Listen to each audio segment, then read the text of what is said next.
From the Ageas Bowl, where we are about to get underway. The second quarter-final. Sounds a bit of a contradiction in terms because there's only two quarter-finals, but it is the second quarter-final in this Metrobank one-day cup. It is between Hampshire and Worcestershire, and the winners at some point later on today will travel to Edgbaston to take on Warwickshire. Already one quarter-final has been decided. That was on Friday, where Gloucestershire beat Lancashire, and they will travel to Leicestershire. The toss news is that Worcestershire have won the toss, and they will bowl at first. Your commentary team today, a little later, we'll hear from Hampshire historian and archivist Dave Allen. But to take you through the first period of play is myself, Kevin James, and from BBC Hereford and Worcester, it's Frank Watson. Frank, good morning. Good morning, Kevin. Good morning, everybody. Second quarter-final for Worcestershire here at the Ageas Bowl this season, because they were here in the Blast a few weeks ago. You saw that one, Kevin.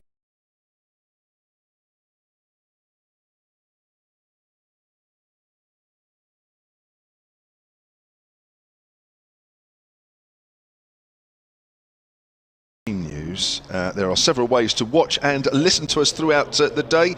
We're on BBC Sports 5 Sports Extra through until around about 1:45, when listeners at that time will go to the Formula 1 Grand Prix. We're also on the BBC Sport website and app, and also on the live picture feed via the Hampshire Cricket website and app, which is free to download, and I guess those pictures will also go back to the Worcestershire website as well. So the team news, as you're our guests here, Frank, we should hear from Worcestershire first. Okay, team news for Worcestershire, pretty much they stick with the lineup that's got them this far. One change from the last game sees Pat Brown come back into the side, but that's mainly to cover injury. Matthew Waite, the all-rounder, is out injured with a groin problem, so Pat Brown comes back in, and the full Worcestershire team: Azhar Ali, Gareth Roderick, Rob Jones, Jake Libby the captain, Kashif Ali, Ben Cox the keeper, Joe Leach, Logan Van Beek, Josh Baker, Dylan Pennington and Pat Brown. They could have brought Adam Hose back in. He's now been released from the 100, but the decision was made to stick with the team that's got them here.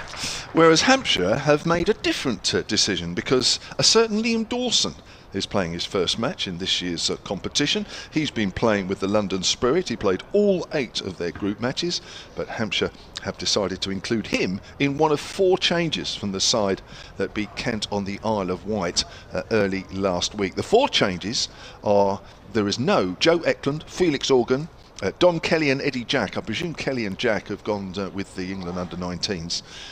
They've been playing up until now. In come Nick Gubbins, back from injury, the captain. Toby Albert, who's also been injured throughout this competition, or most of it. Dawson. And Brad Wheel, who's also actually been playing in this competition, even though he was contracted at the Trent Rockets, but didn't actually play in the 100. So Hampshire are Fletcher Middleton, Nick Gubbins, Tom Prest, Ben Brown, and Narwin Donald, who got 100 last time out, Ian Holland, Toby Albert, Keith Barker is playing, Mason Crane is playing. He's also been playing previously in this tournament, despite being contracted by London Spirit. And that is the side in full. So just to remind you, Worcestershire won the toss, elected to bowl first, and the winners will go to Warwickshire, winners of Worcestershire's group on Tuesday. Looks like Pennington first up. Yes, it is, yep. Bowling to Fletcher Middleton outside the off stump, and that's left alone. So we are underway. And I'll let you do the first over or two, Kev, because I've got to dash off in a moment and do an update for BBC Hereford and Worcester's FM listeners. Dylan Pennington carrying a bit of an ankle injury, I think, but they're nursing him through, and he's bowled pretty well in this competition. Off to knots, as most people know, at the end of this season, but committed to Worcestershire for the rest of the season, and bowling pretty well at the moment. Right arm over from that pavilion end, bowls to Middleton, gets a length ball straight, pushes that up towards mid-on, and there is no run. Pennington's picked up 11 wickets in this year's competition at 26 apiece. Fletcher Middleton, in fact the top 3 batters for Hampshire have all had pretty good competitions so far. I'll go through that as they face the bowling, but Middleton has already scored 100, the first game here against Middlesex. 370 runs at 46 for the youngster. Third year of the competition for him, first year in the championship for him. He's done pretty well opening the batting as Middleton pushes forward, looking for a single, but there isn't one there. Worcestershire, of course, will be looking to make, as Frank said earlier, amends for what was in the end a pretty poor showing in the quarter-finals of the T20 Blast earlier on this season. Bowled out for just 100. They would have been very disappointed. In fact, I read most of the comments afterwards. They were disappointed with their showing, felt that they didn't do themselves justice. They'll be looking very much to make amends for that here today as Pennington comes in, 2 slips weight and bowls to Middleton. Middleton pushes forward quickly back to Pennington. That gets hit in the chest, although it bounced a bit. Nothing dangerous, just bounced awkwardly on his follow-through. Worcestershire won their last 3 group games. They were in second place, but with not playing the last round of fixtures early last week, saw Gloucestershire win their game, and it was Gloucestershire that went into second, pushed Worcestershire down to third. That's why they are here. They beat Northants, Derbyshire and Sussex to secure their place in this quarter-final. Pennington comes in again and bowls. Middleton's forward, plays that out into the covers. Good accurate start here from Dylan Pennington, the 24-year-old. Hampshire have been pretty steady throughout the competition. Lost just the one game, that was against Leicestershire, the group winners. They look a pretty strong side, mainly in the batting, but strong nevertheless. Hampshire won 7 out of 8. Last year that was enough to give them top spot in their group and go straight into the semi-finals, which they lost here against Kent. So Darren Stevens won them that game at the end. But here, 7 out of 8, only got them second place as Middleton just guides that to point. Fielded by Rob Jones, who's on loan from Lancashire, ahead of a move next year, and that is the first over completed. And you won't probably see too many of them, or you don't normally see too many of them in this competition, but that is a maiden. I probably may have spoken a little bit too soon. I'll see a few more, who knows, but the first one was an accurate over from Pennington. Now, Nick Gubbins is back into the side for Hampshire. He's had a little bit of a thigh strain, I think it was, certainly enough to keep him out. I think he was going to be playing on the Isle of Wight against Kent, but really that result was a bit immaterial for Hampshire. They had to win very, very well, not just win the game, but almost complete performance as Leach starts an over, and that's just nipped away there from Gubbins as it goes through to keeper Ben Cox. Now Gubbins has scored 360 runs at 60 apiece, so as I say, the top order for Hampshire have been in mighty fine form. The recent Worcestershire recruit from Lancashire comes in to do the fielding. Leach back in the side.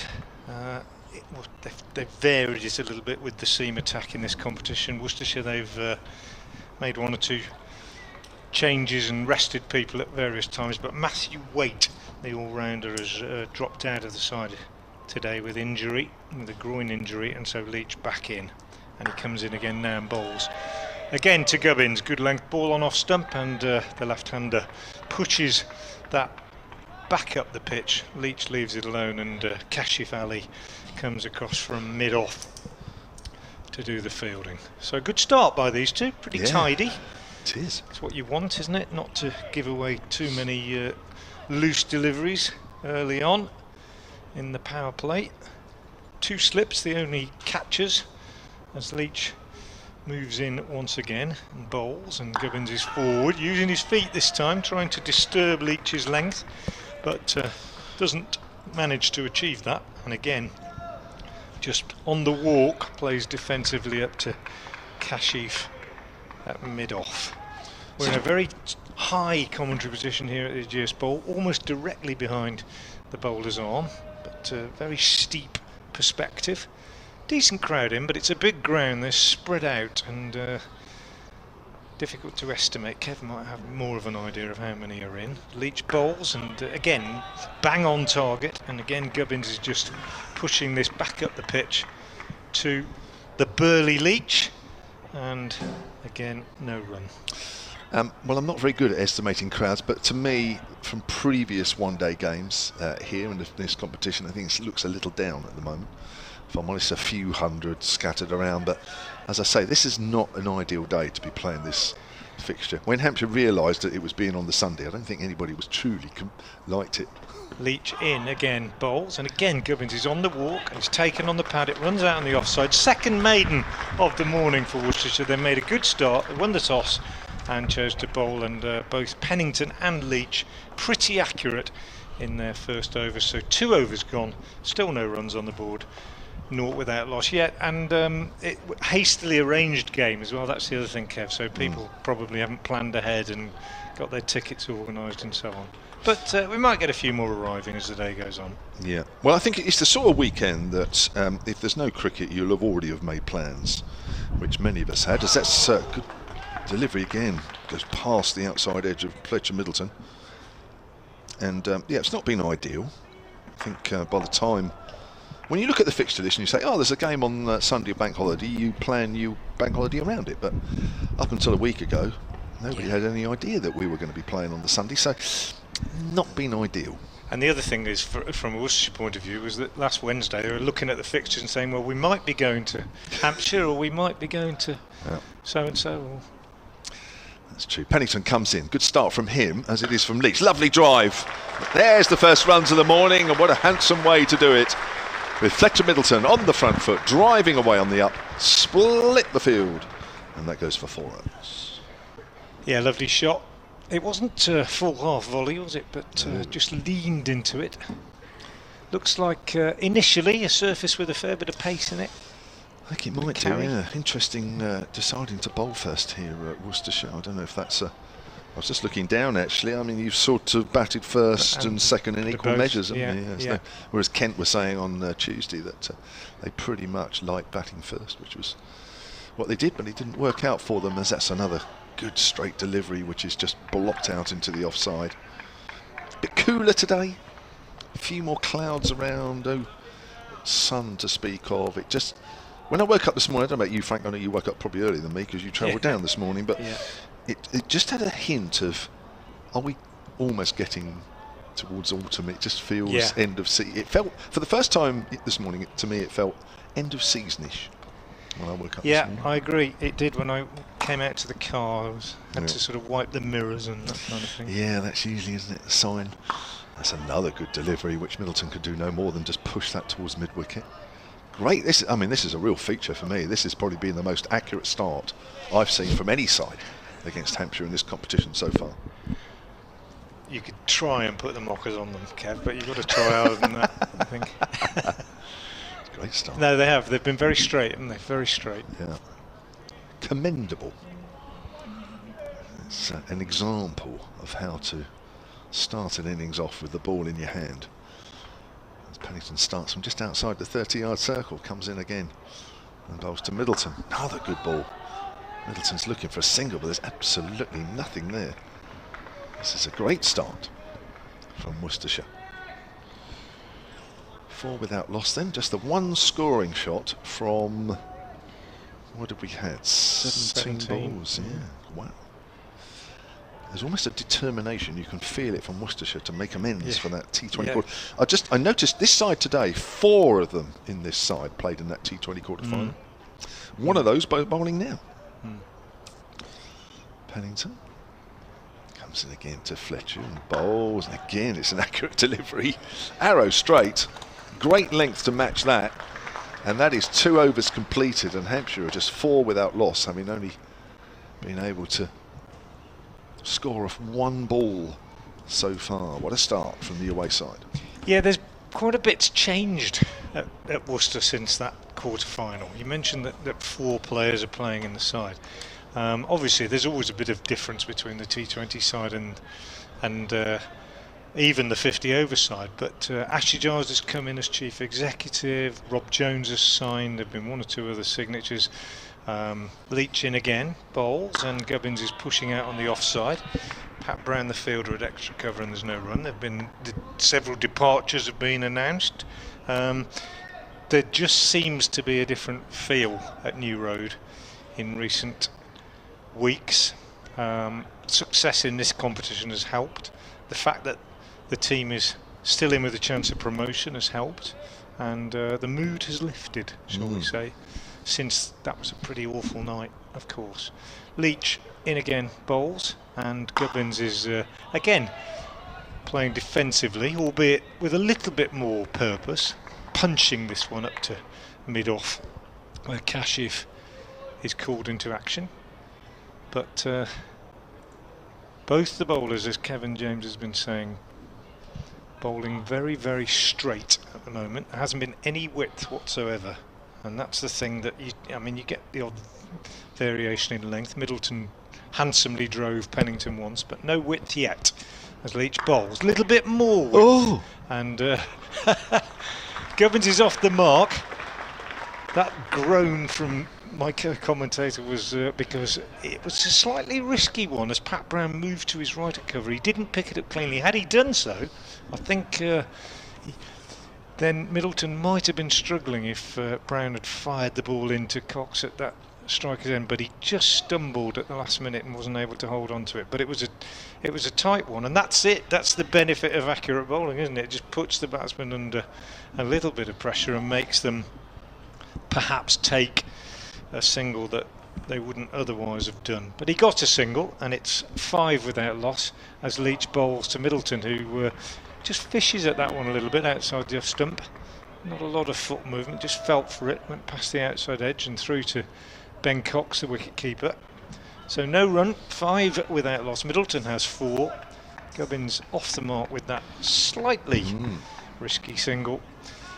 Bright sunshine now, and the bowl looks resplendent in it, albeit the game's being watched by a fairly sparse crowd as Leach bowls, and that's nicely whipped away by Middleton through mid-wicket.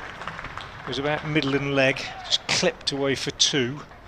So 2 more to Middleton, who moves on to 6. Brown again, the fielder, coming off the mid-wicket boundary, but still a tidy start from the Worcestershire seam attack. Leach, 1 ball left in his second over, the 4th of the innings. He's in now and he bowls, and that one is left alone by Middleton outside the off stump. It's the end of the 4th over. Hampshire put into bat 7 without loss, and Middleton has 6. Gubbins just that 1 single.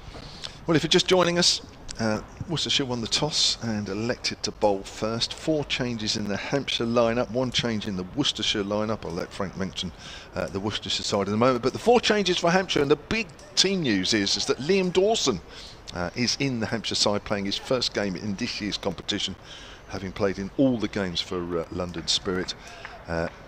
Gubbins back from injury, Toby Albert back from injury, Brad Wheel playing in this as well, having picked up 5 for against Notts earlier in this competition. Eckland, Organ, Kelly and Jack not in the side today for Hampshire as Pennington comes in and bowls to the left-hander Gubbins this time, but it's an accurate delivery again to mid-wicket, no run. Yeah, the Worcestershire team, interesting in that they could have brought their man from the 100 back in, Adam Hose, but they chose not to. They decided to go with the team that's got them this far in the competition, more or less. 1 change has been forced on them. Matthew Waite has a groin problem and he is out, but other than that, they've stuck with the side that has got them here basically, and I'll just run through that side after this ball from Pennington.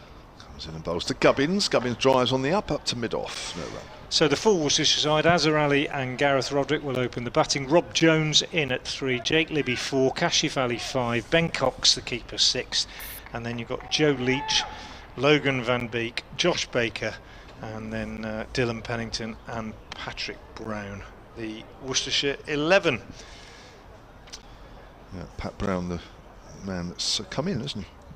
Yeah, although they've been rotating the seamers at various times. Sure. Yeah. So people like Ed Pollock, where's he? He's been in and out, yeah. Pennington in. Gubbins drives on the out, not timed, but he's found the gap just in front of square on the offside. Runs here, it won't go all the way. They turn for 3. There, bit of hesitation, but comfortable 3 in the end. Runs at a premium a bit for Hampshire. 10 without loss in the 5th.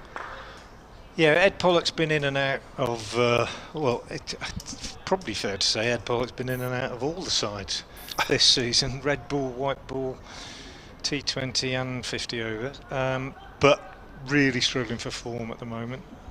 He's played 1 or 2 significant innings, but generally, whether at the top of the order or lower down, he's been struggling a little bit. Played in the T20 quarter here, didn't he? So that's pushed out on the onside. Having to work hard for their runs here, the 2 Hampshire openers. It's been an exemplary opening bowling partnership from Pennington and Leach. Got an email here from Mike Vokes, sonatcricket@gmail.com. Frank will give you his contact details in a moment. He says, good morning, excellent coverage online today and all in sync with the commentary. That's always good to hear. Very strong Hampshire side. We need to try and win something this season. Mo's 80th birthday lunch today, so cannot make it to watch. Too hastily arranged, as your Worcestershire colleague said. That's right, yeah. It wasn't like we all knew that this fixture was coming up months ago, which would have helped with our bank holiday planning. Do not appear to be too many people from the camera pictures at this stage. Well, there isn't, as Fletcher Middleton pushes forward square on the offside. Not an ideal day, as you say, but enjoy your day, says Mike. Well, we'll certainly try. I think one of us will enjoy it more than the other. But it's a good start anyway, as Hampshire are 10 without loss. Good bowling start for Worcestershire anyway. As Pennington's at the top of his mark. Comes in and bowls to Middleton again. Middleton drives through mid-wicket, lovely shot. That'll be 4 runs, takes Hampshire on to 14 without loss. Yeah, the end of the over from Pennington, slightly loose that last one, but other than that, a pretty good over. Very good shot from Fletcher Middleton at the end of that over, clipped away beautifully through mid-wicket. Second time he's found that area, the other time only producing 2, but that was a very fine shot indeed from Middleton, and it takes him into double figures. He is 10 without loss. He is 10, I beg your pardon, and it's 14 without loss at the end of 5 overs. Apologies, sorry, just to butt in there. Apologies if you lost us on the BBC Sport website and app and on 5 Sports Extra.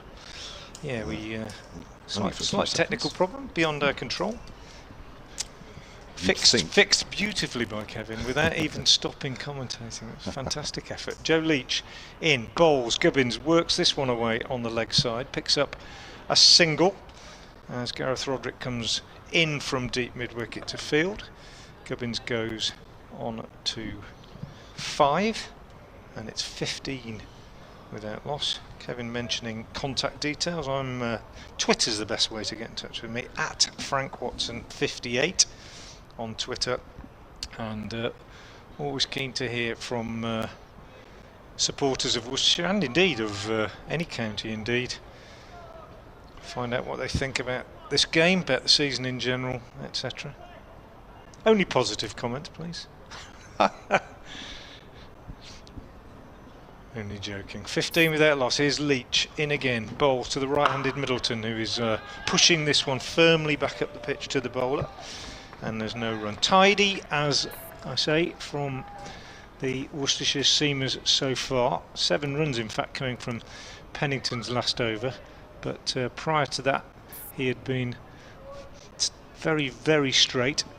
Went past the bat once, in particular, past Middleton's bat. Leach also very accurate. Not quite the pace of Pennington, but makes up for that with nagging accuracy. Possibly a little bit of shape on that one as he bowls to Middleton, but firmly driven by the batsman. Straight back to the bowler, who puts a right hand down and parries it away to his captain Libby at mid-on. No run. Bit of cloud around, quite a bit of blue sky. I think the forecast pretty good for the day. At one stage yesterday it was suggesting we might get showers, but I think that threat has disappeared. So we're hoping for uninterrupted cricket. And here's Leach in again, and he bowls very full. Slight error of length from Leach, and nicely played by Middleton, driven back past the bowler on the onside. No great power in it, but timed it nicely, and it's gone all the way down to the boundary, down right in front of us. And Middleton looks in good touch. Those last 2 boundaries in particular, extremely good. Well, of all 3, he's hit 3 now, all very, very nicely timed, and quite patient, waiting for that error from Leach. Slightly over pitched on leg stump, that one. This one is better. Good length, just outside off, and Middleton not carried away by the success of the previous shot. Very judiciously leaves it alone and allows it through to Cox behind the stumps. A point I've made quite a few times this season, Kevin, in this 50 over competition. I think the increasing amount of T20 cricket that's being played, and the way that that is sort of feeding into the mindset of batsmen. I'll just break off as Leach comes in again to Middleton, and again he's working this one away on the onside. Again, going to pick up a couple through mid-wicket. Nicely played. He goes to 16, 21 without loss, and it won't. This probably won't apply, perhaps, to what we're seeing out there at the moment from Middleton. But I think it's becoming increasingly difficult for batsmen to know exactly what tempo they should be seeking at the start of an innings, because you go into a T20 in a power play and it's all guns blazing right from the start. This is a very different format. Power play's 10 overs, and 50 overs is a much longer innings, and I just think sometimes I've seen sides this year that have just gone a little bit too hard at the beginning, not quite figured out the tempo at which they should be batting early on. Pennington into Gubbins. Gubbins works that up to mid-on though, right? No, I agree with you. I think when you look at actually the number of games a lot of these sides have played, List A games I'm talking about, they're very few, aren't they, compared to championship matches, say, or T20 matches that they've played. This is very much sort of third on their list in terms of number of appearances. So, yeah, a lot of them don't get exposed to too much of this sort of cricket relative to the other forms. As Pennington comes in and bowls to Gubbins. Gubbins drives in the air just past mid-off. It was a strong shot, but it was in the vicinity of one of those Worcestershire fielders. Who's that up there? Is that Roderick? Libby. Jack Libby, of course it was, the other captain. It was a good couple of yards away from him, but when he hit it, it was catchable height, and you're watching the line of the ball, just if you're a Hampshire supporter, just to make sure that it goes past the fielder. 25 without loss. I think this looks a pretty good pitch, actually, Frank. It's just that the bowling's been very good. Oh, that just nips back a little bit, thick inside edge, as Gubbins doesn't know where it's gone. It's gone down to fine. Leach fields. Total moves on to 26 without loss. I think on another day, Hampshire could quite easily have 30 or 40 on the board. It's just been that the Worcestershire bowling has been very accurate, but this does seem as though the ball's coming on quite nicely. Yeah, it looks a good surface, doesn't it? It's used, isn't it, by the look of it? It's not a new pitch. But no, we're just to the right as we look, aren't we? I'm not sure if it's one of the hybrid pitches. It may one of the hybrid pitches. Not sure if that's the one next to it. Or this may be one. I haven't asked, actually. As Pennington comes in and bowls, Middleton pushes forward. That goes out into the covers. Hitting the deck quite nicely, Pennington here. Yeah, he's bowled well, hasn't he? He's bowled with a good bit of pace. Don't think there's a lot of lateral movement. I think maybe just a little bit of shape in the air for Leach. Not a great deal off the surface, but he's been at the batsman. That's what I like. There's not been any width, and he's made them play almost every ball, I think. Yeah, he has, yeah. I think one player missed at most. Oops, we've gone again. We've gone again. I'll keep talking for the stream as Pennington comes in again and bowls to Middleton, who, well, there we are. I've put the markers on him because I said there'd been no width. And that one is just that little bit too wide. And again, although it wasn't quite a half volley, Middleton, trusting the surface, is able to lean into it and punch it through extra cover for 4. Lovely shot from Middleton. Again, Nothing extravagant about it, just nicely timed, and he found the gap. Really good stuff from Fletcher Middleton so far this morning. That's his 4th boundary. He's 20 of 25 balls. And Pennington tries to finish the over with a better delivery. Actually, it is a better delivery, but it still runs for Middleton, just short of a length, and pushed away off the back foot this time, past the diving Rob Jones at cover point.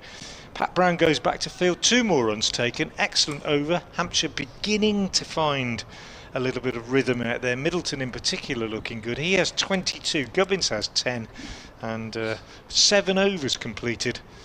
And despite the accuracy of the bowling early on, Hampshire are 32 without loss, and Pennington just a little bit expensive in his last couple of overs. Now 4 overs, 1 maiden, no wicket for 22. So apologies again on 5 Sports Extra and BBC Sport website and app. It's second cut out this morning, but fortunately it only takes a few seconds and we're back. But I'm not quite sure what's happening on the live picture feed and app. Of course, there's no problem at all. As Leach bowls, they're coming down the wicket. That's pushed on the onside. Good call between the 2 batters. Come through for a single. Having to work hard here, trying to find a way in which to either pierce the field or find a gap. And the total moves on to 33 without loss. Worcestershire winning the toss and electing to bowl first.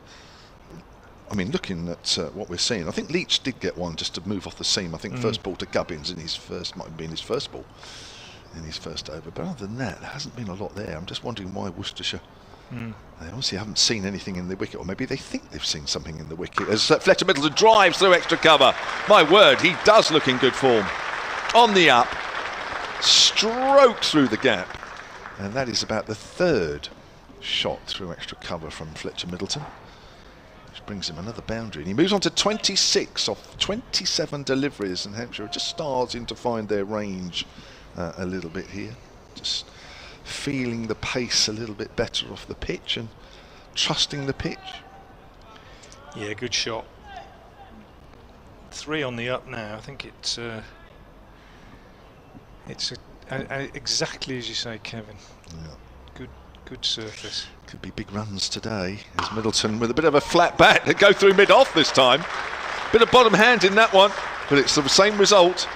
It's 4 runs as Lady Birrell, the Hampshire coach, walking round with Director of Cricket Charles White, picks up the ball, helps the Worcestershire out in the field there, helps Jake Libby, didn't have to run back and pick it up. 41 without loss. Field is strengthened now on that offside, not surprisingly, with those 2 shots in this over. 41 without loss then, halfway through the 8th. As Leach runs away from us. Bowls to Middleton. Middleton on the up, he's found the gap.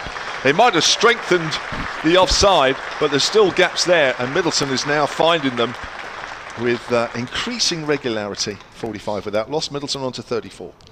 Yeah, it doesn't matter how well you bowl in the first few overs. If you don't make a breakthrough, batsmen will get themselves in, won't they? And that's exactly what's happened here, particularly Middleton. And Gubbins now has the luxury of being able to just sort of stand at the other end and think, well, as long as you're playing like this, I can just keep it ticking over. And I think that's 34, 7 boundaries. I think might even be 8. 7 boundaries, I'm pretty sure it is. 7 it is. And that was the last couple have been just a little bit more brutal than the previous ones. Yeah, he seems to have got the pace of the pitch perfect at the moment. I might be speaking a bit too early. Oh, and he's playing inside the line. Maybe that's a good comeback there from Leach, going past the outside edge. Just think Middleton may just have played inside the line a fraction. So 45 without loss. We are 1 ball left of the 8th. Middleton 34 off 30. 4 half centuries for him, including 100 in this competition. So it seems to have got better and better as Middleton works that to mid-wicket. Frank Watson's taken a bit of a break. And Dave Allen, Hampshire's archivist and historian, who's been waiting patiently in the background, joins us. You've enjoyed those shots from Fletcher Middleton as much as we have, I'm sure, Dave. Well, I have very much, and that's taken him past 400 runs in this competition. for this season, which is very good. Last year he got 370 at an average of 46.25, and the interesting thing is he started today with exactly the same record, but he's gone up to he's gone beyond 400. So well done him, playing very nicely, and very nicely against a pretty decent attack. And it's going to be Dylan, not spelt correctly, but Dylan Pennington plays to left-handed Nick Gubbins, and is pushed to mid-wicket. By which I merely mean I should explain to Worcestershire supporters who don't know about me that I've got quite a big interest in popular music, you see, so I always think that Dylan ought to be spelt with a Y, but D-I-L-L-O-N, Pennington, who's bowled quite nicely, but just got a bit expensive recently. 4.1 overs, 1 maiden, 0 for 22. Bowled very straight. Kevin's quiet because he's doing an update for Solent. Pennington bowls again, and Gubbins drives nicely up to a deepish mid-off. There's no run. The sun comes out a bit more brightly. It's, I'm fairly optimistic about the weather today, I have to say. I spent yesterday afternoon on Southsea Common at a music festival, and there was forecast of rain everywhere, and there was deluges at the Oval, and people telling me 15 miles up the road at Petersfield there was heavy rain, and we just had an afternoon like this, blue skies and fluffy clouds. Pennington in again. He bowls, and Gubbins pulls that away just back with a square on the leg side, and it goes away for 4. Appreciative applause from the crowd is building, but I heard Kevin talking earlier, and I just think when you suddenly decide with about 5 days to go that you're going to have a cricket match on a bank holiday Sunday, not everybody has got a free day, and I think it will impact a bit. The atrium didn't feel completely busy this morning. The atrium here is back of the pavilion early morning for coffees. Pennington bowls, and just Gubbins up slightly, plays it out on the offside, goes to the man at point, and there's no run. It's 49 without loss, and we are in the 9th over. So another good start. It's an irony in some ways in the 50 overs, Kevin, isn't it, that we've struggled for some years with opening bats in the championship, but in this competition these two guys both averaging in their mid-40s, and a couple of single figures for Middleton, but generally going very well. Gubbins plays defensively in Pennington Fields. Yeah, Gubbins has missed a couple of games, hasn't he, with an injury. Missed the Surrey at Guildford game and the Kent on the Isle of Wight game last week. But you're right, I mean, yeah. Well, we were on the Isle of Wight, was it last Tuesday, wasn't it? It seems Tuesday, ages ago now. And the word was sort of going around that if Hampshire got through, well, they were going to get through, weren't they? It was just whether they beat Kent well enough to finish top, but it was unlikely. And a lot of people there we spoke to, Dave, weren't happy that this game was the Sunday. No. Pennington bowls. Gubbins pulls it straight to the man at mid-wicket. Looks absolutely dismayed by that, and I'm not sure if Frank's just done an update, but if he has, he's missed the fact that Hampshire lost their first wicket at 49, and Nick Gubbins has gone for 15. Court Brown bowled Pennington, and that's Nick Gubbins' lowest score in this competition this season. And frankly, he could have hit it 2 feet either way and had 4 for it. Well, I think, to be honest, I think Worcestershire did deserve that, because they have bowled very accurately. It's just as we've got through or got past the first few overs, the batters have just found the pace of the pitch right, haven't they? They've got it right, and they didn't go hard. Frank was saying about batters going hard early, and Hampshire didn't do that. They resisted it. They allowed Worcestershire to say, okay, you've put together 2 or 3, 4, 5 maybe solid, accurate overs, but we still back ourselves. And as we got through that sort of 4, 5, 6 over period, so the batters started to become more dominant and playing lovely shots, especially Middleton on the up. And it's all of a sudden was different, but I think Worcestershire still deserved that wicket, because they have started very well. The most accurate opening pair we've seen, Hampshire have seen in this year's competition. Tom Prest is the new man, and we've just been singing the praises of Gubbins and Fletcher Middleton in this competition. Well, Tom Prest, I think, deserves equally the same accolades because he's having a good tournament. He's scored 100, 327 runs at 46. Yeah, the top three. Before today, Gubbins was averaging 60, Prest 46 and Middleton 46. So, and when Weatherly came in for one game, he made 100. So the top three have really done the business. Weatherly came in when Gubbins was injured. So the top three really have done the business. And it's been good to see Tom Prest do well, Kevin, because he's not had quite the season we hoped, and he's hugely promising. So, well, just maybe he might get a bit of a go in the championship. Might September.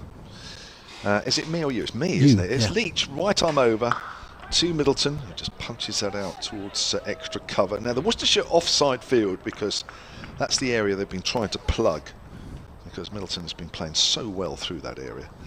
There's a man on the 45 who looks like now is he going from 45 to slip, or he's just having a chat with keeper Ben Cox. So there's a man on the 45 on the offside, backward of point. There is a deep cover. There is an extra cover and there is a mid-off. So they're doing about as much as they can inside this power play, which is in the last over of this first power play. We're in the 10th. It's Leach bowls on the line of middle and leg, flicked away by Middleton out towards deep square leg, the other man that's deep. And that's the 50 up for Hampshire, which has come up in the 10th. And that's a pretty good effort when you think that the first 2 overs were maidens. So that's effectively come off 8 overs. Yeah. Less than 8 overs. So the sun is slowly but surely just appearing from behind some clouds, a bit more blue sky. Feels a little bit more like August rather than September, which it did when we started the game. As Leach comes in and bowls. Slightly slower ball. Prester's wrapped on the pad. That to me looked like it was going down. I didn't feel at any moment as though the umpire was going to stick their finger up, despite Leach's enthusiastic appeal. Would you have gone to the Victorious Festival again today down in Portsmouth, David? Yeah, I would have done, but you know, that's okay. I had the day yesterday, so I was saying earlier that I'm too old to know who these people are that are playing now. I kept looking for the Beatles and Rolling Stones, but they weren't there. So. What was you, Tanis Kasabian? I think they were there, yeah, is that right? Davies. Not quite up to date. Well, that's it's away. Now, that's probably only the second ball that we've seen both of them off the bowling of Leach. What was the other one you said? Well, there are loads and loads of bands of that sort of period whose name begins with K, and I get confused. The Killers weren't on, but I think there were 2 bands with K that were on. The Lightning Siege played, and Bell and Sebastian played. The band I saw that I really enjoyed were called Alabama 3 Acoustic, and they're best known as doing the theme music to The Sopranos. Woke up this morning. There we go. Here's Leach into Prest. Prest just guides that down towards third, and he's off the mark. Third ball he's faced, 51 for 1. Yeah, big festival down in Portsmouth. Is that an annual festival? Yeah. Been going for years. It started in the dockyard, and now it just covers the seafront. It's a huge event. Probably 20 stages. I mean, some of them quite small with local bands on, and I've even done it myself a couple of times on the little ones. But and some massive kind of big Glastonbury type stages as well. That's Dave Scene. As Leach comes in and bowls. Middleton off the front foot, punches that up towards mid-on, where it's fielded by Kashaf Ali. Looking forward to seeing him bat. Didn't get any runs in the quarter-final T20 here, but a player with a good reputation, having come from the South Asian Cricket Academy. Looking forward to that. My favourite event ever at the Victorious Festival in Portsmouth was seeing Brian Wilson and a kind of Beach Boys lineup. There were a couple of the Beach Boys in it, and he was doing all those classic Beach Boys songs, including all the surfing songs. But the great thing about it was he was playing on a particular stage, which was perhaps 100 yards from the beach. And I just kind of thought that couldn't be more appropriate, and I wondered whether he'd ever played surfing songs closer to the sea than he did that year at Victoria's. So that was a delight. But that was some years ago. Signal of the new power play, energetically signalled by and umpire, who I apologise, I haven't checked up on the names, Nigel Long and N.J. Pratt. I don't know about N.J. Neil Pratt, yeah. Neil Pratt, okay. Did he play? I don't remember. I should know, but I will Maybe check. he did. The name rings a bell. Yeah. So it's a change of bowling, and just played defensively there by Tom Prest. It's Logan Van Beek. Who did he? He played a bit for Durham. Okay, beg his pardon. Miles away, Durham. I don't know anything about it. So. He wasn't the guy that did that magnificent piece of fielding in the Ashes years back? No. That wasn't him, was it? No, that was Pratt. Gary. Oh, hang on. Who's this? What did I say? I said no, and then I said Pratt. No, it's not Gary Pratt though. Again, a defensive shot by Prest against Van Beek. Van Beek. Yes, he did. Oh, that's Gary Pratt. Yeah, yeah, right. Gary Yeah, Pratt. yeah, They right. might have been brothers or something. I've got some vague memory now of them being brothers. Oh, you're right. But that was Gary Pratt, who was hated by Ricky Ponting, wasn't he? That's right. 51 for 1, we're in the 11th, and I've not seen Van Beek bowl before. He's not as tall as Pennington, he's not as quick as Pennington, but he runs in quite nicely, quite rhythmically. Doesn't get up particularly tall, doesn't look to have a lot of bounce, and that's just played out to deep mid-wicket, and they come through for a single. So Prest moves on to 2 from 6. Middleton 35 not out, and it's not. I don't know why I said that. I think I would swear that I read Van Beek on the scoreboard, and I've now looked back and it's Brown. It's Pat Brown. Yeah, they've changed it. So my apologies. Okay, they were just trying to get me at it, I think. So Pat Brown bowls again, and that's pulled away. It's not quite timed. Out to mid-wicket by Middleton. Goes on to 36. So one of the problems about the modern world of cricket is that you can suddenly come against a team like, if you're doing what we're doing today, come up against a team like Worcestershire and think, I used to see Worcestershire play every year.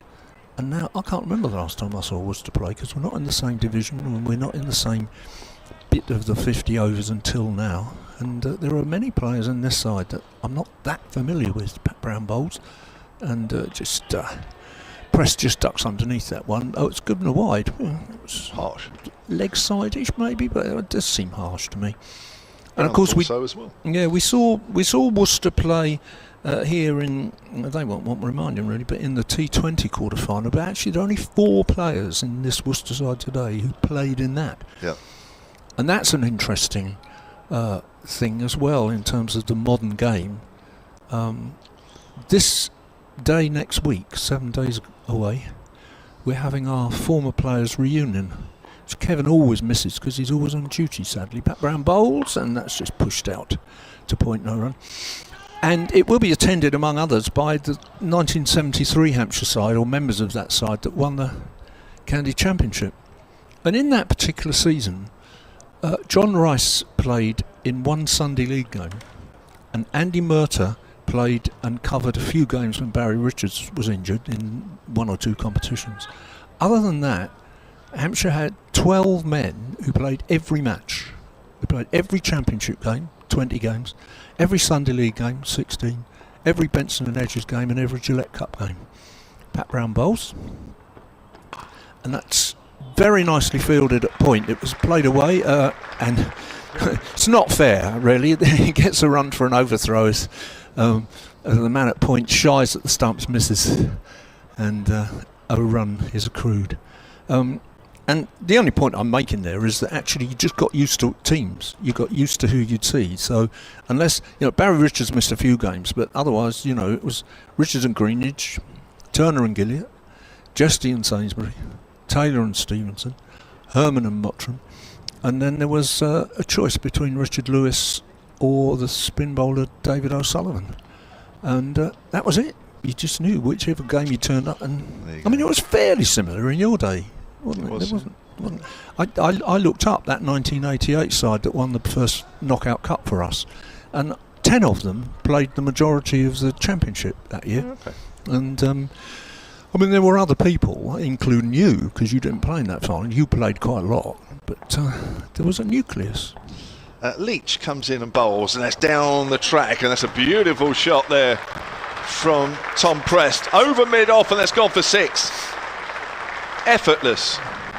Just met the ball in exactly the right area.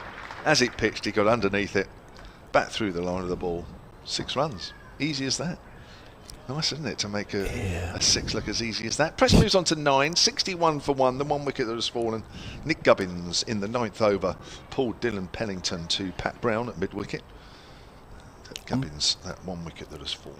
Umpire asks to have a quick look at the ball. I didn't see where it ended up, but seems happy with it. Yeah, it must have just gone outside the playing area as the keeper stands up now. Prest works that away. Predictably a slightly shorter ball this time from Leach. Prest moves on to 10, and it is 62 for 1. I'll just give you Gubbins' figures there. He was out for 15 of 23 balls. The captain returning to the side after missing a couple of games with injury. Worcestershire winning the toss, electing to bowl first. 1 change for them. Brown in for the injured Matthew Waite, as that's pushed out into extra cover by Middleton, and there's no run. Hampshire making 4 changes.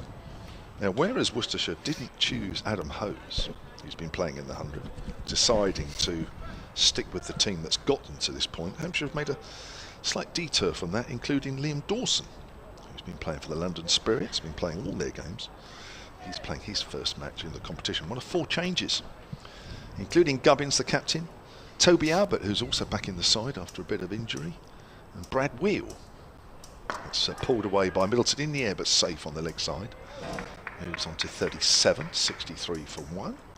Don't forget, you're listening to BBC 5 Sports Extra. We're also on the BBC Sport website and app. We're also on the live picture feed via the Hampshire Cricket website and the app, which is free to download.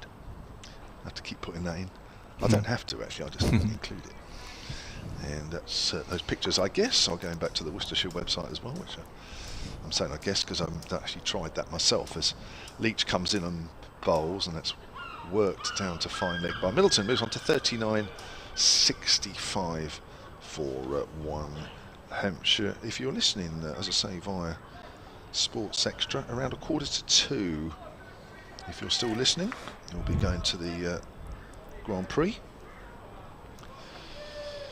Of course, there's other ways that I mentioned. You can watch and listen in. We'll be here throughout the day until the conclusion of the game. One of these 2 sides will travel to Warwickshire on Tuesday for the semi-final. As Leach bowls, nice shot by Middleton, by Prest, as that goes out on the offside. 66 for 1, 12 overs gone. I'm Kevin James, next to me Dave Allen, Hampshire's historian and archivist. You used to be honorary, so does that mean you're getting paid now? Yeah, I wish.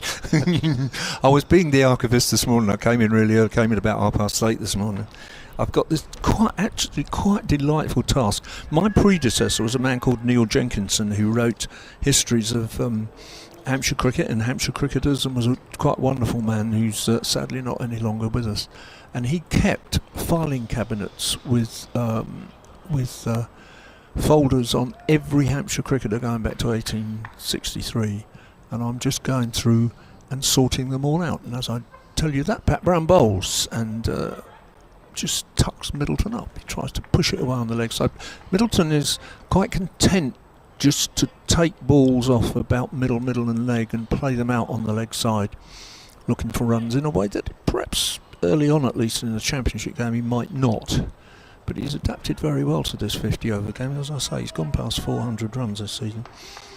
So, yes, I was being an archivist this morning, sorting alphabetically, including the letter J with Kevin James. Got a Kevin James file. Oh, wow. Pat Brown bowls, and that's off the edge, but there's a man, Joe Leach, down at third man, who sprawls in stopping it and enables the sprightly and much younger Fletcher Middleton to come back for a second.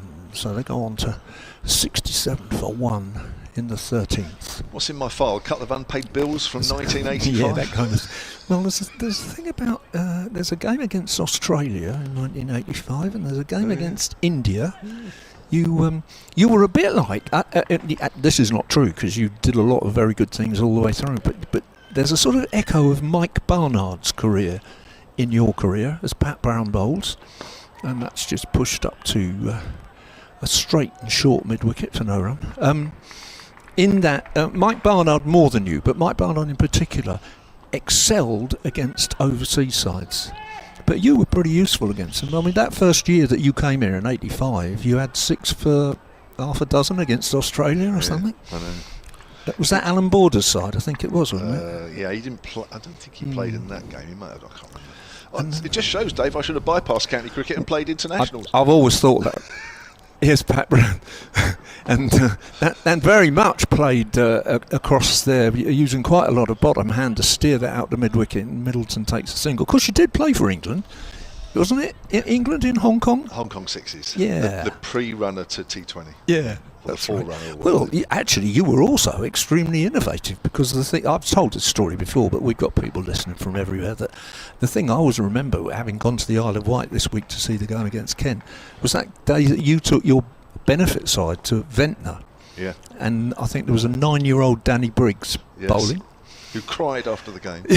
And Pat Brown bowls, and that's just played to mid-wicket. Oh, and they take a single quite comfortably. I thought it was going straight to the man, but it just is right. And it was a form of cricket which Martin Crowe was inventing and pushing, called Cricket Max, yes, which was like T20, but you got double the score if you hit into the V. It was zones, wasn't it? Zones, yeah. Outfield, yeah. But it was trying to encourage people in sort of white ball cricket to play properly, as it were. If you drove back past the bowler in the V, you got 8 instead of 4 or something. Yeah. I remember coming to that game at the beautiful steep hill ground at Ventnor. Pat Brown bowls, and that's pulled away, and it is caught. And Middleton has gone. So a second opening bat caught at mid-wicket. A much less straightforward catch. And the catch was taken right on the ground by Roderick. He took it very well, running in. And Middleton has gone. Caught Roderick, bowled Brown for 41. So I think it just stood up slightly, and Middleton didn't quite time it as a consequence. And it's nonetheless a good enough effort, but he will go in thinking that there were maybe more runs on the board there. I think in the case of Gubbins, he just didn't quite pull it in the right direction. Middleton slightly mistimed, maybe just bounced on him a little.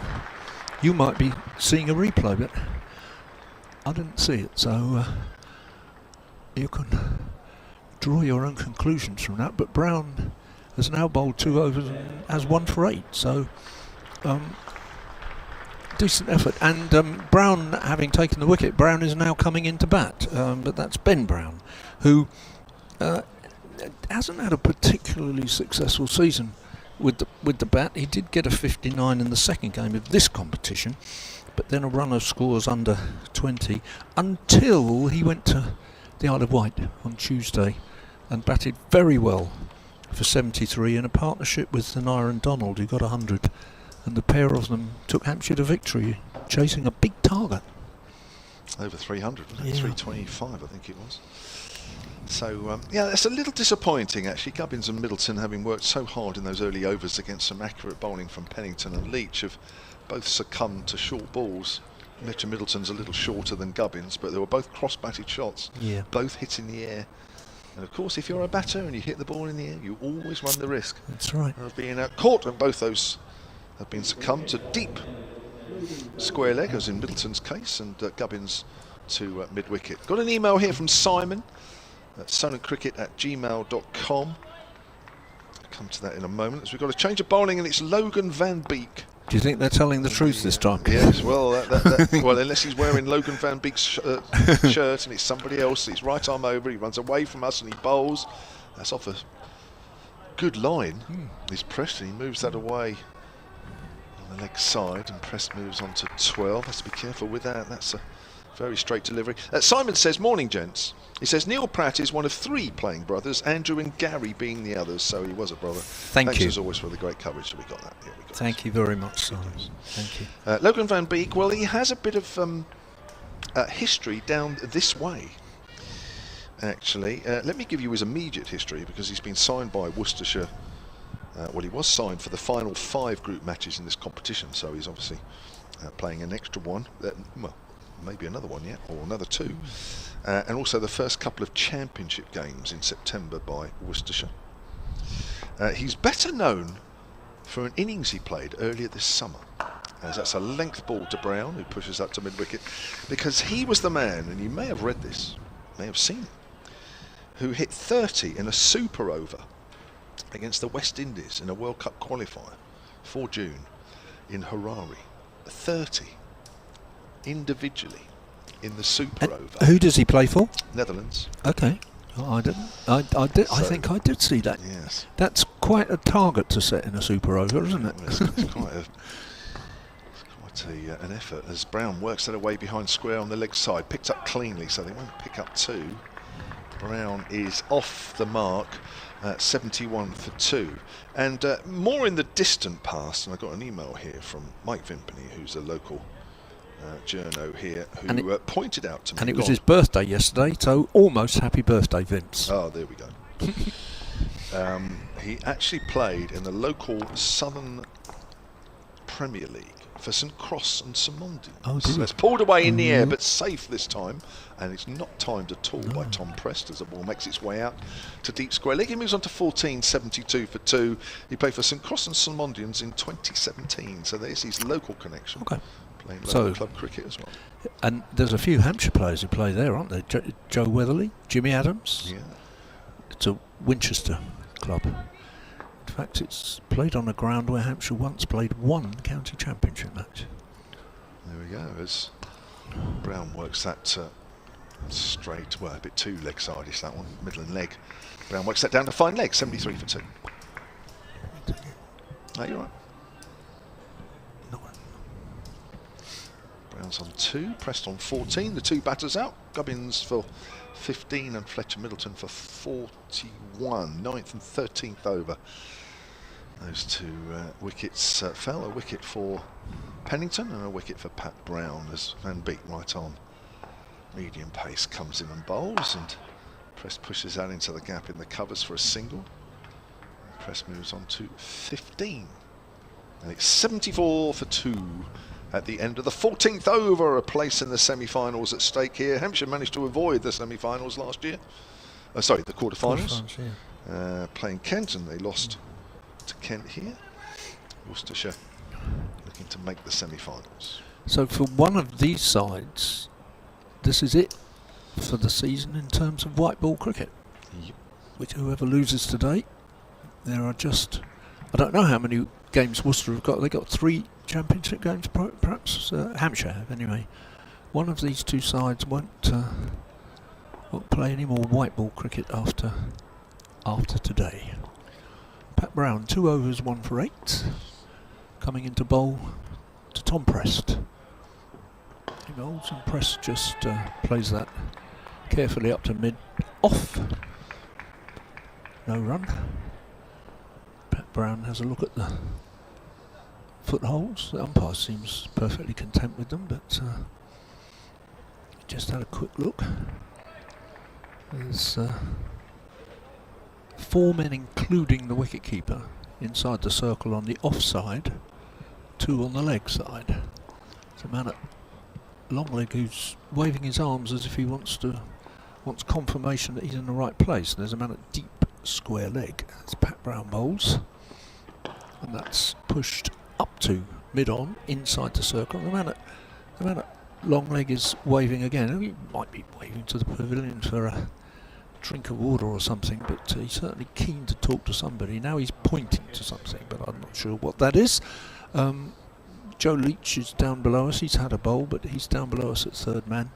And then there's a man out sweeping on the cover boundary. So 2 men out leg side, 2 men out offside. Everybody else in a ring. No slip or particularly close fielder. And that's just played to shortish mid-wicket. The man he's inside the circle, but he's nowhere near the edge of the circle. And the man at long leg has got some kind of response. There's somebody jogging around the boundary to do something for him, although the man jogging around the boundary does not have one of those fluorescent bibs on, and might be fooling the batting side into thinking he's an extra feeler. Yeah, it's a fine coming his way. I think it must be. So we come up to midday. There are a few greyish crowds out to our right. That's just played to the sweeper on the cover boundary, and Prest comes through for an easy single, goes on to 16 from 19 balls. Just looking at my weather app, Dave. I know they're not accurate, but it's suggesting there's a 50% chance of some rain in the next hour, or maybe in about an hour's time. Okay. And I have to say, it does look as though it's filling in a fraction. It does a little bit, doesn't it? Coming up from the south coast, New Forestish side. I just said that they haven't got a slip. Well, they have. They've just put one in. So, Pat Brown bowls, and that's again short of a length. It's pulled away. It's helped round the corner, really. It's not a full-blooded pull, but and fielded out there by the man on square leg, running fine of that position, and Brown comes back for 2 runs and goes on to 4. But there is a slip in now, and that man is Josh Baker. So that's for the. It's not so much, I think, a change of attack by Pat Brown as the fact that Ben Brown has only just arrived at the wicket. And here's Pat Brown again, and Ben Brown pushes it to mid-wicket. There's no run. It's the end of the over. 77 for 2. Brown on 4. Prest on 16. Brown the bowler. 3 overs, 1 for 11. Going at 3.7 an over, which is an excellent economy rate in a 50 over game. Certainly is. Just a reminder, several ways to watch and listen to us here at the Ageas Bowl, BBC 5 Sports Extra, are with us until around 1:45, when you'll be taken to the Formula 1 Grand Prix. We're also on the BBC Sport website and app. We're staying on that all day, and on the live picture feed via the Hampshire Cricket app, as that's driven by Prest up to mid-off. Start of a new over from Logan van Beek. Remains on 77 for 2. I'm Kevin James, Dave Allen next to me. Frank Watson from BBC Hereford and Worcester will be back in a moment. It'll be Frank and Dave to take you through the next half an hour. Any moment now. Pat Brown, I noticed, has got the best average of the Worcester bowlers in this competition this year at 20.12, but he's been going at 7 and over, so he's halved that in this game. Van Beek bowls short, pulled away in the air. This will be out of court. Oh, dolly. An absolute dolly of a catch, and that is the 3rd wicket that has fallen. Rob Jones it is, I think, there at mid-wicket. No, it's Azhar Ali, I tell a lie. Azhar Ali took that catch, and that's just right off the splice of the bat. God. And Prest is the 3rd Hampshire batter, the 3rd wicket to fall, all to short deliveries. And they just haven't really been able to deal with that in terms of, if you're going to go aerial, it's got to go big, or you hit it along the ground. And I think out of all 3 of those, Dave, that was the most softest of the dismissals. He just didn't time it, or got a top edge on it or something, but it just ballooned up. It was a bit of a horrid shot, really. He'd be very disappointed with that, I think. But just a little bit of a danger of Hampshire blowing a good start here. They were 49 for 0, now they're 77 for 3. Ben Brown has only been in for 5 balls, so suddenly, even though there are decent batters still to come quite a way down the order, suddenly they're going to have to rebuild, aren't they? Yeah. And Aaron Donald, who's coming in, is coming in on the back of a terrific innings of 106, but he hasn't batted that much this season, and hasn't scored that many runs apart from that fine innings on Tuesday. Yeah, entertaining, wasn't it, really? I think it was dropped a couple of times in quick succession, but even so, this is a good wicket. Probably suits his stroke play if he can stick around. Ben Brown's having a word with him as he walks to the middle, probably just saying, look, this is a good pitch. But I think Worcestershire have done a very good job here. They've not been frightened to dig the ball in. And when they have, I'm afraid the Hampshire batters have just not been equal to it. There hasn't been a lot of short stuff. It's just every now and then that they've been willing to go for the shot, and they just have not executed that pull shot very well. Nick Gubbins straight to Pat Brown at mid-wicket off Dylan Pennington. Fletcher Middleton got underneath one from Pat Brown and hit it out to deep square leg. And then Tom Prest there just looping that one up to mid-wicket as a rally. All out to short deliveries as Van Beek bowls to Donald. There's a short ball. Donald gets out the way of that one. That's a good ball first up. I guess they will know of an Iron Donald that he's likely to have a go at things, isn't he? He's not a guy that hangs around. No, so let's hope that he doesn't fall into the same trap from a Hampshire point of view, at least. Today is also the conclusion of the 100 competition. At 2:15 this afternoon, Southern Brave women take on the Northern Superchargers, and at 6 o'clock this evening, the Oval Invincibles are in action as Donald plays that late and works that down to third. He's off the mark, 78 for 3. Take on Manchester Originals, who beat the Southern Brave men last night in an exciting 100 game, where the Brave got 190 odd, and you thought that that would be enough. But the Originals were more than equal to that. Phil Salt and Joss Butler. Who else? I believe it was a record. I didn't look at it that closely. Is that Yeah, right? I think so. Dave, I tell you what, you in the 100, Dave. Yeah, I love it. This year, your knowledge has been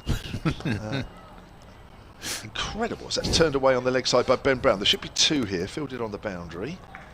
84. Exemplary, I think, was the word I was looking for, from a man that knew nothing about the 100. In fact, didn't even know that the 100 existed last year. Now you're coming back, and it's not just now, but throughout this 50-over competition, while you've been on, Dave, you've come out with these facts about the 100. You've clearly been following it. Look, mate. Oh, look at that. He's got all the stuff written down. Oh, Dave. Dave. There was us thinking 100 wasn't for you. As big bowls, and that's pushed up towards mid-on, and there's no run. Right, Dave Allen is going to stay on. And he's going to come into my position. And he's going to be joined by Frank Watson in a moment. So we have had 16 overs here at the Aegeus Bowl, with Hampshire 80 for 3, having been 49 without loss. And out there is Ben Brown, the wicketkeeper, on 6, and Narwin Donald on 1. Next voice you'll hear will be Frank Watson, and then it'll be Dave Allen. Yeah, I'm back, and pleased to have witnessed those Worcestershire breakthroughs from a Worcestershire point of view. They bowled pretty well, I think. A little bit loose towards the end of the opening spells, but maybe we should give the main credit for that to Fletcher Middleton.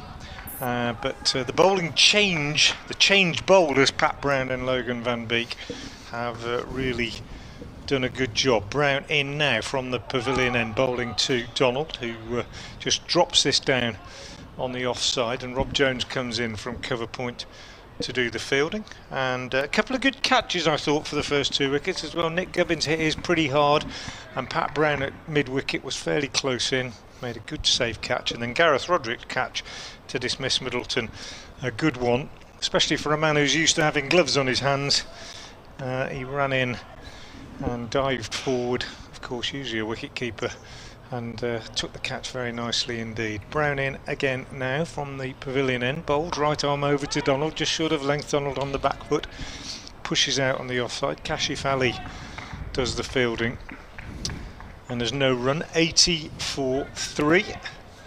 Then in the 17th over, the opening bowlers initially for Worcestershire, very accurate today. Leach and Pennington both started with maidens, but both came under fire, in particular from Fletcher Middleton towards the end of their first spells. Brown in again, bowls a little bit wide on the crease to Donald, which might just have deceived him a little bit. He pushes at this one, taking on the pad, it drops down on the offside, and there's no run. So Pennington's spell, 5 overs, 1 maiden, 1 for 26. And Leach's spell, 6 overs, 1 maiden, no wicket for 35. Came in for some particular treatment in 1 over, Leach, from Fletcher Middleton.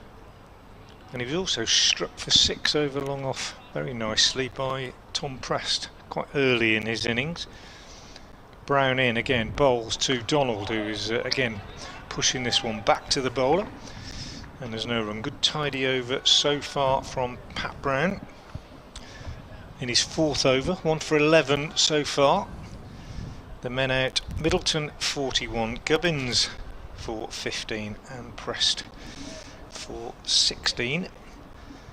One thing I would say about the pitch so far, I think it's got a bit of pace in it. It's coming on reasonably well. It certainly looked that way when Middleton was batting. Just break off as Brown comes in again now and bowls, and Donald is pushing back to the bowler again, and there's no run. But we have seen 1 or 2 mistimed pull shots. Just wondering if perhaps the odd one is just holding up in the surface a little bit, and that might be something that bowlers of both sides will look to exploit. But it doesn't look a bad pitch used. We're not sure if it's a hybrid or not. Changing the field now. Kashif is being sent out to the cover boundary, and Josh Baker is departing from slip and replacing Kashif at extra cover. So no close catches now as Brown is in. Donald drives again but doesn't really time it, just runs up to mid-on, fielded there by the captain Libby, and that's a maiden from Pat Brown, which at this stage in proceedings is a good effort. 4 overs, 1 maiden, 1 for 11 for him, and at the end of the 17th over it remains 80 for 3. I think you're right about that pitch. I think there is there has been an occasion when perhaps just short of a length the ball has stuck. The other thing to say is that Kevin was saying on the weather app that it's looking a little less optimistic than we thought, and it's certainly now quite a bit gloomier. Yeah. And we just might. He said 50% in the next hour, right. So we shall have to see. Anyway, I did introduce Van Beek earlier, and it wasn't, but now I shall commentate on an over of his. He's got 1 for 8 bowls, and that's just pushed away on the offside by Ben Brown down to short third man, and they come through for a single. 81 for 3. I hesitated in case the scoreboard hadn't quite gone up. It's quick, isn't it? It's quick. It is quick. Yeah. Like so a quick scoreboard. Once you get used to it. Yeah, that's right. Yeah. You do have to, Frank, but yeah. So, yes, it really has filled in quite a lot, which is a bit surprising because the forecast was much better for today than it was for yesterday. That's just outside the line of off stump, and driven very nicely indeed by Aaron Donald through extra cover for 4. Which gets him going a bit. He was on 1, but that will make him feel pretty good. And as I say, his last innings was 100. Yeah, I was going to say he's been in good nick, hasn't he? Yeah. Well, always a danger when you're coming off the back of a big one. I always think that you just think, you know, you go for it a bit too soon, don't get yourself in. But he's actually been quite watchful to start with. Yeah. So Van Beek, fast medium, quite tall, leaps in the delivery stride, and the ball is driven up to mid-off, no run. I guess you've not seen a lot of Van Beek. No. This is his first year with, or his first little few weeks. Spell yeah, with. That's right. Yeah, but he's made a good impression. Smashed it all over the place in his first innings in this competition, and he's a competitor. You can see that. Yeah. And again, bowls, and that's another short of a length which Dole has a wave at, tries to pull it away. There are 2 men out on the boundary if he doesn't get that shot quite right, but it flies over his head, doesn't make any contact. There's a slip in for him as well. Worcestershire have been every now and then they've been putting a slip in place. I can't see at this distance whether it's still Mr. Baker, but yeah, it's Baker. Is it? Thank you. Here's Van Beek. And again, Donald pulls it away on the onside. It's perfectly safe. It goes out to that onside position, which is almost the equivalent of extra cover, somewhere between mid-on and mid-wicket. But he didn't time it right. No. Again, it was just another up on one that just on him a bit quicker than he thought, perhaps. Yeah, possibly that. Yep. It's. You hope that maybe there's a little bit of a conversation going on in the dressing room about what's happening, and we're not going to see. Would it be the first time in a 50-over game that all 10 Hampshire players have been out? poorly caught executed calls on the leg side. Yeah, we had that spell in the Test match, didn't we, when England yes. decided to give a few wickets away like that. Van Beek bowls again. It's flicked out on the leg side by Ben Brown there to the man at shortish square leg. There's no run, so the two bats will meet in mid-wicket and have a chat about how things are going. It's 18 overs gone, 86 for 3. Brown, the Hampshire Brown is 7 not out, Donald is 6 not out, and the Worcestershire Brown has 1 for 11 and Van Beek 1 for 14.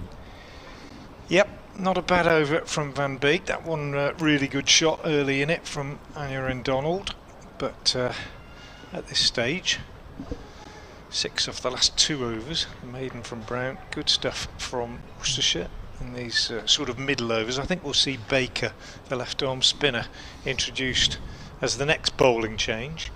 Brown meanwhile from the pavilion end bowls, and this one is dropped down on the onside, and a hasty single is taken. Both batsmen in tune with each other. Donald called it and went straight away. Had it been a more fleet-footed fielder than Azhar coming in from mid-wicket, they might have struggled. As it was, they hurried through. Azhar threw at the non-striker's end, but comfortably home. Donald goes to 7, joins Ben Brown on that score, and it's 87 for 3. 1 ball gone in the 19th over, Worcestershire having won the toss and chosen to field. Brown in, bowls, and on the back foot, his namesake pushes back up the pitch to the bowler. If you're just joining us, and I know people will be all the time, especially as we're on BBC Radio 5 Live Sports Extra, as well as on the BBC Sports app. Hastily arranged quarter-final here at the Azures Bowl, being brought to you by BBC Radio Hereford and Worcester, BBC Radio Solent. I'm Frank Watson of BBC Hereford and Worcester, and my co-commentator at the moment, as a single is taken by Brown, just tucked away into mid-wicket, is Dave Allen, but also we are being hosted really by Kevin James of BBC Radio Solent, the former Middlesex and Hampshire all-rounder. And if you want to get in touch, I'm sure Kevin will give out his dedicated email shortly. I'm at FrankWatson58 on Twitter. If anybody wants to make observations about the game, you might be watching the live stream, you might be a Hampshire supporter or a Worcestershire supporter. We're always interested to know what your thoughts are. As Brown comes in again and bowls, and that's an error of line and just capitalised on by Donald. Brown just drifting into the pads, and Donald just getting inside the line and getting a nice little bat on it. Old-fashioned leg glance down to the fine leg boundary. First boundary that Brown has conceded for some time. He's bowled very tidily indeed. He's in his 5th over, 1 for 17 now. But Donald, who made 100 the other day, looks like a man who is in good touch. He moves to 11, and he waits again now as Pat Brown is in, bowls to him, and this time his line is more accurate, round about middle and leg, and it's just pushed by Donald out to Azhar Ali at mid-wicket, and there's no run. 3 men out. Nick Gubbins caught at mid-wicket by Pat Brown off the bowling of Dylan Pennington for 15. That was 49 for 1. Became 69 for 2 when Fletcher Middleton, who had played really impressively for his 41, had almost run a ball, 43 balls faced. He was caught in the deep by Gareth Roderick off this man, Pat Brown, who bowls now to Donald, and he just runs that with soft hands down to third man. Joe Leach has quite a long way to come round, and good running from Donald, immediately seeing the opportunity to come back for a second, which he did. So he moves on to 13, and the total at the end of the 19th over to 94 for 3. And just to finish my summary of the wickets, Tom Prest, the third man out, mishitting an attempted pull shot off Logan Van Beek and lobbing an easy catch to Azhar Ali at mid-wicket. That was 77 for 3. 94 for 3 now, with 19 overs gone. And I've just got a feeling that the worst of the gloominess that was coming over and looking slightly threatening, I think it's disappearing the first ball of the next over. That's driven very nicely through extra cover, and Ben Brown goes on to 12 from 8, takes 4 there.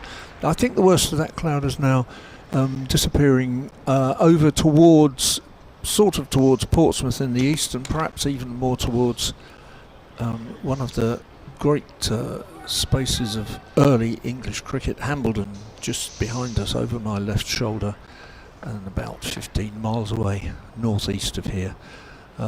It's a bit clearer. There are even 1 or 2 patches of blue sky, so we might have missed that first 50% chance of rain as Van Beek comes in for a second ball of the over. He bowls very short, and Ben Brown deals with it better than some people have, and it's pulled away to long leg for a single to Ben Brown, and they go on to 99 for 3, so the crowd will be poised to applaud any moment now. Both batters on 13, and Van Beek 1 wicket so far, 1 for 19. It's quite a lot of enthusiastic support from his fielders as he bowls, and that's going down leg. I think it's an attempt by Donald just to play that up towards mid-on or out to mid-wicket, but it hits him on the pad. Van Beek gets half a inquiry of the umpire, but the wicket-keeper doesn't seem very enthusiastic, and neither anyone else on the field, so he's certainly not out. Hits him on his bright yellow pads, and Van Beek in again, and this time Donald plays that shot to mid-on, and Joe Leach misfields. He nudges it round the corner and they get a single, and there's the applause for the 100. Always polite applause for 100, even if you're 100 for 9. The bright yellow pads of Hampshire and the bright yellow helmets of Hampshire are the only things that particularly enliven, in a colour sense, what the players are wearing. Ben Brown doesn't really get hold of that, but he plays it round the corner to a sort of leg gully position. The man at short square leg has to run round and pick it up, so he gets a single. 101 for 3 at 12:22. The run rate just over 5. We're coming up to the 20th over, the end of the 20th over. It's not that warm today. There's a kind of autumnal breeze, and there's another one of those short balls, and maybe an Iron Donald will just look at the pavilion for a moment there, or to the balcony, the Hampshire balcony, and say, that's the way to do it, guys, because he's just hit it for 6 over square leg. And Hampshire move on to 107 for 3, and Donald on to 20. Certainly, I would think the best of the leg side pull shots that we've seen executed by a Hampshire player today, Frank. Yeah, beautifully struck, wasn't it? Right out of the middle. Yeah. And Van Beek, no great pace, and not able to bowl that sort of length and get away with it, really. And Donald, as we said, 100 the other day, looks in form, and he certainly middled that beautiful shot. Expensive over from Van Beek, 13 from it. See Josh Baker warming up now, the left arm spinner. I think we'll see him pretty promptly. Meanwhile, Pat Brown to continue from the pavilion end, down the leg side, and just clipped away. Well, off the face, maybe off the glove, not very far away from the diving Ben Cox. In fact, the umpire signals leg byes, so it didn't take the glove or the bat, it was just off the thigh pad. Down to the boundary, 4 runs anyway. Nelson is up, 111 for 3. A message from Dormston Cook, and he says, good afternoon, just joined the live stream and see no Folly again in the lineup. I think he means Dolly, meaning Brett D'Oliveira. Is he injured? Yes, he is injured. Brown in again, bowls, and this one is clipped away on the onside by Ben Brown for a single. He goes to 15, 112 for 3. Not almost recovered, I think, and will play in, I think, we certainly hope that he'll play in the remaining championship games of this season, but has had a shoulder problem and on the mend, but not ready yet to return to action. Brett Oliveira. In comes Brown again and bowls, and this one is just pushed away on the offside, steered down to third man by Donald for a single. He had played some games in this competition, hadn't he? I checked up last night, and so I guess he's only just been injured, Frank, is that right? Yeah, a couple of weeks ago he dislocated his shoulder. Oh. Yeah. Just had an interesting message for all of us from DB Dutch Kate. DB Kate, she says, the beak of the Logan variety is pronounced bake. Two E's together in Dutch is pronounced as an A. Thank you. There's Brown in bowls, and this is turned away on the leg side by the other Brown, Ben, and they go through for another single. He goes to 16, 114 for 3 in the 21st over. So it's Logan Van Beek then. Thank you for that. Yeah, thank you. We stand corrected. And I say stand corrected advisedly because we have to stand. We are in standing. our commentary position here, because if we sit down, we sink down behind a little sort of black screen which is in front of us on this balcony, high up above the wicket-keeper here at the Ageas Bowlers. Brown bowls, and this one is again just short of a length, and off the back foot. Donald picks up 2 more runs, just steering it, thickish outside edge really, but he's right on top of it, behind square on the leg side. Joe Leach runs round to do the fielding. 2 more runs beginning to come with a nice fluency now for this pair. Their partnership is already worth 39, and it's almost happened, you'd almost say, without noticing really. Excellent stuff from Donald in particular. He's on 23 now, and waits again as Brown is in and bowls, and he's clipping this one away for 4 in the air over mid-wicket, but again nicely timed. And he is looking, I know I keep saying this now about and you're in Donald, but he is looking like a man who's got 100 the other day, and very sensibly he came in and didn't go after it straight away, just even though he got runs the other day and he's obviously seeing it well, he's in good form. He just came in, had a look for a few deliveries, but in the last couple of overs absolutely smashed big 6 off Logan Van Beek over deep backward square, and that a nicely timed clip over mid-wicket for 4, and he's raced on to 27 off just 22 balls, just the injection that Hampshire needed after the loss of those wickets. 120 for 3 off 21.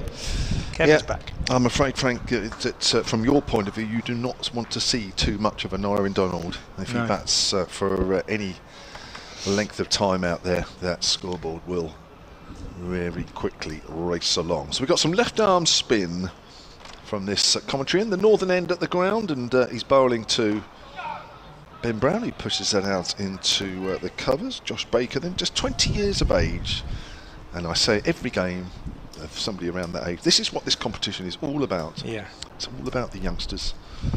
Got a 20-year-old here bowling to Brown, who's driven out into extra cover, and there's no run. Rob Jones there. It's sort of got chillier again.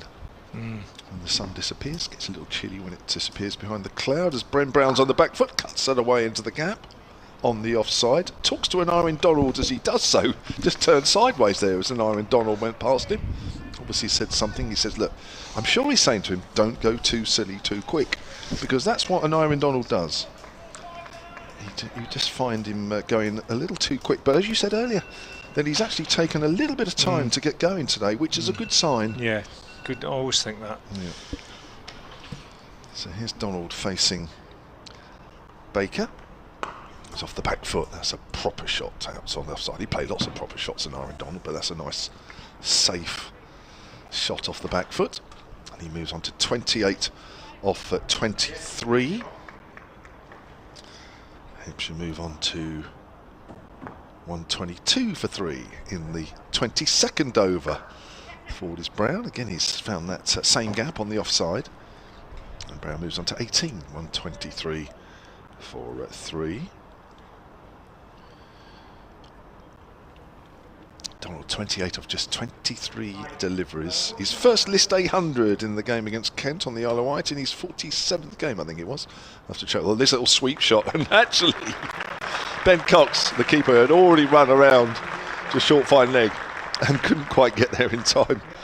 And Owen Donald is looking very dangerous out there already. And that is the 50-run partnership between these two, and that's come off just 40 balls.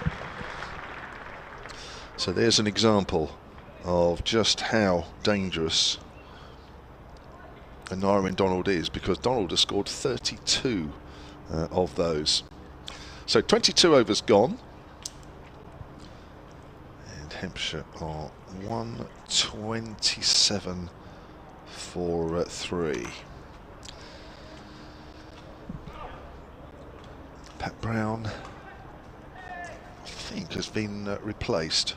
So Pat Brown 6 overs, 1 maiden, 1 for 28.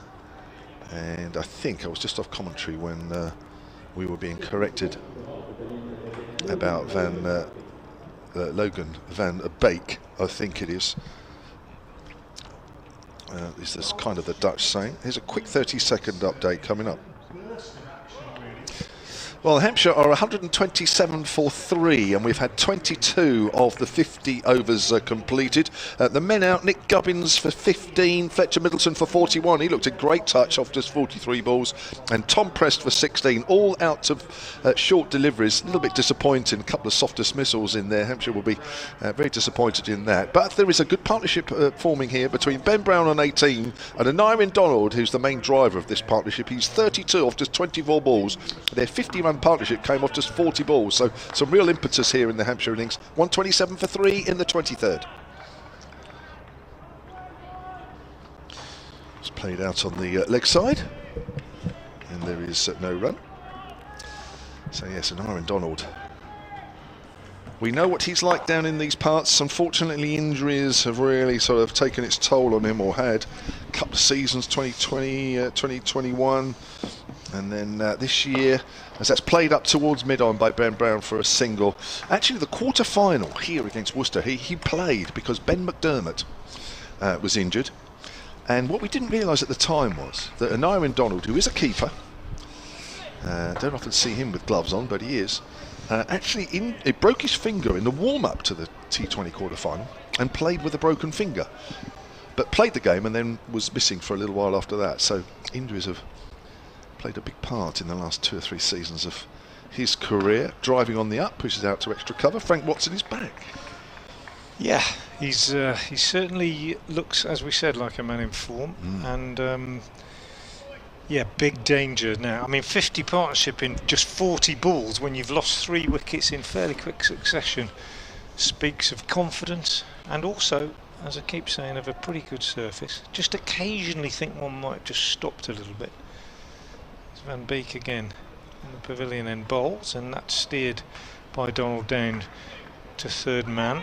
It's quite a characteristic shot, that he sort of just kind of he runs it down and almost sort of takes the bat away at the last minute and just kind of deflects it down to third man. He's done it 3 or 4 times, and he tries to get it very fine. A couple of times he's managed to get 2, but on that occasion Leach was able to keep it to a single.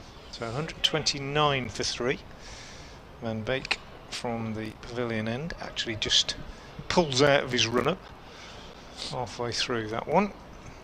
He's not shy of bowling a short ball either, is he? No, hits the deck, doesn't he? Yeah. That's kind of good action. Sort of bowler he is. Yeah, he is. And again, bowls, and yeah, just in behind that, Ben Brown just tucks it away on the leg side, and able, with Donald going so well, just to happily pick up singles. Actually keeps the strike at the end of that over. 130 for 3, Brown 20, Donald 33.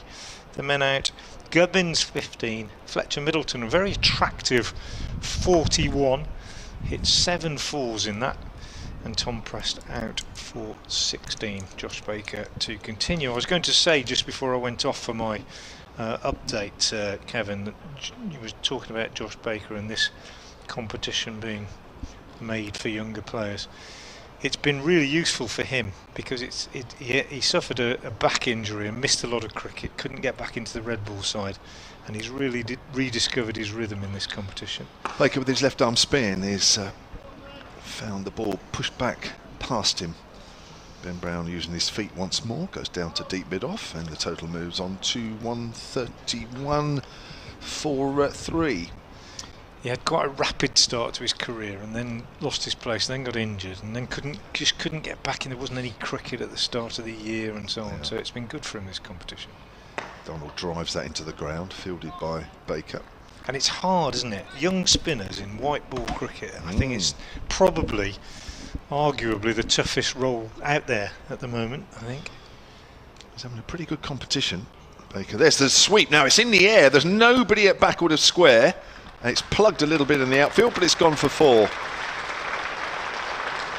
Again, Anarian Donald showing how effective he is in white ball cricket. 37 he moves on to, 28 balls that one. Yeah, Baker has played in all the games so far. 15 wickets at 22 apiece. Yeah, he's bowled really well. Yeah. And he needed it. He needed something to reintegrate him, if I can put it that way. He felt that the previous ball wasn't a bad one at all, as Donald just pushes that into the gap, square on the offside. Moves on to 38, on 36 for 3 in the 24th. He probably won't have bowled at too many people like Anarian Donald. No, well, he did get savaged famously by Ben Stokes at New Road last year, and he's hit for 5 consecutive 6s. Oh, right. Let's push through a little quicker. Cut away by Brown into the gap on the offside. 137 for 3. Oh, he wasn't the guy. Was he? Yeah, it was him. Yeah, that's right. game when Stokes was sort of coming back in. Yeah. So he's had quite a few experiences in quite a short career, actually. Yeah. Just 20 years of age. If you missed me mention that before. There's a little sweep shot again. Cox has gone down the leg side, but it's over his head this time, and that is 4 more. Little dab sweep there from Anarian Donald. Again, Baker's not doing a lot wrong. Donald's just manufactured a shot out of nothing there. Moves on to 42 off just 30 balls. 141 for 3, Hampshire. 24 gone. Yeah, you're right. He's not done a lot wrong at all in that over, I don't think, and taken for 2 boundaries without bowling a particularly bad ball. But I'd go back to what I was saying about if I haven't got a son, I have a grandson now who's only 4 years old and hasn't really shown a great deal of interest in cricket yet, although I am trying. But if he said to me, in a few years' time, I want to be a cricketer, what should I do? I would say, well, I wouldn't really advise you to be a spinner in white ball cricket. It's not the best role these days. You've got to be very, very good indeed, haven't you? It's so difficult. Here's Van Beek from the pavilion end in to bowl, and a rare dot ball at the moment as Ben Brown pushes this out to Baker in the covers. Having said that, if you can do it, if you can crack it, then spinners in white ball cricket can have very lucrative careers at the moment, of course, but as the bats get bigger and the boundaries get smaller and the scores get higher, it looks a pretty tough occupation. I think you've got to be immensely strong mentally to do it. Van Beek in, bowls short, and a little swivel pull shot, very nicely executed by Brown. Fielded by Gareth Roderick out on the deep cover boundary. In fact, it's Ed Pollock who must be on as a substitute. Yeah, Ed Pollock. So just have a look round, see who's gone off. It might be Dylan Pennington again. Got a bit of an ankle problem, I think. Yeah, no, he's at mid-off, Pennington, so maybe it's someone else. In comes Van Beek again, and bowls, and Donald is just steering this one down on the offside, scampers back, having gone set off for a single, realises that Rob Jones is extremely quick across the ground and scampers back. I think if you're going to be a spinner, you have to bowl mystery spin. Yeah. So I wouldn't dissuade it totally, but I would encourage anybody, like a Narayan, Sunil Narayan, or a Saklain Mushtaq. Yeah, sure. Yeah, I think you're right. Or who's the guy that played for you years back, off spinner? Ajmal. Yeah. Here's Van Beek, bowls and driven by Donald out to another substitute, Ben Gibbon, who's on the field out on the cover boundary. I think I've worked out that Pat Brown is one of the fielders who's missing. Now I've got a problem sorting out the other one. Could be Gareth Roderick. Anyway, single taken, 143 for 3 in the 25th over. A really good platform, I'd say. It was Van Beek bowls, and there's going to be 4. Banged in short. Good swivelling hook shot, really. He's got right on top of it, almost like a tennis shot. Brown, and kept it down, and also perfectly bisected the 2 fielders on the leg side boundary. One of them at long on, the other at square leg. So despite both converging on the ball, neither was able to pull it up inside the rope. 147 for 3. This partnership is now worth 70, and they're flying. Van Beek again is in and bowls, and again it's just short of a length, and Brown nudges it off his hip, starts for a single, then realises there might be 2, so he puts the burners on, but made that decision too late, so he doesn't get back for a second. Keeps the strike, 148 for 3 at the end of the over. 7 runs came from it. Well, halfway through the innings, and the platform is being laid for something well in excess of 300, I would say. Well, yeah, you'd hope so. Certainly when Alnara Donald's out there, then these runs will come very quickly indeed. But they'll be disappointed with those 3 wickets, the way they were got out. All 3 pull shots in the air.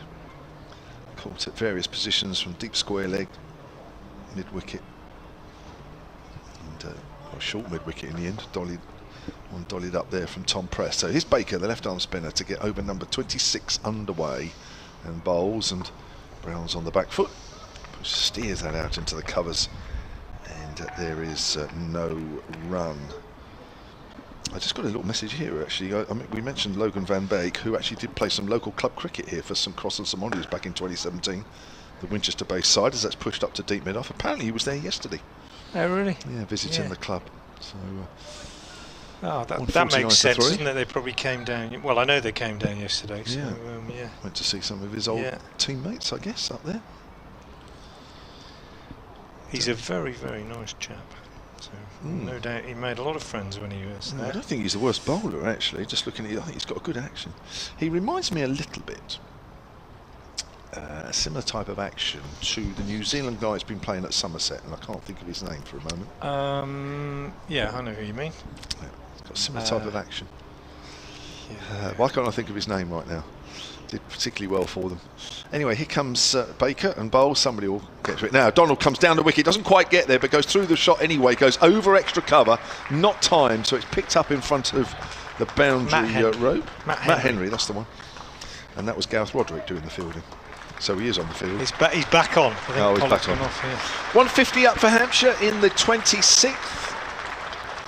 It's looking a little better for them out there, having lost a couple of wickets for 8 runs in the 60s and 70s. So that's pushed up towards deep mid-on, where Azhar Ali, looking forward to seeing him back, not for too long. I do quite like watching him bat. I think he's got a very nice, easy way about him. He reminds me a lot of Mushtaq Mohammed when he bats. The old, the older Mushtaq. Yeah. Plays very unlike him. I told him that, and he was very pleased. Was he? Yeah. Makes the game look very easy as well, doesn't he? Trying to give himself some room there, Ben Brown. Doesn't quite execute that properly as the ball goes back to the bowler. We've got a young bowler who's coming through called Harry Darley. He's in the squad today. Thought he might have played. Baker in the game, bowls. Little fuller this time, so that's driven into the gap by Brown on the offside. 153 for 3. And he was warming up before, and I should have pointed it out to you. I should have told you, because I really, really would be interested in your take on it, particularly because he reminds me, and I've said this to a few people, and one person said, yeah, I can see that.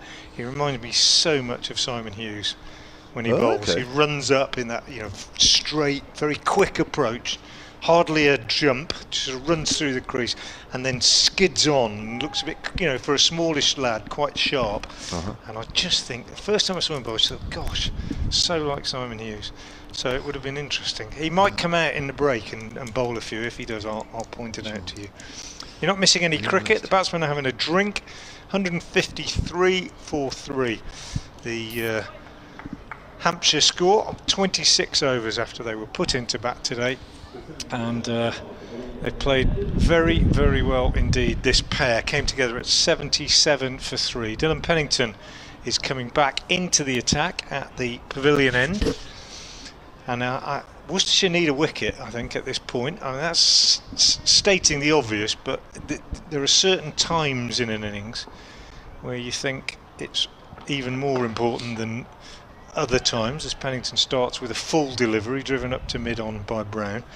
And this is one of those times, I think, because this partnership is already prospering, but it's in danger of really running away a little bit in these middle overs if they don't break it. Would you agree with that? I agree, yeah. No, and it was a partnership that got Hampshire a long way towards getting over the line against Kent on the Isle of Wight as well on last Tuesday.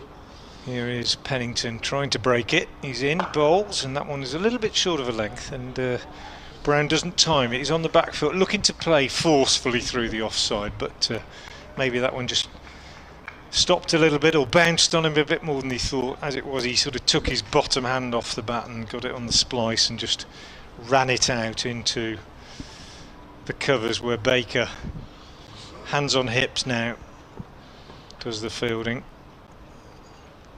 As we say, Baker hasn't by any means bowled badly.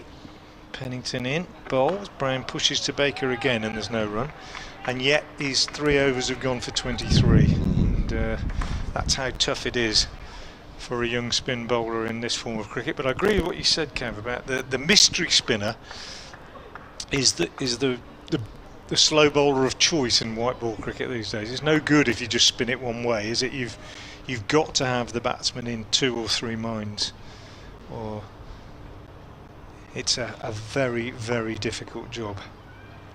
Pennington in, bowls, and Brown is in behind this, nudging it away on the leg side for a single. Kashif runs round from fine leg to do the fielding. Brown goes to 31 off 39. Donald 46 off 34. Yeah, it's. I mean, what you don't want is a batter being able to set themselves almost before you bowl. Yeah. And if you're spinning it one way, then they're halfway there. Whereas if they're not quite sure which way it's going to turn as the ball comes out of the hand, then you've kind of won that little battle initially. Pennington bowls, and there's a drop catch by Baker. It's short extra cover. It was a tough one, and he's got very good hands. He really has. He's a good catcher, Josh Baker. That's why he's the chosen slip fielder when they have one in white ball cricket. But that was hammered in the air, and he dived away to his left, got hands to it, took the pace off it, couldn't hold on to it, and they go through for a single. That could be costly. Donald moves to 47, 155 for 3. They've caught well today, but not able to hold on to that one. Baker, and Pennington in, bowls, and Brown pushes away on the onside, and there's no run. So good over from Pennington, brought back to try and get the breakthrough. 2 runs coming from the over. He's unlucky that he didn't. Baker unable to hold on to a hot chance at short extra cover. 155 for 3 off 27. Yeah, he'll always give you a chance, Aaron Donald, if he's out there for any length of time. He did give a couple of chances against Kent on Tuesday of last week, in quick succession actually, but they weren't taken, and he went on to get his 100. They were much easier than that one, I have to say, although that's we've seen those taken. If you're listening to us on 5 Sports Extra, just a reminder here that in just under an hour's time you'll be taken to the Formula 1 Grand Prix. If you want to stay with this game throughout the day, then we're on the BBC Sport website and app, and if you want to watch the live picture feed, just go to the Hampshire Cricket website, or if you haven't already downloaded their cricket app as well, that's on there, which I guess is also going back to the Worcestershire cricket website as well. So plenty of ways to stay with us throughout the day. Joe Leach is back into the attack as well, so we've got the opening bowlers back here, which again is an inside edge by Donald onto the pad as it goes out on the offside. I think, Frank, as you were saying, I think that's a definite indication here that Worcestershire want a wicket with both openers back. Yeah, no doubt about it. Leach, little wobble, little bit of a wobble I thought on that one, but no great pace, keeper standing up. But yeah, absolutely, Worcestershire need a wicket. and quite right of the captain to try things, I think. Right arm over, medium pace. It's gone for the sweep shot again. Hasn't quite got hold of this. It's gone very fine. Sort of a little paddle shot, really, from Donald to a length ball. But it's 2 runs. It was an inside edge onto the pad. That took the pace off the ball. And Donald moves on to 49. I mentioned that last week was his first 100 in 46, 47 List A games. But, in a rich vein of form. We've been waiting this for so long from a Hampshire point of view. Donald drives, doesn't time it, goes out towards extra cover. We all know what he can do. Very positive player, not in the championship side. When he was playing in the championship side last year, coming in at sort of 7 and 8, him and Keith Barker, it's amazing actually that the reason Hampshire did so well in the championship last year was because of those guys coming in low down and giving the Innings massive momentum when they got going and changed the outlook of matches with their batting, as that's driven out towards extra cover, but hasn't been in the championship side this year. Only played that, well, he didn't play many T20 games either. And Aaron Donald, I think off memory, and I'll check as I'm talking, that he started off in the T20 side. In fact, no, he played 3 of the first sort of 6 or 7, and then that quarter-final against Worcestershire here earlier in the season. Here's Leach, comes in, 157 for 3, bowls to Donald. Donald goes for another paddle shot over the head of the keeper, and he has got the full bat on it this time, and that's his half-century. Warm round of applause from this crowd here at the Ageas Bowl, and that half-century, 53, has come off 40 balls with 7 4s and 1 6. Just that one chance in the previous over to Baker, but a difficult chance. But, as I said, don't want to see too much of an eye on Donald if you're the opposition, as that scoreboard is racing along now. These two came together in the 16th over, and here we are in the 28th. In the 16th it was 77 for 3, here we are at 161 for 3. There's a fielder down at fine leg, but still fairly square. I think if Donald, now Leach is just saying, look, I want that fielder a little straighter now, say to Jake Libby at mid-off. Has to come a little finer, because Donald's played 2 or 3 shots down that area. That's where the fielder needs to be. As Donald's on the front foot, drives on the up to Libby. Heard the shout of yep, yep, yep. And that's the end of the over. Donald will keep the strike. 28 gone, and it's 162 for 3. Yeah, runs coming thick and fast in the last few overs. Must be a bit annoying for Joe Leach, a bowler. Used to be a bit quicker. He's not so quick now, and the keeper's standing up. But when you start getting paddled like an off-spinner, horrible, isn't it? Must be really very, very annoying indeed. He's seen a lot of cricket, Joe Leach, and I don't think he's learned. He's this much that he's got to learn, so he's used to it, I guess. But it can't be much fun. Pennington from the pavilion end bowls to Donald, who drives straight down the ground. That'll go all the way for 4. Libby's in pursuit, doesn't catch it. He's absolutely flying at the moment, and Aaron Donald off the back of 100, as we said, 58 now off 42. Anything that is not absolutely bang on the mark, he is going after, timing it well, not trying too hard, just timing it nicely. He's a strong man, he's got fast hands, and he's finding gaps as well. Pennington in again now to him, bowls, and there you go, and he gets lucky too, because he's been done by that one. Good bowling by Pennington. He's edged it. It probably would have been caught at slip, but there is no slip, and it's 4 more down to third man. Who'd be a bowler? 170 for 3. He does run it down, as I've said earlier, quite nicely, but I don't think he was trying to then. I think he was genuine. Well, he might have been trying to run it down, but he didn't successfully run it down. He got an edge. It was a proper edge, I think. It was a bit full and straight to be playing that shot, really. If you're watching the live picture feed, you'll have seen the replay. Pennington in again, balls, and well, that's 6. That's hammered away. That's short of a length. There's, as I say, margin for error is non-existent at the moment when you're bowling to Donald. And there was an error from Pennington, short of a length. It wasn't that short, but he's on it so quickly. Hit it beautifully, and even though the rope's in 20 yards from the fence, it went halfway up the bank of seats at deep backward square leg. Donald on fire, 68 off 44 balls, 14 off the last 3, and a man on a mission.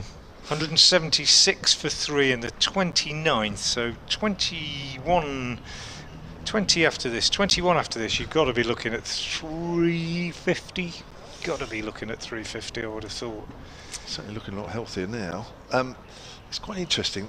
This might sound silly, but this is now for me an Iron Donald at his most vulnerable, because he gets into this sort of groove. I spoke to him after the game last week when he got his 100, and I said, look, we've been waiting so long for an innings like this, and you play a lot of shots, blah blah blah. And I forget the phrase he used, but he basically said that in his head, there's this voice that says to him, hit it, hit it, hit it, hit it, and he wants to do it every ball, and he says he really has to fight it, to fight it hard and say, no, I can't do that.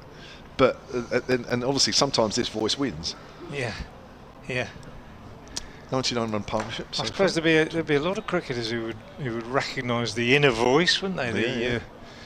The voice that you you sometimes need to shut it up, and the skill of being able to shut that inner voice up is the difference, really. I think golfers talk about that as well, don't they? Here's Pennington with a ball that has been replaced, and this is cut by Donald, and it's 4 more. He didn't really get hold of that one, but it's run away to backward point. 2 fielders, Leach from third man and the substitute Pollock from cover point, converging on it, and it just trickled over the rope in between the 2 of them. So Donald has taken 18 off the last 4 deliveries.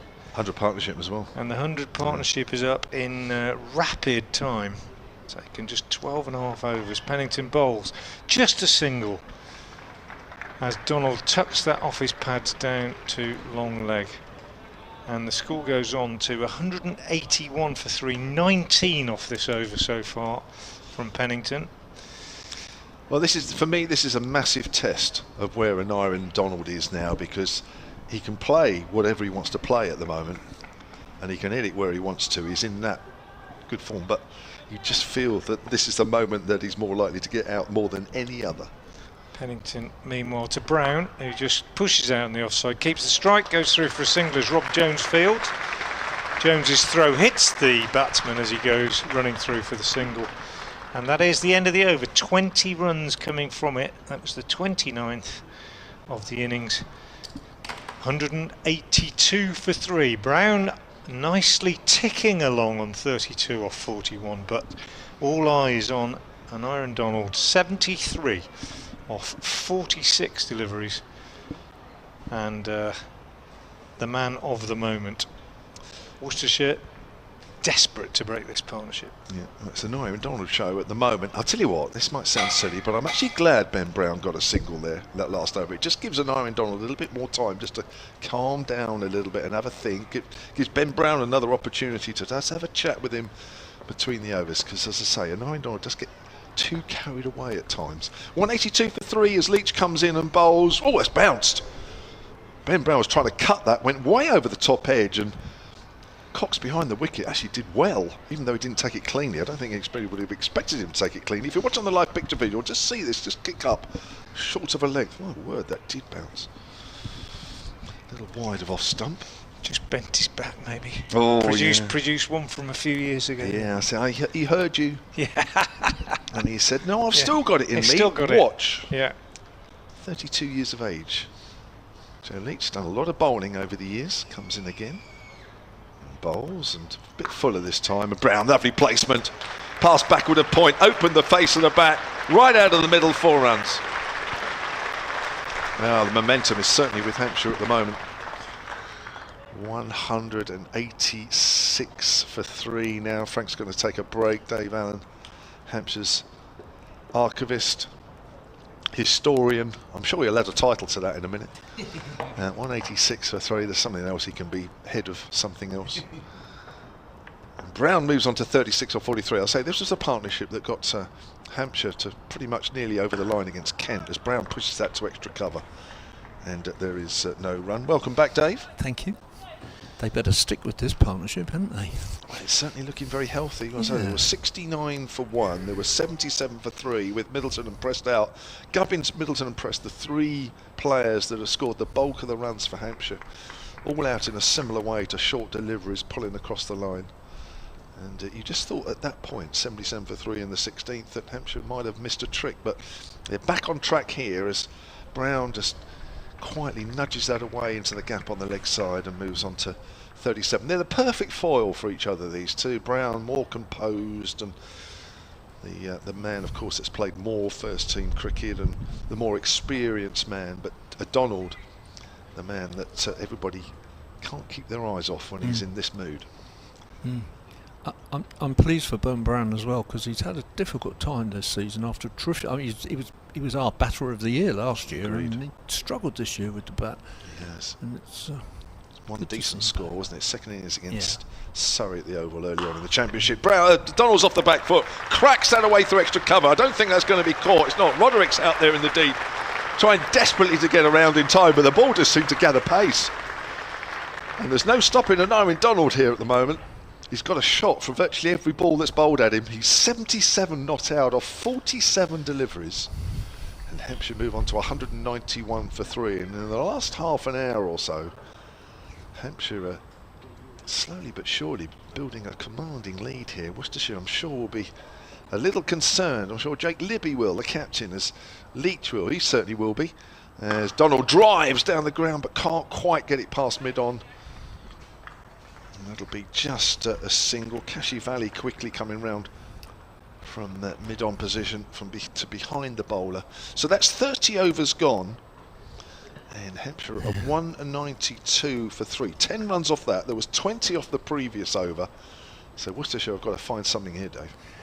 People have said in recent years, haven't they, that if you've got wickets in hand, you can probably double the 30 over score. I'm not sure that I'm convinced about it, but if you were to do that and double the 30 over score to see what the total will be like at 50 overs, then it would be, I think they've taken the score off the board at the minute, I think it would be 384, which would be fairly massive. Now, I'm not convinced that that will be the score, but Worcestershire desperately need wickets here, and Hampshire need to keep pushing on. It's, Baker's come back at the pavilion end, but he's slashed away out on the offside towards extra cover, and they're coming back for a third run, which they've run very well. Get in easily enough. The current partnership, I think, is now up to, it said 115 on the board for a moment there, but I think it's 118 now. Yes, it is 118. And Baker with his slow left arm coming in and bowling again, and that's nudged on the leg side. And Donald just cautiously yells at Ben Brown to change his mind about a scampered single there. Ben Brown on 37, Donald on 81 now, 81 at a run rate of 165. Brown this time plays it out square on the offside, goes to the man out on the cover boundary, and they take an easy enough single. 196 for 3. Still some batting to come as well. Toby Albo, who's a specialist batsman, is probably next, but Liam Dawson is in the side, and here's Baker again, bowls, and Donald. That I was describing that on the Isle of Wight the other day, the kind of modern quick hands through the shot, driven out to long off for a single. So 197 for 3 in the 31st over, closing in on the 200 score, and that's pushed to cover, no run. Baker just keeps that a bit tidy there. It's the second dot ball of the over, 5 gone and 1 ball to go, 5 scored rather than 1 ball to go. And dear me, Baker, I have to say, deserved a wicket there. Ben Brown came down the pitch. His opposite number, Cox, is standing up, and we're just having a look at the replay here. It goes down the actually, I think it might just have hit the pad as it was going leg side-ish and held up, but Cox couldn't gather it and stumped back Brown, which I think he might feel he should have done. An opportunity. I'm not sure what Kevin thinks about that. Do you think it just hit the pad and straightened the fraction down? Yeah, it might have done a bit of both, but even so, I mean, that's not a difficult take, No, is it? It's not. It's over the top of the stumps. Cox just beat his gloves afterwards, which was clearly an admission that he recognised that he should have. Very grateful to the lady whose name I haven't got next to me now for updating us about Dutch pronunciations. I'm not an expert in Dutch pronunciations, but this delights me because I came off just as it all happened. But I can tell you, as Kevin is going to describe an over from Van Beek. Yep. B-E-E-K, apparently in the Netherlands, it's Beek. Here he is. 6 overs, 1 for 37. Comes in, runs away from us and bowls. Donald drives it's in the air, through extra cover, not timed. And that's it'll be 2 more. Testing Gareth Roderick out there again in the deep. Away to our left towards the tunnel. 199 for 3, Hampshire having been 77 for 3 in the 16th. And here we are in the 32nd. Now I think Van Beek will test Donald again on the short ball. He did it, didn't he? Yeah. 2 or 3 times. And did actually get Tom Prest out with a short delivery. Prest pulling it away, just looped up to mid-wicket. But I'm sure he'll do the same here to Donald or Brown. Depends on who he's bowling to. Donald hits that good length ball out to point. And there is no run. I was disappointed, Kevin, that I wasn't on when they changed the bowlings, because I would like to have said it's a moment of bake-off. Dave. Have you been waiting for that one? Yeah, I've been waiting, yeah.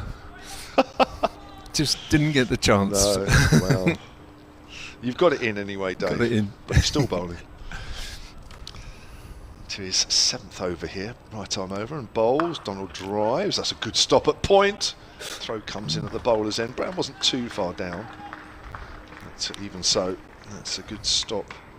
I think that's Rob Jones. Yes, it is Rob Jones there, the Lancashire man who's on loan until his full contract kicks in, start of next year. 3-year deal he's secured himself at New Road from Lancashire. Donald on 84 faces Van Beek again. Pulled away, high over mid-on, that's going all the way. 6 runs. Signalled by the umpire. That was a flat back pull shot. Gone on it really early. He was expecting it. He was waiting for it. And that's the 200 up for Hampshire. It's come up in the 32nd over. And they are looking in a very good position here. Having been 77 for 3 in the 16th when Prest went. 205 for 3 it is now. Donald moves on to 90 from 54 deliveries. And has added his 3rd 6 to his innings, and Donald, well, a little defensive shot there. What's going on? Haven't seen one of those for a while. Even a dot ball has been sort of pushed into the gap. I can hear Dave in my ears calculating something away. No, it's all right. No, I can hear you're working something away, which sounds tremendous when it comes out, because there's been a lot of calculation gone into that, Dave, by the sounds of it. Yeah. Right, you can unleash that in a minute if it's relevant. Donald on the back foot cracks that out into the covers. Now, are they going to take the throw on from Roderick? They do. Comfortable too as well. And Donald moves on to 92. Wonderful entertainment on this bank holiday weekend. And I think most of this crowd here didn't expect to be here today. They were expecting this game on the Friday. They were told late on that nope, Worcestershire were playing New Zealand at New Road, so this will have to be the Sunday. There was a few moans and groans on the island because a lot of people had plans, including me and Dave. Including but us. We're here anyway. Yeah. And well, watching an eye in Donald, it seems like it doesn't matter. 32 overs gone, 207 for 3. What's that calculation? No, I can't tell you yet, because it'll be a curse of the commentator. It's imminent. Oh. And it slightly involves you. Oh. So that'll get people excited, won't it? Here we are with a new over, and slow left arm from the pavilion end by Mr. Baker, and it's driven straight back to him by Ben Brown, who's on 38, not out. 207 for 3. Baker bowls again. Brown pushes it just out on the offside, and Point runs around, picks it up, right-handed, has a throw at the stumps. Baker, as is the modern way, stands in front of the stumps and prevents it from hitting, actually, because Ben Brown is back safely. So 2-8 for 3. Run rate up to 6.4 now. And here's Brown again. Donald down. Now, that's way up in the air, and it's going to plug between two men. It was a mistimed shot, and the man at long off was rushing in. The man at cover was rushing round. They didn't manage to get there. Would have ruined my calculation. They take a single. Donald goes on to 93, and it would be silly of him to hold out now, really. As Baker comes in and bowls again, and Brown nudges that very nicely around the corner. It's fielded within the circle I quite like this fielding position, really, in white ball cricket. Short, long leg. And they move round for Donald. They bring an extra man round to short, long leg, and short, long leg goes to backward square leg. Donald tries to chop that down on the offside, and it was probably not that far away. Just said he's most vulnerable at the moment, Dave. Yes. It's a couple of shots in this over where he could just have blown it, really. And as I say, my calculation is imminent, and he plays another horrid shot there. I think that might well be a leg bye. It isn't. He must have got an under edge to that. So he will move on to 93, and I think the score is 211 for 3. So I can reveal all, and it's the end of the over, so that's quite useful. Well, at this point, these two have now equalled Hampshire's highest fourth wicket partnership ever for Hampshire against Worcestershire, which they did previously. Chris Smith and Robert Smith at Portsmouth in 1985. List A. 134 is the partnership, and the connection with Kevin is that he played, but they were going so well that he didn't bat. Good. Here's Van Beek bowls, and Donald's forward. That's more like it. I'd like to see a shot like that out into covers. However, Hampshire won by 10 runs, not least because our opening bowler not only dismissed Deepak Patel, but bowled a very good 8 overs, 1 for 20. Oh. And that was you. Oh, gosh. 8 overs, 1 maiden, 1 for 20. Deepak Patel went on to play for New Zealand. Yeah, that's right. Yes. Yeah. So there you are. You sat in the pavilion for the whole of our innings. I bet I was ready. Here's Van Beek bowls. Donald gets an inside edge, goes down to fine leg. This is Donald, the other side of Anarin Donald, who at the moment just looks like he's going to get out every ball. It's amazing how he changes very quickly from looking invincible to looking very frail. There was a little bit of applause there, which might be that there are people in the crowd who've realised that they've now broken the record. I'm not sure about that. There we are, Dave. Thank you very much. So that record stood, what year? Since 1985. Your first year at Hampshire. Yes, it was. Yeah. The Smith brothers both got 60s. So a new record for the fourth wicket as Brown drives out into the covers. It's looking the more solid of these two, as we would always have expected. Yes. 41 he moves on to. 213 for 3 in the 34th. Now, this is the thing, but it's not a Anarin Donald, but you know, most players would look up and say, well, I'll just make sure I get my 100, and then I'll have a little dart and a little blast and that sort of thing. Well, Anarin Donald still plays the same way when he's in the 90s or 20s or 10s, or even when he's not even off the mark. Here's Van Beek, bowls to Donald, length ball, gets wrapped on the pad, trying to work that away on the leg side. I remember Neville Rogers, who, I don't know whether you would have known Neville when he... I knew him, but not as a player, as an ex-player. No, I mean, I didn't see him as a player because he finished in 55, but he was... Arlott always said he was terribly unlucky not to play for England because he was at a club where he had to bat for Hampshire because they didn't have a lot of batting, and if he'd been at a stronger club he might want to play for England, but he's a very fine post-war batter for Hampshire. Van Beek bowls, Donald pulls that away, that's going over the rope, just, or is it? Yeah, just, on the leg side, and there's his 100.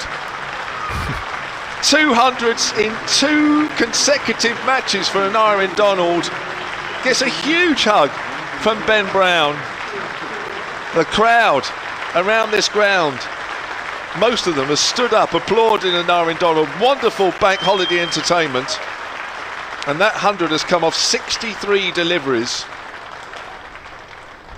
We waited 46 games for Anarian Donald to pick up a list 100, and he's done it in 2 consecutive matches. Fantastic innings. 219 for 3. 101 not out Donald. Here's Van Beek. Donald gets a length ball, plays it back, and Van Beek dives on it. Dives on the ball. And that's the end of the over. Van Beek, 8 overs, 1 for 55. Hampshire 219 for 3. Donald 101. Brown 41. Sorry, Dave. No, it's fine. That was terrific, and no reason for me to go on rabbiting while we were enjoying that. Well played, Anarian Donald. And in a sense, the story loses some of its relevance now. When Neville Rogers came into the side in 1946, he'd had to wait. He came onto the staff in 1939. Wasn't allowed to play then because he was qualifying by residence. Had to wait until 1946, so he had to wait 7 years while he was in the army to make his debut. And then he came into the side in 46 as Baker comes in and bowls, and that's just lightly swept backward of square on the leg side, and they take a single. And I can't remember exactly, but 3 or 4 times maybe he got into the 90s and got out, and on one occasion he got out because he was batting with the last man and had a go and gave it away. Baker comes in and bowls, and Donald is down the pitch there. It's false shot, but Brown urges him through as it goes backward to square on the leg side, and he was walking off having got out, probably last man, I can't remember, he didn't open the batting in those days, but probably last man out. As he was walking off, the umpire got hold of him. The umpires, as they are today, always old professional players who kind of knew the business of being a pro, and he sort of said, "Young man, come here, what do you think you were doing there?" And Baker comes in and bowls, and that's a flat, quicker ball. It's slashed out to the cover boundary, and they take another single. And Neville Rogers says something like, "Well, I thought I had to get on with it because the last man was in the so on," and the umpire just said, "In those circumstances, lad, you pay for yourself and get 100. Yeah. Wise old pro. Baker bowls, and that's slashed away again on the offside, but there's terrific, I was going to say no chance, but that's a terrific diving stop there. In circumstances where you would think Worcester's heads might be just dropping slightly, but not at all. Really, really well fielded out there. Two runs, and Pat Brown, two runs, not 4. Well fielded. 224 for 3. And this time, it certainly is crossing the boundary with no effort whatsoever. Donald goes on to 108, and now has his highest list score ever, because he made 106 on the Isle of Wight. And the partnership now is 151, for which you can hear generous applause, and Brown has scored 39 of those, and Donald has scored 108. Well, obviously he's 108 not out, and he came in when the partnership began. 108 out of 151 for the partnership, and he's just good value. I saw his debut, you know. I don't know whether you were there that day, 2014. Down at Cardiff.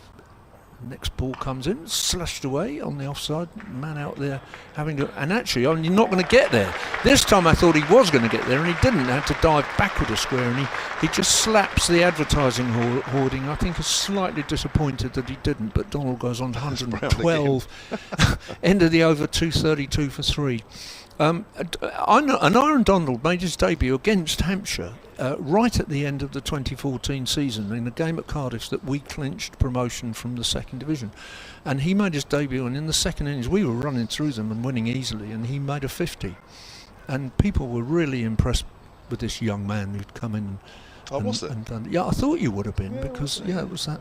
But I don't remember his innings. So I didn't know that was his debut. But so he made an impression. Of course, sometime not long after that, he made a double 100 in.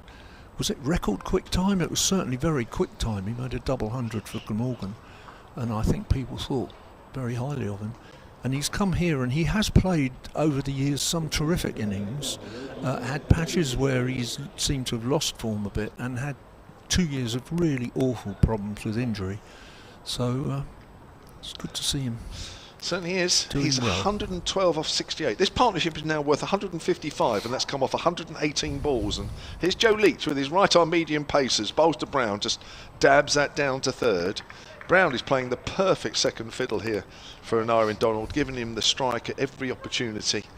And this crowd here, and us, maybe not Frank, but certainly me and Dave, just standing back and just admiring this stroke plate from an Aaron Donald, who has hit 13 boundaries and has hit 13 fours and 4 sixes in his innings to date. He's 100 coming off 63 balls, I think it was. As in comes Leach, bowls to Donald.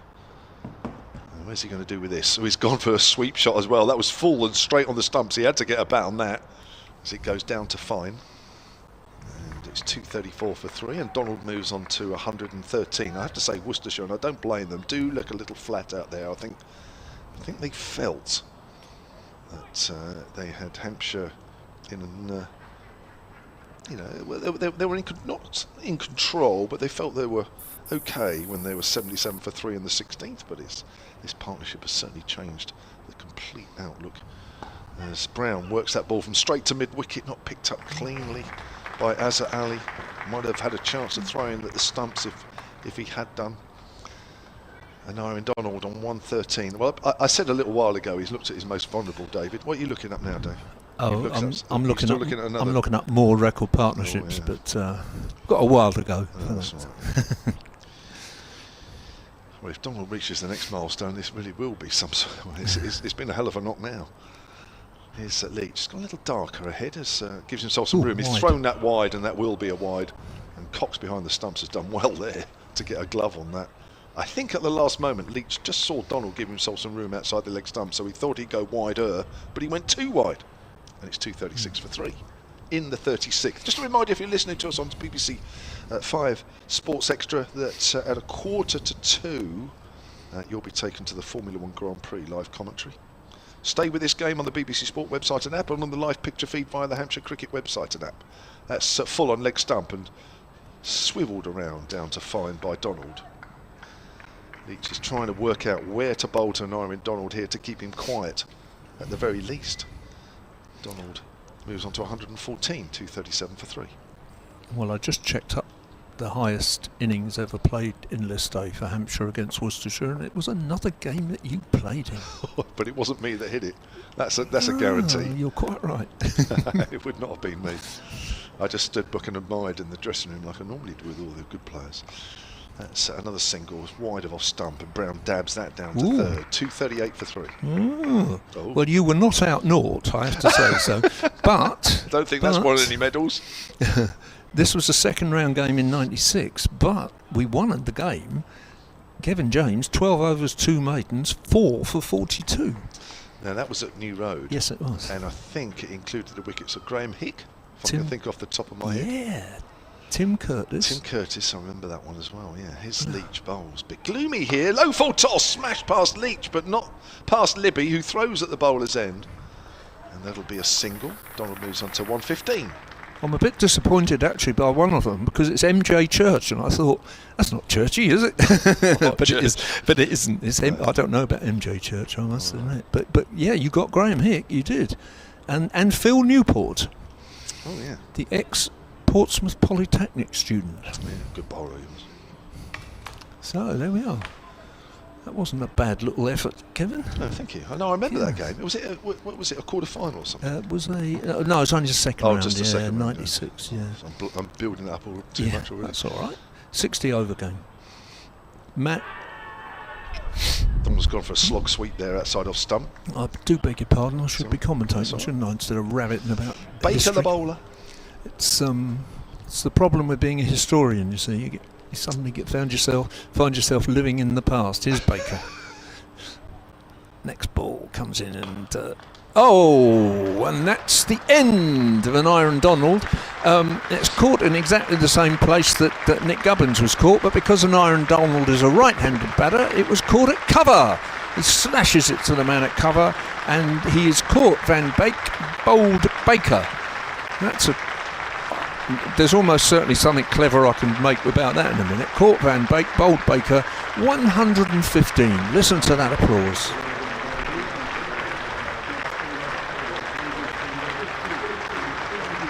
Well, I think we've all forgotten, Dave, that we had plans for this bank holiday because I'm sure most people here wouldn't have wanted to miss that.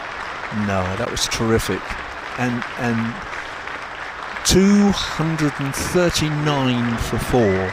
He came in 162, I think. So he scored 2/3 of the runs, I suppose, something like that, hasn't he? Really, really good. And I thought it might be Toby Albert next, but it's Liam Dawson. I had looked up Hampshire's highest 4th wicket partnership in any List A game, which they didn't get to, and I'm glad I didn't announce it because I would have been blamed for curse of the commentator. But had they passed it, the man who's just come in, Liam Dawson, would have been one of the men who lost the record, because it was Liam Dawson and James Vince who held the record at that point. So Baker, I think, possibly deserves that wicket. 6 overs and 2 balls, 1 for 45, and he's to bowl at fellow slow left armour Liam Dawson. The man at long on just comes in inside the circle, put a bit more pressure on, and Dawson is forward, carefully pushes it out. Liam Dawson, of course, has come back from the 100, where, to be honest, he had some success as a bowler. He didn't have much success with the bat. 30 runs at 7.5, which suggests to me he was out 4 times. Well, his high score was 24. Okay, so the others weren't good. Right. That's just pushed out on the offside, and there's no run. Baker again bowls, and that's pushed up to very short mid-wicket. Again, no run. So he's just seeing himself in, taking his time, and Baker is on with this ball for a wicket maiden. Yes, he's got a wicket maiden. He slashes that ball to short third man, and Joe Leach fields it carefully. So a wicket maiden for Baker, 7 overs, 1 maiden, 1 for 45, and something for Worcestershire to cheer. Well bowled, Mr. Baker. So 13 4s and 4 6s for Aaron Donald's innings of 115, and that partnership with Ben Brown for the 4th wicket was worth 162. And it's worth noting that when Hampshire were chasing Kent's 325 last week on the Isle of Wight, these two put on 139, or those two put on 139 for the 3rd. They all moved up one in the batting order on that particular day. So 2 big partnerships between Brown and Aaron Donald in consecutive 50-over games. Ben Brown is still out there, just nudges Leach out behind square on the offside, and he moves on to 47, does the Hampshire wicket-keeper. 240 for 4, but I think things will just quieten down a little bit now, however well Brown and Dawson play, and the others, between now and the end. Last couple of overs, if they've still got wickets in hand, might be a flurry of runs, but I think it's going to be a bit more measured. Yes. For the moment, when we get our breath back from that quite brilliant innings from Aaron Donald, consecutive hundreds in this competition as Leach bowls and Dawson pushes that quietly out on the onside. Dawson in at 6, but then there is still Albert, Barker and Holland, and actually Mason Crane, who I guess will bat 10, has showed himself capable of getting runs. He's played 3 games in this competition this season, scored 31, 2 and 12 not out. He's a much better batter than when his career began. Took a bow, didn't he, when he hit the winning run? Yes, he did. Which I've never seen before from a batter. Dawson can't find an angle as he pushes out towards extra cover. An interesting tweet here from Mark Mitchener, who we both know. Hello, Mark. At the BBC. At Solent Sport, he's tweeted. He says, this is Liam Dawson. You mentioned this, I think, before we started the game. This is Liam Dawson's first List A game for Hampshire since May 2019. One-day Cup semi-final against Lancashire. That was the last time he played. That was here, I remember that. Only 50-over games since then are 3 one-day internationals for England, and that was against Australia back in 2022. Thank you, Mark, for that. As Dawson bowls, Leach bowls, Dawson hits that out into the covers, and it's a bit like the Hampshire openers in the first 2 or 3 overs of the game. Can't find a gap at all. And of course that business with Liam Dawson is that he did indeed play in that semi-final against Lancashire, which was here, and we won it, and we went to the final. And the problem was that Dawson and Vince were both brought into the England World Cup squad and were not allowed to play in the final. Right, I remember. Leeds runs away from us. He's into his final 2 balls of the game as Dawson again can't find the angle as it goes to backward a point. Wow, it's all got very quiet all of a sudden, as we knew it would once Aaron Donald made his way back to the pavilion. Clouds are moving quite quickly and there's more blue sky. Yeah. It's not warm, I have to say. It is a bit autumnal, really. You're bravely standing there with the shirt. Mind you, you're only a young man, so... Well, no, I'm regretting just being in a shirt, but at the moment I'll just have to grin and bear it. As Leach bowls, Dawson gets wrapped on the pad, missed out there, just needed a little flick on the leg side. And that is just 1 run off that over. So since Aaron Donald's departure, 1 run has been scored off 2 overs, 38 gone.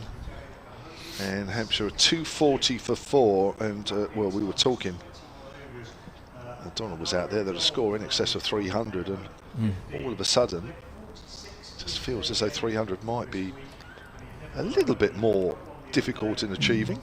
I think I'd back them to get 300, but that thing we were talking about, doubling it at 30, I'm not convinced by it, and I don't think they're going to do it here. As Brown bowls the first ball of the next over, and the other Brown nudges it backward of square. There's a man inside the circle who just runs around, picks it up. They take a single, and the score goes on to 2-4-1 for 4 in the 39th, and Ben Brown on 48. Liam Dawson yet to score, and this time he gets off the mark, and there's always somebody in the crowd. Ironic cheer. It's a bit bit cheeky, really. But it was his 10th ball, so I suppose if you've been spoiled by an Aaron Donald, you want people to get on. Liam Dawson is perfectly capable of getting on with it.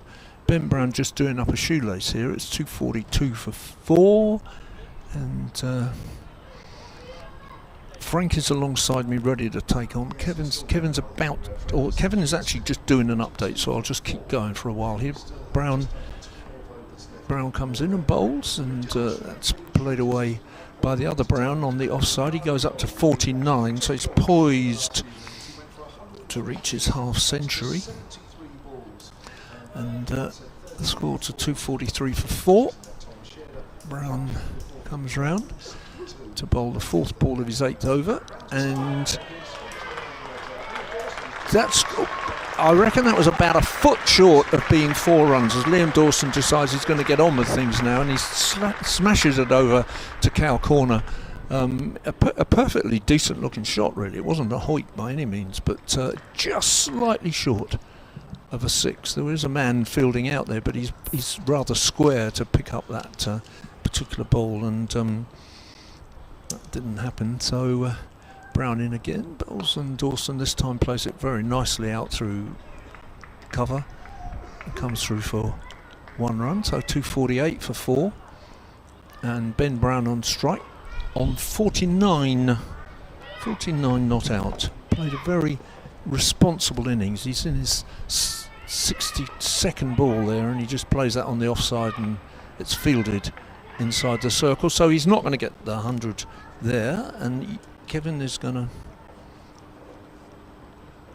Right, I'm coming off. Dave, yeah. 39 gone, 11 to go here. Thank you, Dave.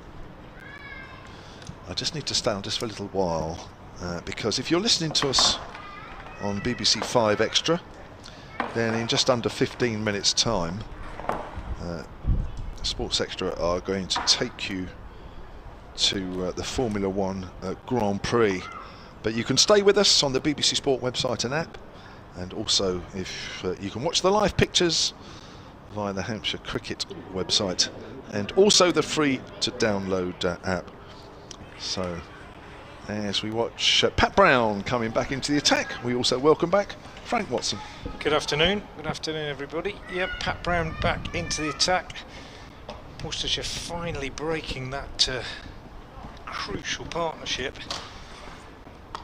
But Dawson has started well, and he gets a single here, running this one down to third man, and gives the strike to Ben Brown, who's on 49. Played a perfect second fiddle to an Aaron Donald, who played so well for his second list day 100 in the space of a few days.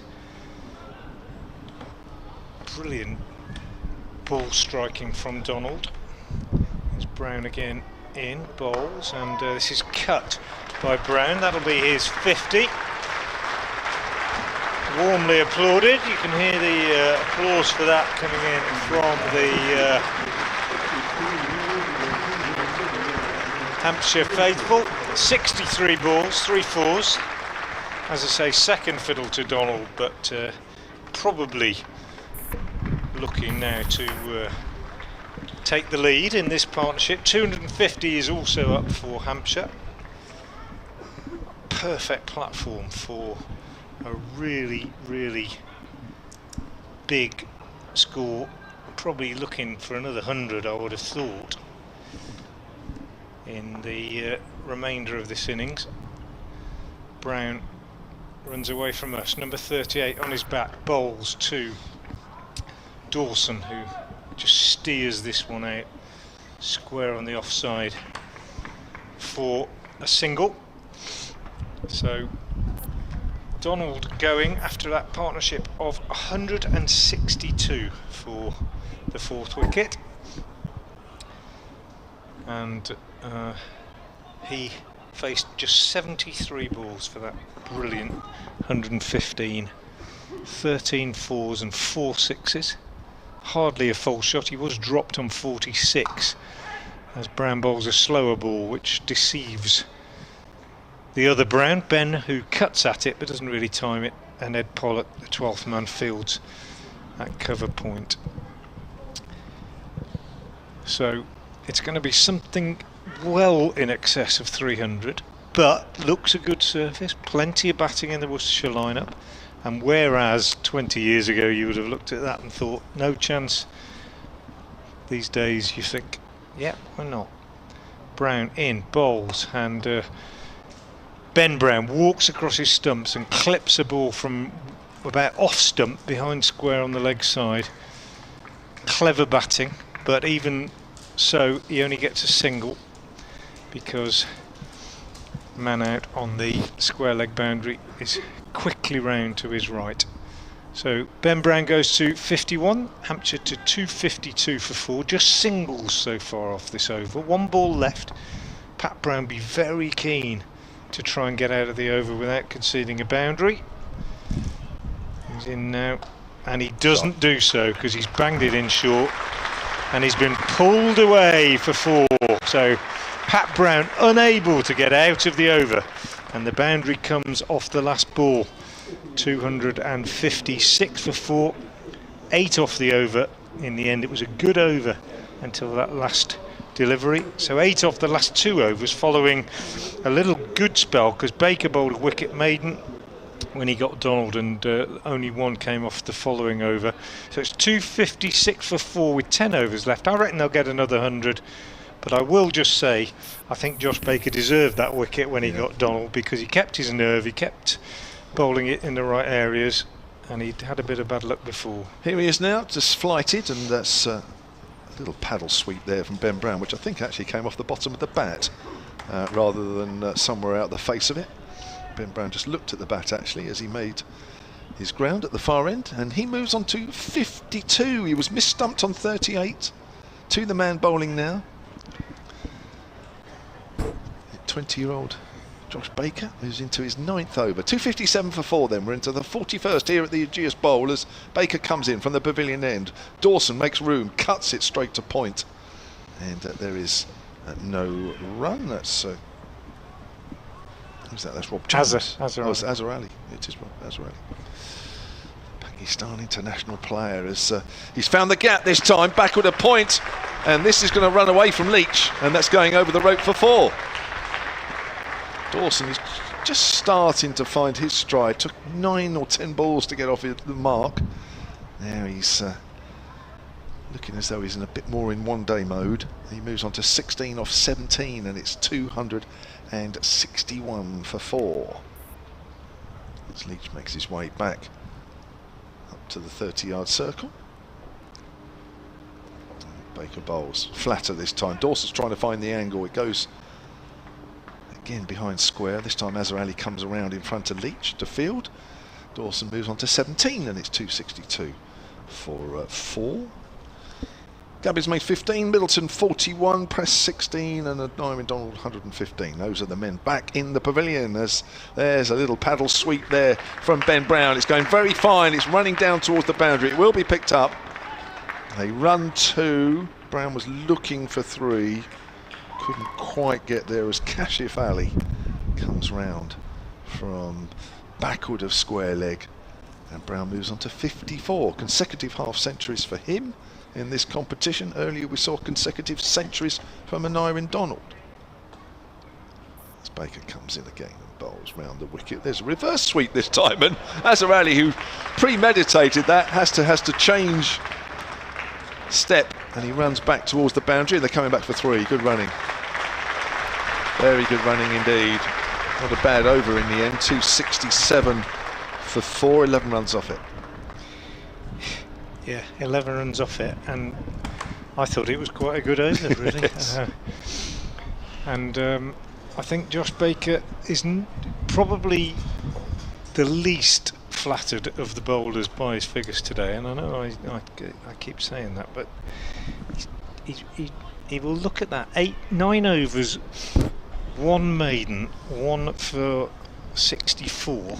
And yet he's actually bowled pretty well. I think had a stumping missed, hasn't bowled anything really short, hasn't bowled any full tosses that I can remember, but they've milked him, and they've occasionally really got stuck in as well, Donald in particular. Pat Brown from our commentary end bowls, and this one is just driven out into the covers for a single by Ben Brown. He goes to 58 off 69 deliveries. 268 for 4. I reckon we'll see them going at about, I don't know, 8, 10 and over for the next 5, and then we might see something really big in the last few overs as they go for a real big launch, looking for 350 plus. Here's Pat Brown. Bowls clipped away off his pads by Dawson. Just picks up a single. And Van Beek coming in to do the fielding. Dawson goes to 18, 269 for 4. I don't think Worcestershire have been that bad, really. No. I don't think they've been that bad. Missed a couple of chances. Big one, I suppose, that one. Baker, sort of half chance, really. Hammered to him at extra cover, diving away to his left when Donald had 46. Pat Brown in bowls. Again, just worked away on the onside by Ben Brown. No run. Good tumbling stop by Azhar Ali at mid-wicket. But they haven't really been sloppy in the field. Been a little bit of loose bowling. They started really well. But when a player comes in and plays like Nyrin Donald did today, then there's not a huge amount you can do. I occasionally get accused, Kevin, as maybe you do, of not being hard enough, not being critical enough of the Worcestershire cricket. Sometimes people say, oh, you know, you don't say when they play really bad shots, and you don't say when they bowl really badly. I'll just break off as Brown comes in again and bowls. That's a bad ball down the leg side, a wide, gathered by Cox. And I always say, well, I just say it as I see it, as much as I possibly can. But I honestly would say today that they could end up chasing 350, but they haven't really bowled that badly, I don't think. There's been some great ball striking. There were some loose overs, I think, early on and just towards the end of the opening spells from Leach and Pennington, but nothing too dreadful. Brown again bowls. This one tickled off his pads down to deep backward square. Really good piece of fielding by Rob Jones, picking the ball up on the run and keeping them to a single. Not Rob Jones, actually. I think it's Logan Van Beek, actually. But good fielding. So we've had a missed stumping and a dropped catch, but that's about all, really. Just going to interrupt you there, Yeah. Frank, because important announcement coming up. If you're listening on 5 Sports Extra, just watch this ball as Brown bowls. It's full. It's worked away on the leg side. So Hampshire here are 272 for 4. Now, if you're listening on 5 Sports Extra and want to continue hearing us, head to the BBC Sport website and that. But right now, I can hand you on 5 Sports Extra to the Formula 1 Dutch Grand Prix. And as well as on Sports Extra, of course, we're on the live picture feed. On the BBC Sport website. We're also on the live picture feed going via the Hampshire Cricket website and app. Sorry, Frank. No problem. Beautifully done. Thank you. Pat Brown. In the sunshine, the weather's cleared quite considerably. Still a bit chilly up here in our exposed commentary position as Brown is in and bowls. And a rare dot ball as he manages to hit Ben Brown on the pad, and the ball runs back up the pitch to the bowler. That's good over from Pat Brown, just 5 runs coming from it at this stage. That's good going. 272 for 4 of 42 overs. The men out, if you are just joining us, Gubbins for 15. That was 49 for 1, 69 for 2 when Fletcher Middleton was out for an attractive 41. Tom Prest made 16. That was 77 for 3 when he was out. But then the partnership of the day so far, 162 for the 4th wicket between Anaya and Donald and Ben Brown before Donald was out for a brilliant 115. Hit 13 4s and 4 6s and faced just 73 balls. And this is the man who got him out, Josh Baker. To start his 10th and last over of the game. Left arm spin round the wicket, bowls, and he's got into a tangle. In fact, he's out. Liam Dawson just trying to work that ball down on the offside, and it's too close to him. And it may just have been a bottom edge onto the stumps, but that was a very straight delivery. And Baker picks up Dawson for 19. Oh yeah, that's very... If you're watching on the live picture feed, that's far too close to be working that out behind square. 21 balls for Dawson's 19, with Hampshire 272 for 5 now. Yeah, well bowled, Baker again, I think. Given that I was saying his figures didn't flatter him, it's nice that he can pick up a wicket in his last over, and those figures look a little bit better. And I guess, although I'll never know unless I ask him, that if you get out a fellow left arm spinner, there's always a little bit of extra satisfaction from it, probably.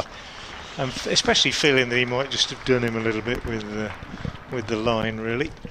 And he's picked up his 2nd wicket. And Toby Albert is the new batsman coming out to the crease. Tall right-hander. Always think they look a little bit odd when they wear the black shoes. Kashif wears black shoes for Worcestershire, and with the black kit, I always think it looks a little bit, I don't know, just a little odd. And now we've got Toby Albert coming out in the blue kit with blue shoes to go with his yellow pads. All very colour coordinated. 272 for 5. Do you think they're suede shoes? Blue suede shoes? I don't know. Shoes. Could be. We'll have to see what his footwork's like. See if he's dancing. Baker bowls, and he works this away on the onside to Azhar Ali. Well, Baker got a wicket earlier and bowled a wicket maiden amidst all the mayhem. Be hoping he can do the same here today. This afternoon he bowls this one. 3 dot balls so far, as this one is played back up the pitch by Toby Albert, and there's no run. So 2 for 64 then Baker. He's in again now, bowls, and it might be 3 for 64. It's a big shout for LBW as Albert goes back, but umpire not upholding the appeal. Might have got a little edge on it, not sure. But good bowling again from Baker. So 2 balls left in his spell. He will be the first of the Worcestershire bowlers to complete a full complement of 10. And this one is again worked away to mid-wicket, and Albert has run himself out, clipped it away to mid-wicket. Azhar Ali the fielder, Albert setting off for a non-existent single, and Azhar Ali's throw into Ben Cox's gloves, and Toby Albert runs himself out by half a pitch, really.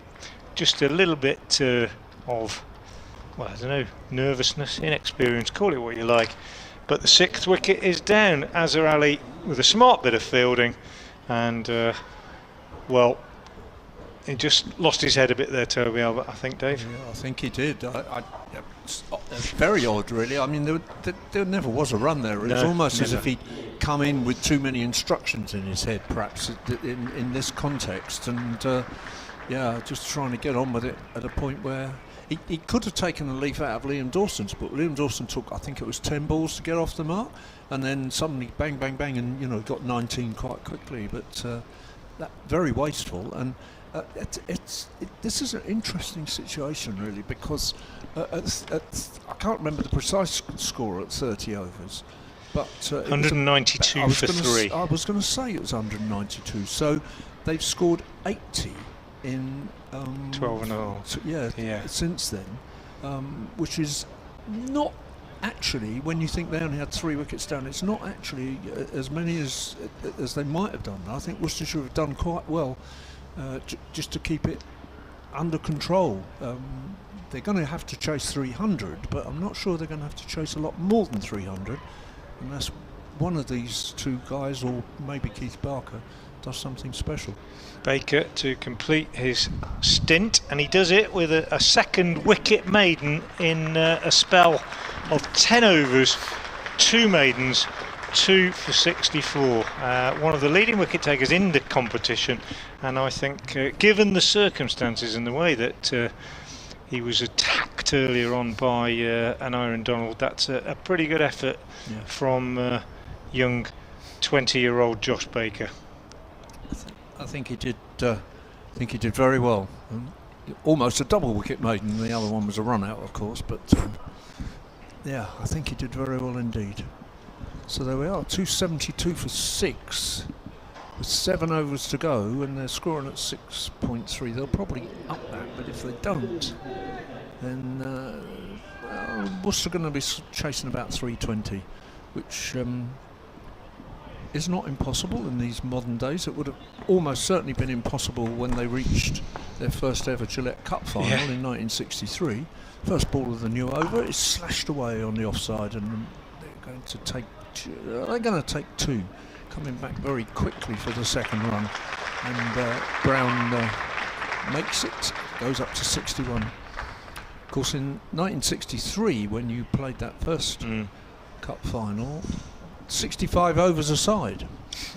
Yeah. But neither side in the final got anywhere close to 200. No.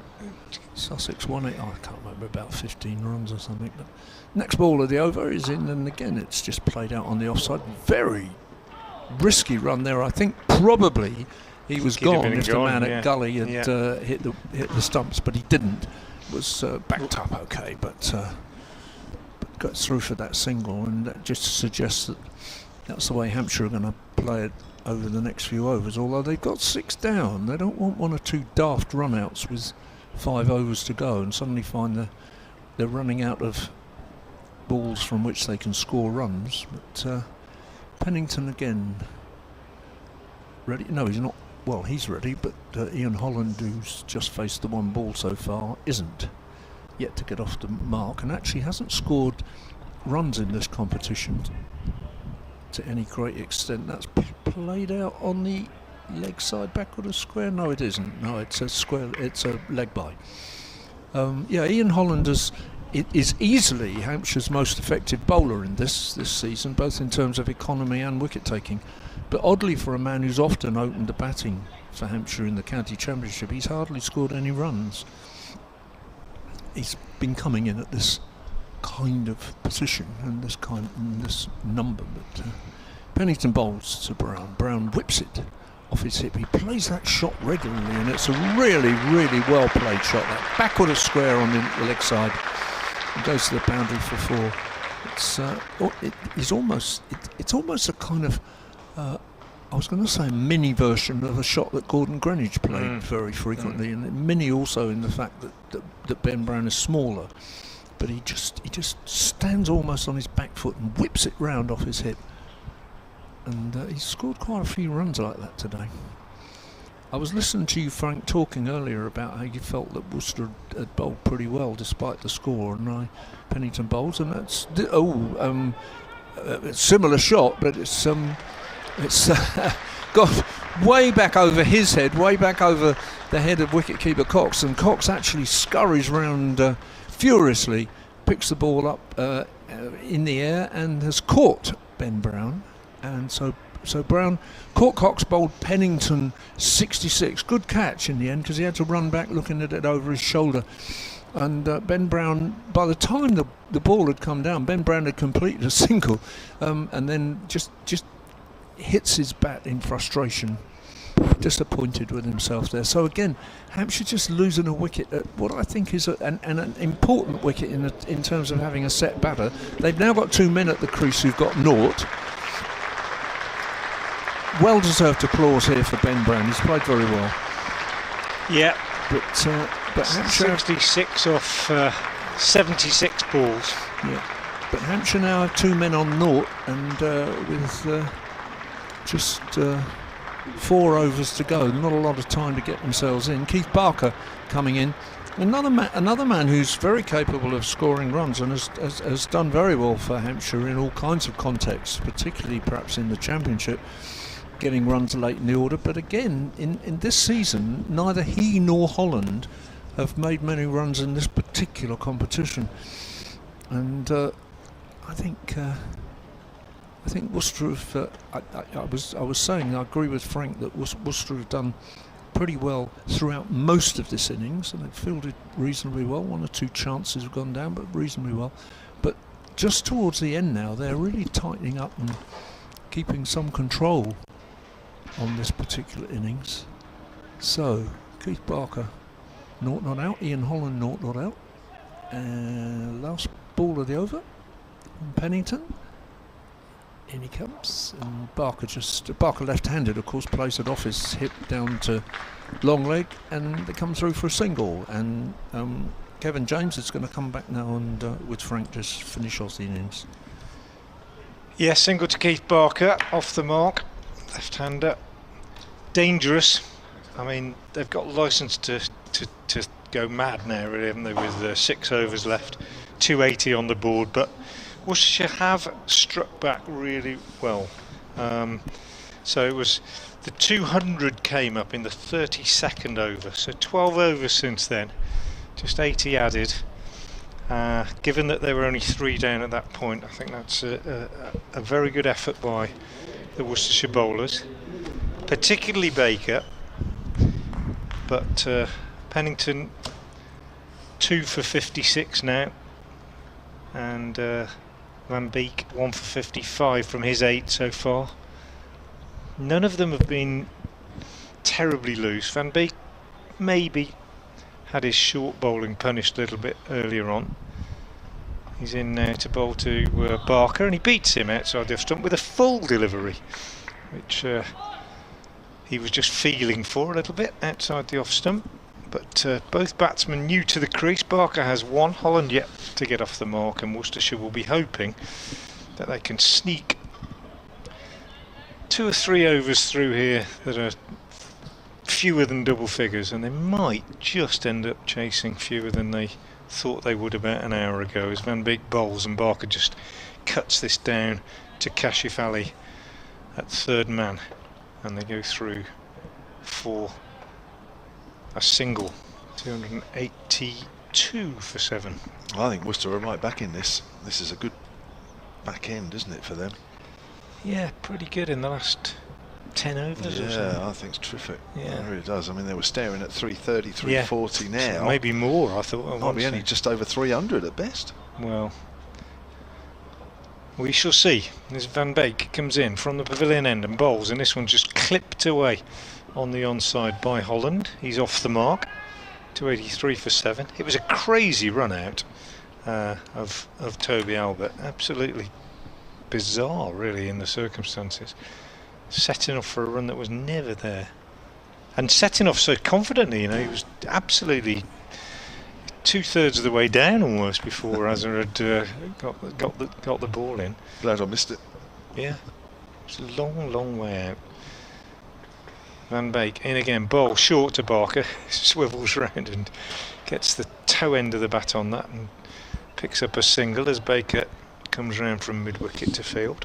284 for 7, Barker goes to 3. The men out, just joining us, Gubbins 15, Middleton 41, Prest 16, Donald, the innings of the day, 115, Dawson 19, Albert run out without scoring, and Ben Brown in the last over out for 66. As Van Beek in, bowls to Holland, taken on the pad, big shout for LBW, looked a bit high from up here, although we're a long way up in the sky and it's not always easy to judge those sort of things. Umpire certainly not interested, just moving away to mid-off, indicate he wasn't interested. Nigel Long, isn't it, at that end, as Van Beek is in again and bowls, and again he's on the mark with this good straight delivery, which is just pushed out on the offside by Holland. So the end of a good over from Van Beek, just 4 runs coming from it. Worcestershire will settle for that at this stage. 5 overs left, 284 for 7. Yeah, terrific stuff. It really is. And I heard Dave say earlier that these two haven't really scored any runs when they've played in this competition. I know with you come in low down, it's difficult to be scoring runs anyway, but even so, you do look at this and you think, what if Hampshire do get over 300? You feel it's not going to be too many over 300, and that looked very different when Donald and Brown were putting their partnership together for the 4th wicket, 162. A record 4th wicket for Hampshire against Worcestershire in this day. Pennington's round the wicket to the left-hander Barker, who flicks that down to fine leg. Total moves on to 285 for 7. Worcestershire have got over 300 twice in this competition. 375 for 7 is their best. That's when they batted first against Gloucestershire, won that game by 85 at Worcester. And they did make 318 for 9 in the very first game against Durham, which they won by 42 runs at the Riverside, batting first. So they do have form getting over 300. Here comes Pennington's over the wicket to Hollands, trying to cut that away, misses. I think that's a slower ball because that's bounced a couple of times through to keeper Ben Cox. It was just getting a little bit away from them when Donald was batting, but that happens often. Well, I say happens often. Donald doesn't always play like that, but it just so happens that in the last 2 games he has. Things do run away from the opposition when he's out there, but you do feel Hampshire have just probably missed out on a few runs here now. But still got time to make that up. There's still just under 5 overs left in this innings. Cut away by Holland out to Roderick in the deep. Holland moves on to 2, and that's come off 7 deliveries. Barker's 4 off 5.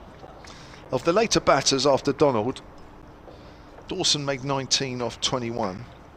Albert, before he was run out, didn't get off the mark in 4. And Ben Brown 66 off 76. So apart from Donald's 115 off 73, everything else has been pretty much normal. As the field gets spread a little bit for Barker, deep mid-wicket there is, tried to flick that away on the leg side, it's a wide. Slow ball again from Pennington. Takes Hampshire's total on to 287 for 7. A place in the semi-finals at stake for both these sides here. The winners will go to Warwickshire, the leaders of Worcestershire's group, or the group winners, on Tuesday. That's at Edgbaston. There'll be live commentary on the BBC Sport website and app of that game, whoever's involved with Warwickshire. Pennington bowls, Barker drives and misses as that goes through to Ben Cox. The other semi-final takes place on the same day. That is Gloucestershire against Leicestershire.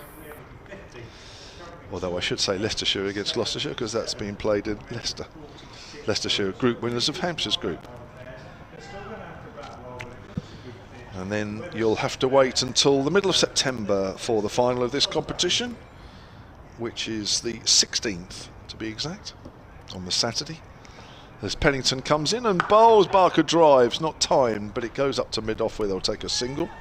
Kashif Ali, the fielder there, 288 for 7.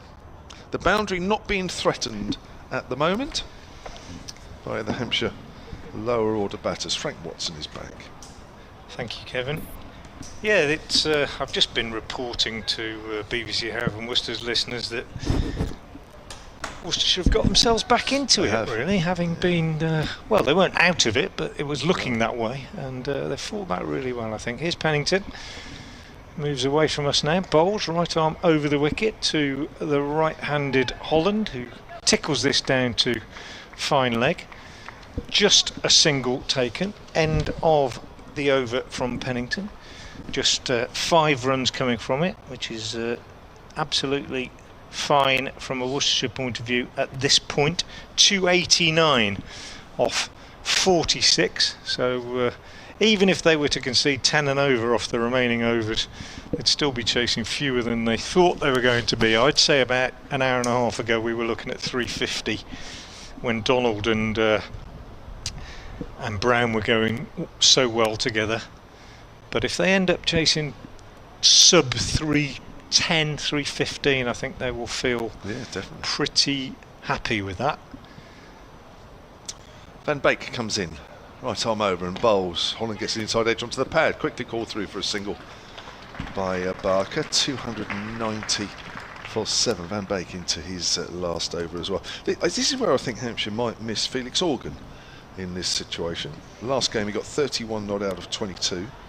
First game 33 off 29. I think they're just looking for an innings like this now just to boost them, but at the moment you just don't feel as though, I mean, Barker we know is capable of it, Ian Holland is, but at the moment I think the Worcestershire bowlers have got the Hampshire batters pretty much as they would want. As Van Beek comes in and bowls to Barker, comes down the wicket, has a big swing up in the air, he's not going to clear mid-on, or is he? No, not quite. Is that Libby? Yep. Good catch, running back, takes it about halfway back to the pavilion. Barker got right underneath that one, and he goes for 5, and it is 291 now for 8. Yeah, it's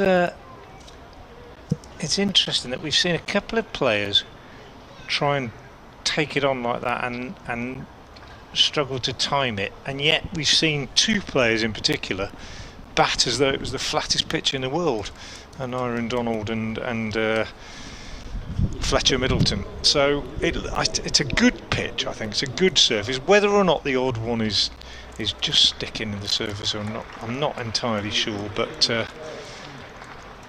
what we can say is that Hampshire have probably fallen short of what they were hoping for, and by that I mean that they'd laid the platform for something really big, and it's going to be big, but it's not going to be massive, let's put it that way.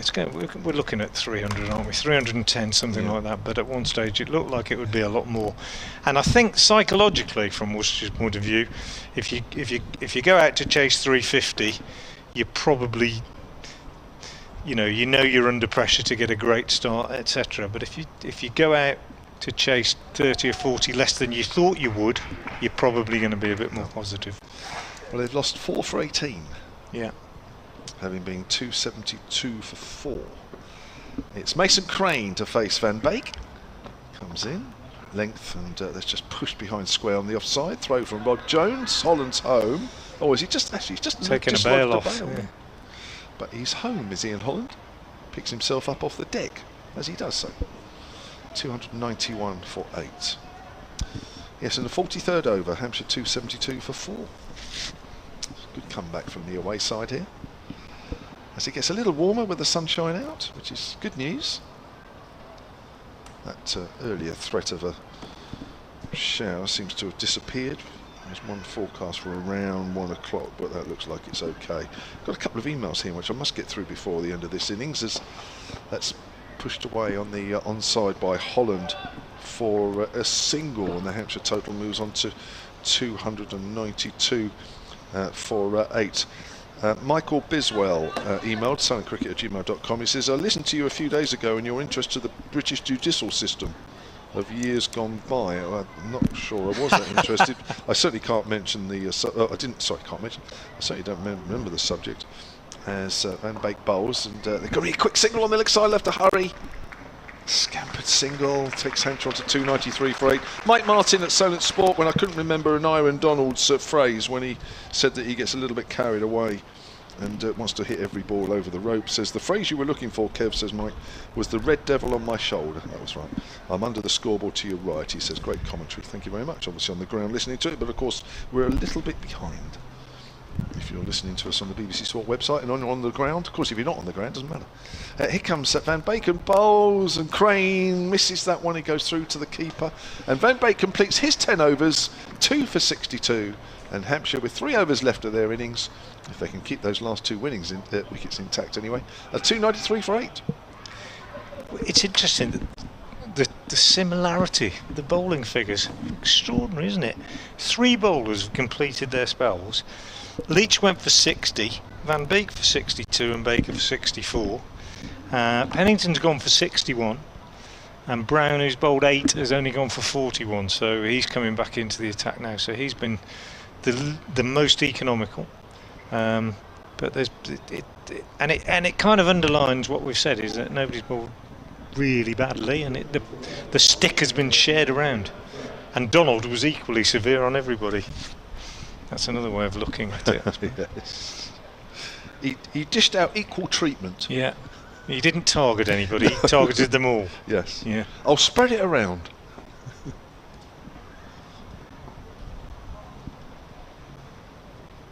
Is it me? Sorry, it's Brown, yeah, sorry, it's you. Yeah, Brown bowls, and that's pushed away on the leg side by Mason Crane, who moves on to 3, run a ball 3, 294 for 8, and Brown is into his 9th, so it looks like he will bowl the 3rd from last and the last overs from this commentary end, the northern end. Crowd, I think, is a little bit lower than we've had for the home one-day games this month, but not a lot lower. But I think as you look around, you can definitely say that there's a little drop. Slow ball cut away by Holland, but again it's only a single. Or they're thinking about 2, they want 2, but Roderick's in quickly from the boundary away to our left. Takes the total to 295 for 8. Hampshire crawling towards 300 at the moment. Worcestershire, I'm sure, will be happy around the 300, 310 mark. They'll be happy. I'm sure they'll be confident. Twice they've passed 300 already in this competition. Well past it against Gloucestershire. That was a good win, wasn't it, against Gloucestershire, 375. That's a big total. As Brown bowls short, he's trying to cut that one and misses. Crane's looking to the umpire and wants something, but they just say no, that's just the one for the over. It didn't look particularly high. It was high, but it wasn't unreasonably high in this form of the game. Cleverly bowled, that one, I think, wasn't it? Not bad figures from Brown. Is he 1 for Yeah, 43 well, currently? Yeah. Picked up the wicket of Fletcher Middleton, who was in good form earlier, for 41 or 43. Here's Brown. Bowls, short, slower ball, and Holland's looking for a single at the non-striker's end, but there's no way, as that ball makes its way out towards mid-wicket. So we have 14 balls left of the innings. I suppose it's easy to get carried away when Donald's batting the way he does and you're thinking of huge totals, but when you look at the rest of the innings, I suppose just over 300 might be just about right. You always talk about game changers, and Aaron Donald's one of those. I'm sure Worcestershire will have one of those. Azhar Ali is one that comes to mind. Kashif Ali. Game changers. There's a drive up to mid-off. The throw will come in at the bowler's end, hits the stumps, but I'm sure he's home. No, he's been given. Mason Crane goes. And that's a direct hit there from Jake Libby, is it? Yep. He was at mid-off, and Crane had to hurry. I suppose it's easy to say from here that was a close call, I think it was, but the umpire, Neil Pratt, deciding that Crane has to go, and that's another wicket down. Crane goes for 3. Yep. And the best thing about that from the Worcestershire point of view is, apart from the fact that it means they don't get a single, is that you know, it brings another new batsman to the crease, doesn't it? Yeah. So the best way to stop rapid scoring at the end of the innings is to take wickets. And who'd have thought, when it was well, there were 3 down in the 36th over, who'd have thought that they'd actually get close to being bowled out, or maybe even be bowled out? It's extraordinary, really. Well, the innings has really struggled here in the last few overs, the last 7 or 8 overs. Brad Wheel is the last man to the crease. Now, he has been playing in this competition, even though he was contracted to the Trent Rockets. Didn't actually play for the Trent Rockets, and in this competition actually played his first match of the season. He's had horrendous injury problems this season. In fact, it was Notts at Welbeck where he played his first game of the season, then played Lancashire at Old Trafford where he picked up 5 wickets. So we're playing his 3rd match, not only of this competition but of this season. Did you like Welbeck, Kevin? It was alright. Colliery ground, isn't it? Yeah. Is that right? Have you been there? Many years ago. I Yeah. think. It's alright. Bit different, isn't it? Bit different. Non-committal. Here comes Brown bowls, playing a missing outside the off stump was Ian Holland. So another good over for Worcestershire in these last 10 overs. They're giving themselves a really good chance here. 48 gone. Potential 2 overs. Hampshire 295 for 9. Yeah, it's like a lot of these outgrounds. Yeah, it's nice enough. It's all right when it's all right as long as there's sun. Yeah, because you've never got that much cover and everything, have you? No. I suppose. Yeah, no. And it was just about sunny. Yeah. Yeah, it can be a bit. Well, we did 2 in quick succession. Oakham School, which was almost over in 2 days. Pitch was just too seamer friendly, and then Cheltenham College, of course, which is always a delight. Yeah.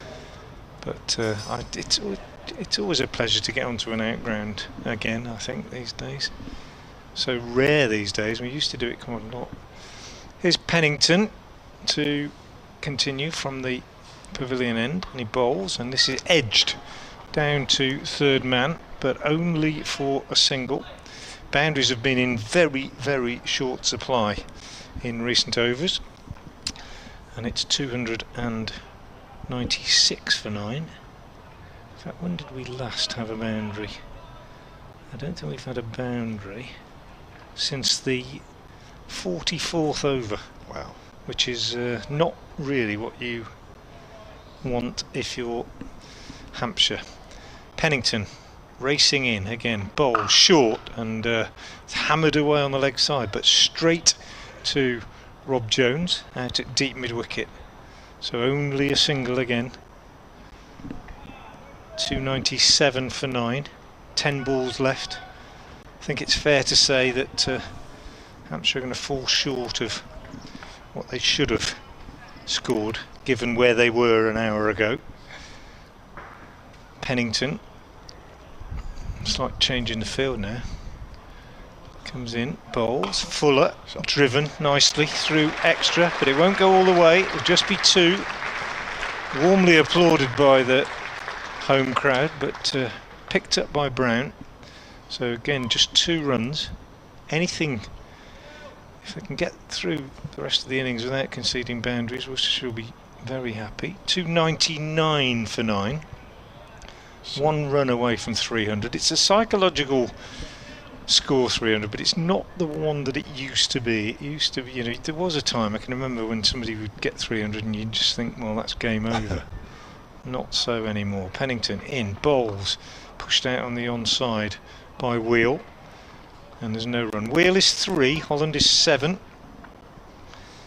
But since Ben Brown went for 66, we've seen Barker out for 5, Crane for 3, and the runs have dried up somewhat.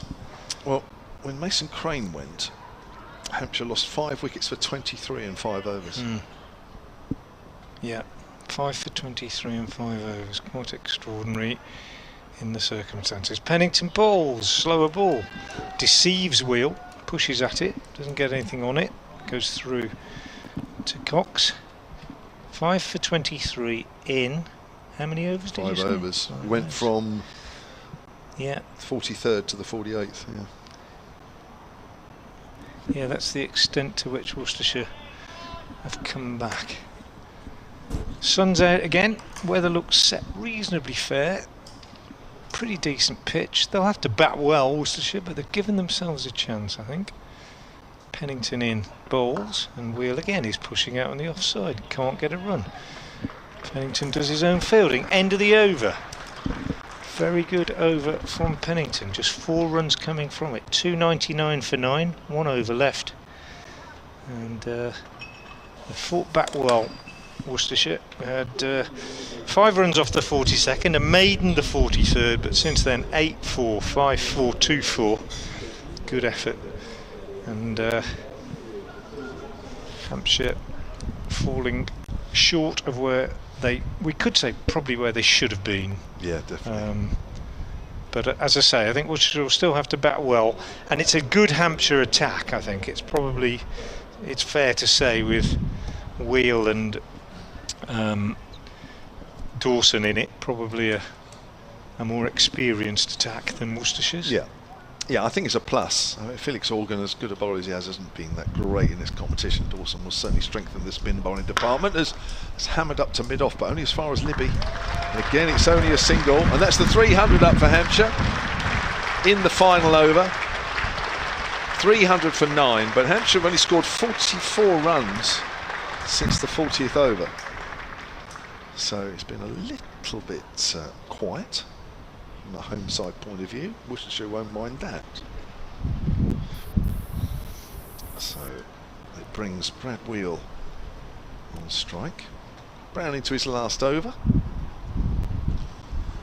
Pennington bowled out, 2 for 65 from 10. Here's Brown, runs away from us, right arm over and bowls to Wheel. Swings, gets an inside edge. Now there is a fielder down there. They may turn for 2. They do. 2 more runs. Every run valuable here now for Hampshire. As I said earlier, it's very easy to get carried away when something like Anara Donald's batting. You think, oh yeah, we're going to get this, we're going to get that. Whoa. But really, either side of him, probably only just over 300 was probably more realistic, and it certainly looked that way. But you don't really feel as though Hampshire have made the most of the last 10 overs here, which is credit to Worcestershire. 4 balls left, 302 for 9. Wheel on 5, faces Brown, slower ball, good slower ball. Wheel's up to swing, misses. 2 bounces, almost 3 bounces through to keeper Cox. 3 balls left of the Hampshire innings. Yeah, well, they've scored 30 in the last 8 overs, really. Yeah, that's not plus whatever they get off these last 3 balls. Certainly giving Worcestershire a chance. Dangerous players, Azarali, Kashif Ali. I'm sure Frank will mention 1 or 2 other. Jake Libby's in good form for you guys as well, isn't he? Yeah. Here comes Brown, bowl, slow ball, swing and a miss again by Wheel. Have to get the bat back quickly, otherwise we've got a Bairstow on our hands. But he's just about got it back, although the ball missed the stumps. Actually, it wasn't that obvious. I don't think Wheel was coming down to prod the wicket or anything at the end of the over, but you can picture the situation. 2 balls left. Fielders on the boundary at fine leg, deep backward square and mid wicket. Mid on and mid off are up. But, as Brown pitches it up, it's probably not going to go over their heads. As Brown bowls, short, pulled away by Wheel. Goes out, trickles out really towards deepish mid wicket, and we've got 1 ball left of the Hampshire innings, and they are on 303 for 9 here. And it'll be Ian Holland on 8, who's spaced 15 balls for that 8. He's going to face Pat Brown, who's bowling his last ball. 1 for 47, done a good job. Pat Brown. Just having a chat with Libby here. He's probably just making sure they both know exactly what Brown is looking to do. And mid on is going back, and 3rd is coming up. So that would suggest that Brown was going full here to Ian Holland.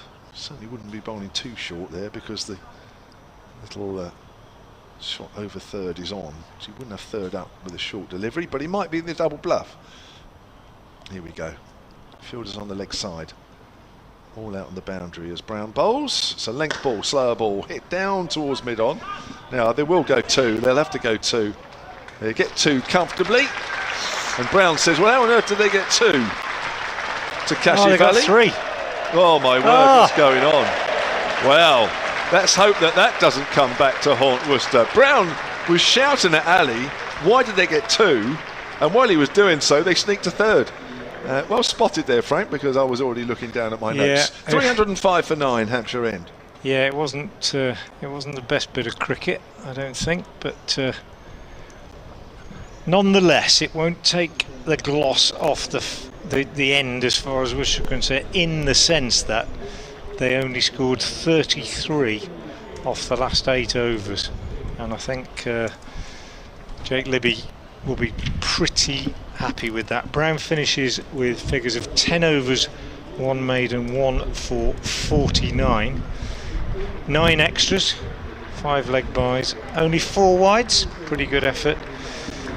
And Worcestershire will need 306 to win, and with the exception of Brown 1 for 49, all the bowling figures very, very similar. Pennington 2 for 65, Leach none for 60, Van Beek 2 for 62, and Baker 2 for 64.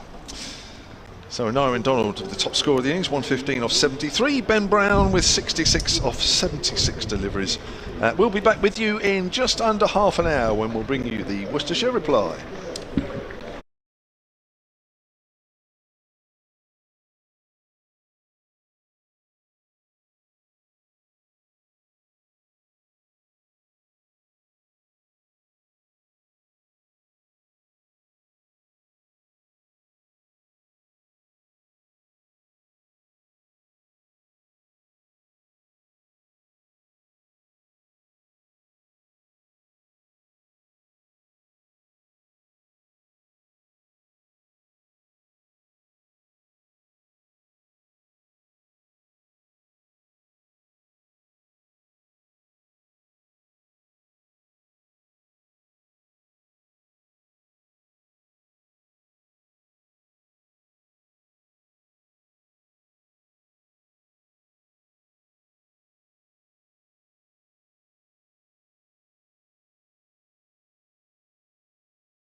second quarter final in the Metrobank One Day Cup. The winners between Hampshire and Worcestershire will go to Edgbaston and play Warwickshire on Tuesday in the semi-finals. Well, we're halfway through the game, and Hampshire batting first after Worcestershire won the toss and elected to bowl first. Hampshire finished on 305 for 9. The innings dominated by a 73 ball, 115 from Aneirin Donald. Ben Brown made 66 of 76 balls, and Worcestershire at one stage were chasing a bit of leather, certainly came back into it in that last 10 overs. We'll go through all that and more. Your commentary team this afternoon, as it was in the first innings. A little later you'll hear from Hampshire historian and archivist Dave Allen, but to take you through this first period of play is myself, Kevin James, and from BBC Hereford and Worcester is Frank Watson. Good afternoon, everybody. Afternoon, Kevin. Keith Barker to take up the attack from the pavilion end, and he'll be bowling to Gareth Roderick, who is opening the batting with Azhar Ali, and it's Barker in now round the wicket, and bowls, and Roderick is forward to the first ball and pushing it into the covers, and there's no run. Earlier today, as Kevin was saying, Hampshire 305 for 9 in their 50 overs. Should have been 304 really, but they got a silly run off the last ball. Well, they got 3 when it should have been 2. Worcestershire, well, just basically not paying attention, and they stole a third run. Barker in bowls, and the first run of the innings as Roderick steers this down to third man for a single. And in that 305 for 9, as Kevin was saying, the standout performance from Aneirin Donald, but also worth noting that Worcestershire fought back well, and Hampshire managed only 33 runs off the last 8 overs, which will tell you that at one stage it looked as though they were going to get quite a bit more than 305. Azhar Ali taking guard against Barker. 2 slips in place as Barker is in round the wicket. Oh, and he's got him! Caught behind. No, he's not got him. I thought he had, because he's cut him in half, and it's been taken by Brown behind the stumps, who's set off in celebration. 2 slips, arms raised, everybody cheering. Didn't think Keith Barker looked entirely convinced. Azhar Ali stayed where he was, and umpire Nigel Long, who is one of the best in the business, I reckon, decided it was not out. It was the classic cut him in half delivery, left arm round the wicket, back in by the rib cage. Barker in again, bowls, and Azhar is on the back foot, dropping this one down on the onside. What did you make of it, Kev? Well, it's difficult, isn't it, from this distance. I just watched it again on the live picture feed. If you're watching, it's one of the ways of watching and listening to us. Just momentarily, as the ball went past the bat, he just looked back. Yeah. Which, listen, some batters do when they think they've got something on, but he just momentarily looked back and then turned back again. I reckon it might have been a little inside edge, you know, but there we go. Barker in, bowls, and Azhar is forward, just pushing this out on the offside. So a good start from Keith Barker, and we saw a good start from the opening bowlers in the Hampshire innings. Pennington and Leach both began with maidens, and it wasn't really until Donald came in that the bat got absolutely on top. But I must say, Fletcher Middleton played a really nice little cameo as well at the beginning of the innings. 41. Barker bowls, Azhar tucks him away on the leg side, and he'll come back for 2, I reckon. Yeah, good bit of running as comes back for a second, and that's the end of the first over. So Worcestershire need 306 to win. We've had 1 over, and they're 3 without loss. Very dangerous player, Azhar Ali. 97 tests, 53 one-day internationals. Hasn't played a white ball international game since 2018 though, but he's still a mighty fine player. A couple of 70s in this competition for him so far, against Worcestershire and against Glamorgan, both at Worcester. And Gareth Roderick has got 100 in this competition already as well, isn't he? Yep, and so's Rob Jones. So yeah, the Worcestershire they've batted pretty well in this competition so far, but they'll need to do today. 306 is a tall order, and we've been saying all along it's much more gettable than it used to be. But anything over 300, you've got to play pretty well, haven't you? Yeah. Oh yes. So it's going to be Ian Holland, Hampshire's most successful bowler in this competition so far this year. I'll come back to that in a moment. With his right arm medium paces, he's got 2 slips in there, and he runs away from us. And he's bowling to Roderick.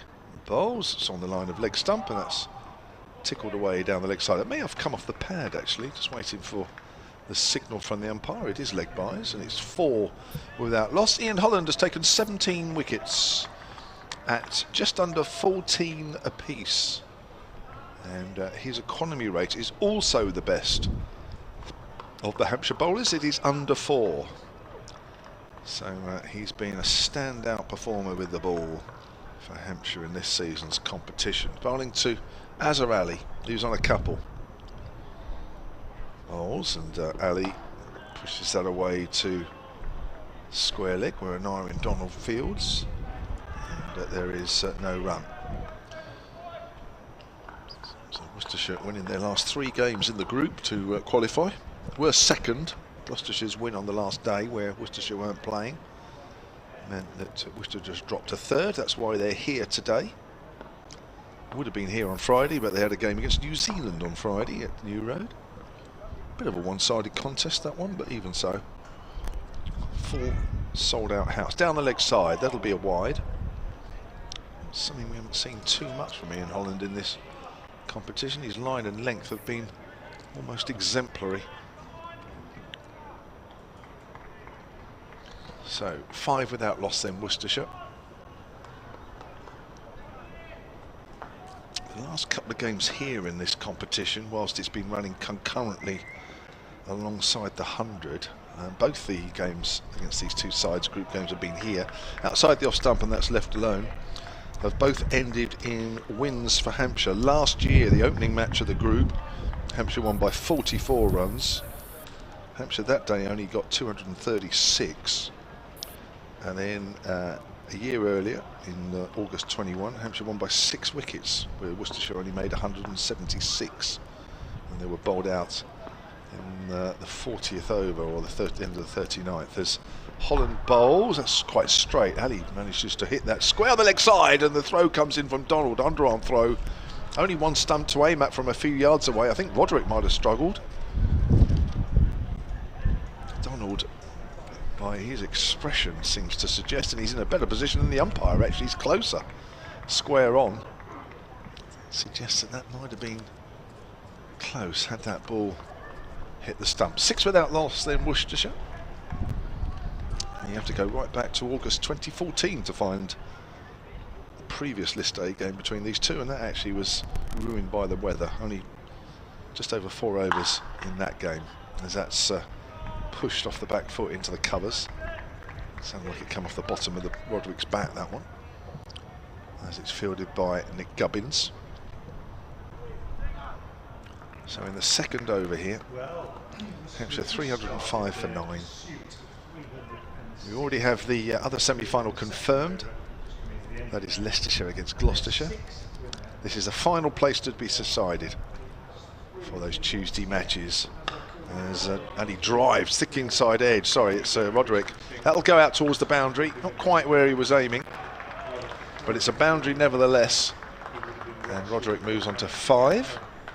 And Worcestershire are 10 without loss here. And we have had 2 overs. Hampshire had yet to register a run after their first 2 overs. So not a bad crowd, but it's a little down on the previous one-day cup games here, mainly because this game wasn't confirmed for today until the beginning of last week. Most people, I guess, had already made plans for the bank holiday, including myself, which I had to break. Not that I'm sore about that at all. I haven't been going on about it much, I don't think, Frank. Keith Barker from the pavilion end round the wicket. Bowls to Azza, who plays that defensively out on the offside. I don't know what you said because I was away doing my update for BBC Hereford and Worcester, but that run, it was ridiculous, wasn't it? He would have been out by about 3 or 4 yards. Yeah. He gave up on it, I think, Roderick, didn't Yeah. he? It really was. I was being kind to him and said it was close. Yeah, no, I think he would have been well short. Azza's a bit. It wouldn't have been the first run out that he's been involved in. Right. Well, watch out for that then. Yeah, and these two haven't batted that much together. Barker in bowls, and Azza just tucks this one away down to long leg for a single. He's a good player, obviously. Goes without saying, given his record, and has been brilliant influence in the dressing room at New Road, by all accounts, for this season and last, on those around him. And he's as keen as ever. I think he'd make a really good coach, from what I've heard, but not always on the same wavelength as the other batsmen. 11 without loss. Barker round the wicket to Roderick. One slip only now, and Roderick tucks this one away on the leg side for a single. So he goes to 6, and it's 12 without loss. Just need to tick along for the first 10 overs or so. Don't need to do anything heroic. 306 is a lot of runs, but 50 overs is a lot of cricket in white ball terms. Barker in again to bowl to Azza, and he's just covering up and playing this one up to mid-off. He's an LBW candidate, Azhar Ali. I'm sure everybody, all the bowlers around the circuit know he does get out LBW fairly frequently because he moves across his stumps and he plays round that front pad a little bit, but he does it so expertly. It's just the way that he plays, really, and he plays so late. You often see bowlers throw their arms up and then pull them down again as he gets a bat on it. Oh, he's gone this time, and that wasn't LBW. Has bounced a bit and he's fended at it outside the off stump. Might just have gone away a little bit off the pitch,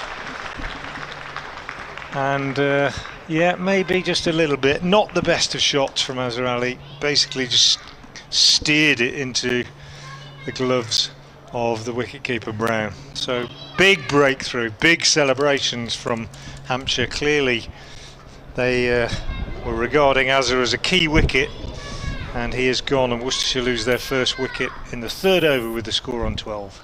Yeah, not much foot movement there really, just sort of stood there and had a little flick at it. Extra bounce and the ball straightening on him did for him there. And you're right, that is a big wicket. One of 2 or 3 big wickets that Hampshire need in this Worcestershire lineup if they are to progress. But yeah, he's a sort of player. He's one of those players that, in a different way to Donald though, but if he gets in and he gets into a rhythm, Ali, difficult to get out, and I mean, difficult to contain, not in the same way as you're trying to contain Donald, but just in a way that just not many while dot he's balls there would just keep the score ticking along, and you'll look up and he's 20 or 30 further on than you thought, and absolutely. That's of course on a run chase is not what you want. So we won't see more of him, and I don't think Hampshire will mind that too much. Yeah, and I was just talking about his technique. I mean, he just probably get LBW more than any other way of getting out. Oh, I don't know. It seems to me anyway in the last year or two, but you can go at any time early in an innings, however good you are, and as I just got things wrong on that one, just as Kevin said, not much footwork, and he just felt for it really. Just best he could have hoped for was to run it down to 3rd man for a single. Got a little nick, and nice catch by Brown. 2 slips back in now. Barker will bowl to the new batsman, who is Rob Jones, diminutive right-hander on loan from Lancashire, and he is in behind his first ball and pushing that out on the onside, and that's the end of a very good over from Keith Barker, 3rd of the innings, and Worcestershire at the end of it are 12 for 1. So Jones starts a 3-year contract next year, is it? Yeah. But won't play in the championship. No, just this. In the rest of the season, just this, Yeah, so he's played in every game in this competition so far, and he's 1 run short of 300 runs for this year's competition. Another healthy average, 42 he averages.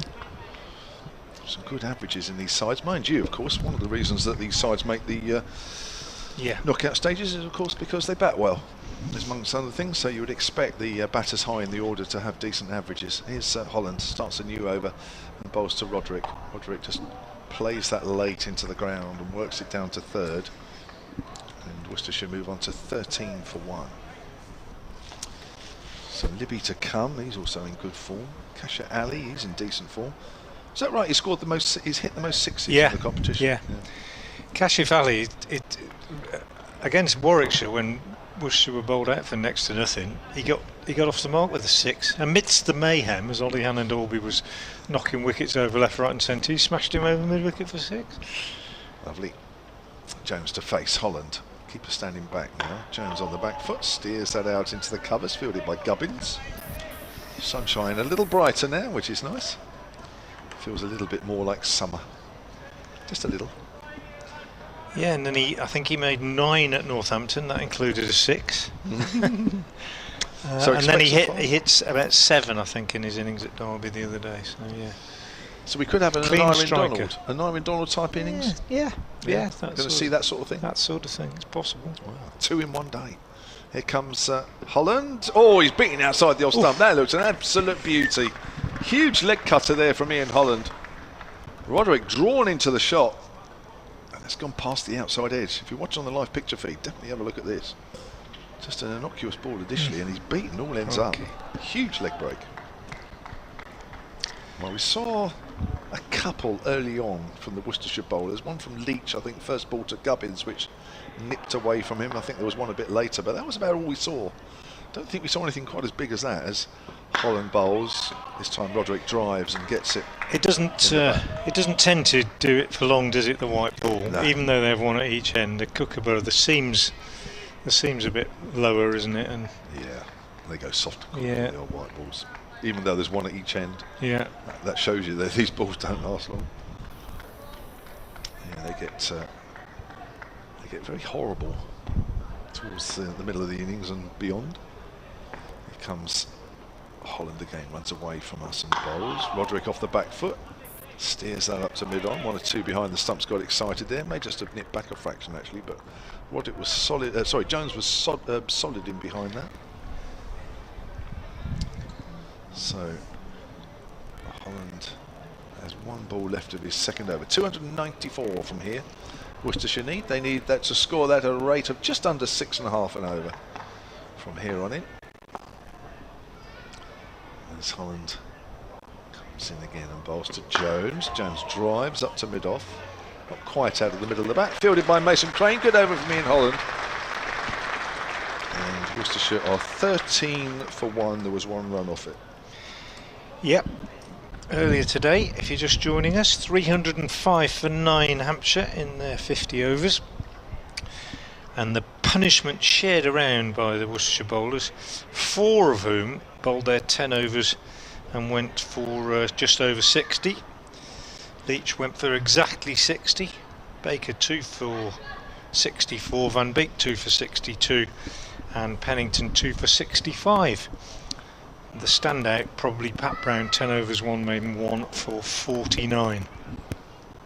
Keith Barker, left arm around the wicket in the sunshine, bowls to Gareth Roderick, who steers that off the front foot down to third man for a single, and moves on to 8. Worcestershire to 14 for 1 in the 5th over. The 1 man out, Azhar Ali, caught behind by Ben Brown off the bowling of this man, Keith Barker, for 4. Earlier today, 41 from Fletcher Middleton, 66 from Brown, and a brilliant 100 from Nyrin Donald. As Barker bowls, and Rob Jones is discomforted by this one, takes his bottom hand off the bat as he sort of pushes it away on the offside.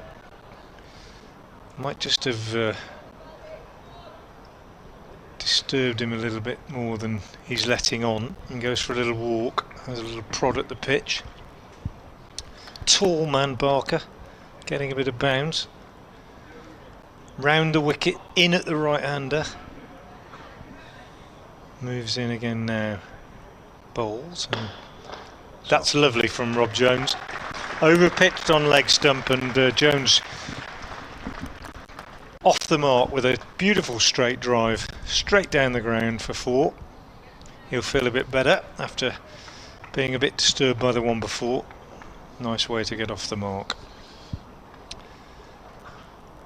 He's got 100 in this competition as well. He's got 100 at Northampton.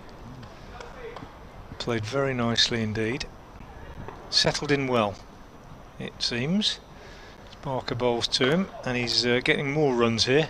He clips this one away through the onside. It'll be 2. And moves well between the wickets. Good fielder as well. Moves to 6, 20 for 1.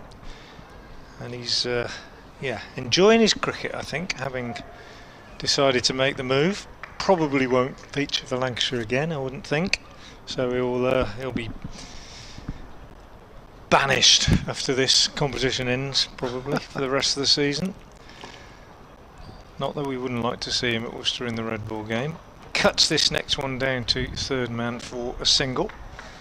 Jones moves to 7, and it's 21 for 1 in the 5th. I suppose at 27 years old, you've sort of got to make decisions, haven't you, about whether you actually want to play and be in the thick of it, or you're happy, you know, playing here and there, but maybe picking up 1 or 2 trophies here and there. I think he was offered a contract at Lancashire, but I think it was the opportunity to play more, as you say. I think Barker in, bowls, and Roderick on the back foot pushes out on the offside. And there's no run. End of the over. 5 gone, 21 for 1, 306 the target. He had just made his first, well, not first, well, it might be first, I know. He had made a Championship 100 for Lancashire, but just before he announced that he was moving, and then when he announced that, they said, well, you know, we're not going to play you anymore. Which is fair enough. Yep. 3-year contract to look forward to. That's a pretty sizable chunk, that, isn't it, for a county player? As Holland starts over number 6 here, 21 for 1. Worcestershire comes in and bowls, and that's a nice drive up to mid-on by Jones. And there is no run. So 286 needed by Worcestershire. I think I was reading as well on the Worcestershire website. I think it might have been an article looking forward to today that Worcestershire looking to make an impact in this competition after a while. So you won the T20 in 2017, didn't 18. you? 18 for the first time. Yeah, that's right. Here's Holland again, bowls. Nice drive. Oh, he gets half a hand on that. Takes off a bit of pace.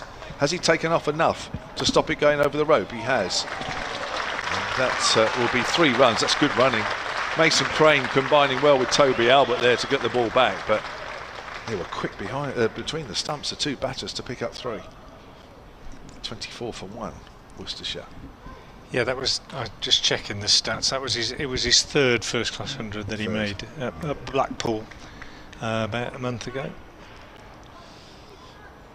and then let them know that he'd signed a contract with Worcestershire, and they said, well, in that case, that's that. Yeah. Here comes Holland again. Bowls to Roderick. Roderick steers that to backward a point. Wants a single. No, says the batter at this end, Rob Jones. So good sunlight, better sunlight now, but it's that September type sunlight, isn't it? Really, that sort of makes you squint a little bit. Not quite in September yet. Here comes Holland again and bowls off the back foot. That's a nice shot through extra cover from Gareth Roderick. That's 4 runs. That's a beautiful piece of timing. Just short of a length. He was high on his toes. Played through the line of the ball, out of the middle of the bat. Good shot there. He moves on to 12.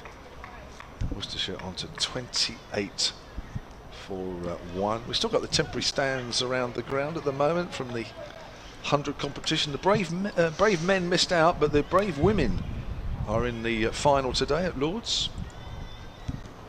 They are playing against the Northern Superchargers.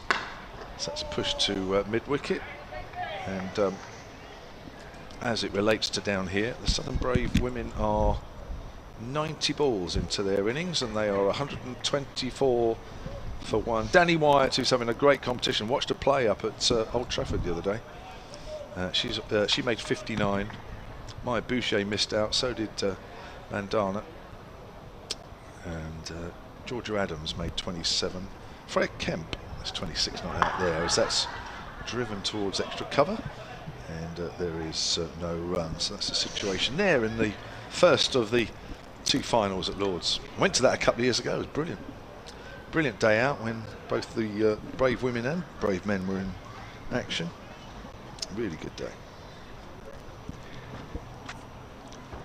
End of the over, 28 for 1, 6 gone.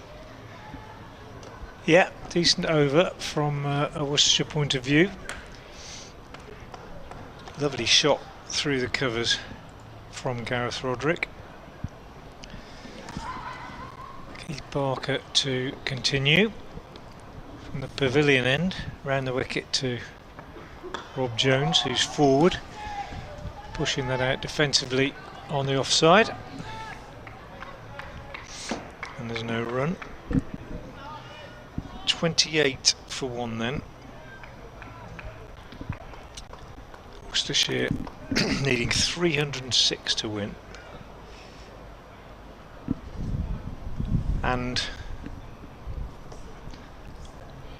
as we've said lots of times, a target of over 300 carries a certain psychological difficulty as Jones drives out into the covers, and there's no run, but not perhaps as much as it used to. And certainly, as Worcestershire have passed 300, as Kevin said several times already this season, and they'll feel that if they can get a, well, what do you say, 300, you need a couple of big partnerships. Somebody's got to get 100, a couple of good partnerships, but certainly not impossible. Barker round the wicket bowls, and that's clipped nicely by Jones, but straight to mid-wicket, and there's no run. Yeah, you need a couple of that sort of total. You need a couple of guys to get in, yeah, don't you, and keep the scoreboard ticking. Even if you lose a couple of wickets, yeah, at least somebody's at the other end just keeping it ticking along. You don't really want to go 7 or 8 overs or so in different segments, you know, with batters playing themselves back in, wasting overs. Exactly. Barker in. Jones throws his hands at this, gets lucky, edged it in the air past the diving slip down to third man for 4. Tom Prest so is quite Jones wide, goes to 14. Yeah, he's quite wide at slip, but threw himself to the right. He didn't get anywhere near it. I've seen Jones bat in this competition, obviously quite a lot. If he has a trademark, I'd say it is a square cut. He went for it there, but it just bounced a bit more than he thought. Maybe a bit close as well. Barker bowls, steers this one out square on the offside. Tumbling stop by who's that? Cover point. Middleton, of course it is. Who played really well earlier today. I thought Fletcher Middleton. Seen him bat before, but that was the best I've seen him bat. He looked in prime form almost from the start. Third over, hit a lovely cover drive on the up. Barker round the wicket, bowls, and Jones is tucking this one away on the onside again, but straight to the fielder. Hands on head from the bowler, suggesting that if he'd missed that, it would have been a big shout. 4 runs off the over. They were via that fortunate edge. It's 32 for 1 off 7. Worcestershire needing 306 to win. So we've had 4 overs of Barker, 3 overs of Holland. Holland will continue. These right arm medium pacers. Looks like Tom Prest is doing the slip duties at both ends. Normally you'd see Liam Dawson in there, but he's at mid-wicket, playing his first game in this competition today, having played all the games for London Spirit. bit of a contentious issue, I guess. I think if you went round the ground, and even though he's a home player, some people would have said, well, yeah, but you've had all these youngsters, we've got to this position, and now we're playing a more senior player. But I think, and I haven't had it confirmed, but I'm sure Eddie Jack and Don Kelly are with England under 19, so we've probably lost 2 players anyway. It's Brad Wheel actually in, and immediately that's flicked down the leg side, and there will be 4. Past a diving short fine leg, which I think is Keith Barker by the time he gets up. Yes, it is. He was flat out as I was originally describing that, so I couldn't quite see. So Brad Wheel a little straight. Now Brad Wheel, as I mentioned earlier, but for those of you that weren't listening earlier, has had a horrendous season with injuries and only played his first game of the season in this competition against Notts at Welbeck. In his second game at Old Trafford, he picked up 5 wickets. He was contracted for the Trent Rockets, didn't actually play. So he has played before in this competition, so it's not like the Liam Dawson situation. Again, it's middle and leg, worked past Dawson at mid-wicket. Total will move on to 37 for 1, and Roderick moves on to 17. Whereas, of course, Worcestershire, they decided against playing Adam Hose. Is your mic off there? Oh, it is, sorry. Decided to stick with the squad that had got them this far. Hose keen to play, I think, and disappointed not to be involved, but accepted it because I think he could see both sides. Here comes Wheel to Rob Jones, who's forward out into the covers. Of course, he's from this way. Adam Hose, Isle of Wight. Yeah, absolutely. So it's been a good sign for Worcestershire, Adam Hose. Yeah, that's a good sign. Obviously, an absolutely excellent white ball player, but came to Worcester because he wanted to play some red ball cricket as well, and has made a good contribution in the red ball side. Good contribution in the dressing room. Attacking player. Length ball, which is turned up to mid-on by Jones. And for the Northern Superchargers. In a way, a kind of old-fashioned attitude to the game, in that he can make a good living, albeit for a limited period of time, going around the world playing white ball franchise cricket, but sees it as important for his own development that he plays some red ball stuff as well. Sure. Here's Wheel again, right arm over. Goes to Jones, a bit of width, and Jones drives that past mid-off, and that is going to be 4. Given a bit of width outside the off stump there from Brad Wheel, and Jones accepted the challenge and moves on to 18, and it's 41 for 1. Yeah, good shot from Rob Jones, good hand. Wasn't a full half volley, it was over pitched, just leaned into it. Hands extended through the shot. Yeah. So we're into the 8th over. Worcestershire need another 266. That run rate just hovering just over the 6 1/4 mark from here on in, and there's a straight drive this time for 4. That's a beautiful shot. That's even better than the one before. Lovely flow of the bat through the line of the ball. Half volley from Brad Wheel. Not his best over. It went for 13. And Worcestershire are 45 for 1 with Jones on to 22. Yeah, that was an even better shot, wasn't it? Really, really nicely timed. Doesn't try and hit the ball too hard, Jones. He can clear the ropes, but tends to rely on timing and just eased that one through the gap. Beautifully played. Successive boundaries, 45 for 1. And Barker to continue from the pavilion end, bowling to Roderick. Tom Preston at that one slip, as you say, standing quite wide. Barker bowls, and Roderick just, as he has done on about 5 or 6 occasions, just steers that one down to third man. Controlled shot, just angled back, just running it down to Toby Albert on the third man boundary, and they take a single. Roderick goes to 18 off 16. Jones 22 at a runner ball. Worcestershire making a decent start despite losing Azhar Ali fairly early. Barker in again, bowls, and Jones in behind that pushes back, or pushes out on the onside, and there's no run. I was just looking it up actually. Rob Jones was in the Lancashire side that played here in the semi-finals of the Royal London One Day Cup back in 2019. That semi-final, would you believe, was actually in the middle of May. Yeah. He made 38 that day. Hampshire winning that game by 4 wickets and then went on to, I think that was the year they lost to Somerset in the final. Parker in again, bowls. Jones taking his bottom hand off the bat again as he plays defensively out on the offside. Middleton, the fielder, at cover point.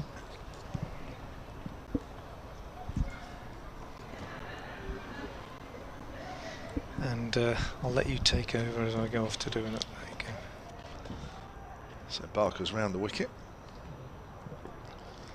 Still pressed in there. Almost a second slip rather than a first slip as Barker comes in, runs towards us. Jones works that to mid-wicket. Straight to the fielder. And there is no run. So 46 for 1. At the moment, Worcestershire are scoring at just over 5 1/4. They need just over 6 1/4, so run rate at the moment is nothing to worry about. It's a reasonable start, having lost Azhar Ali for 4. That was a big blow. Caught by Ben Brown behind. Azhar Ali just fencing at one outside the off stump, no foot movement. There's a nice drive and it's half stopped at mid-off. Single they'll take, and it's 47 for 1. Welcome back, Mr. Dave Allen. Thank you. I think they look quite comfortable at the minute, these two guys. Yeah, they do. Not too much happening out there for the bowlers. Pitch glinting away in the sunshine. We've had our sausage roll and sandwiches for lunch. We have. Not proper catering today.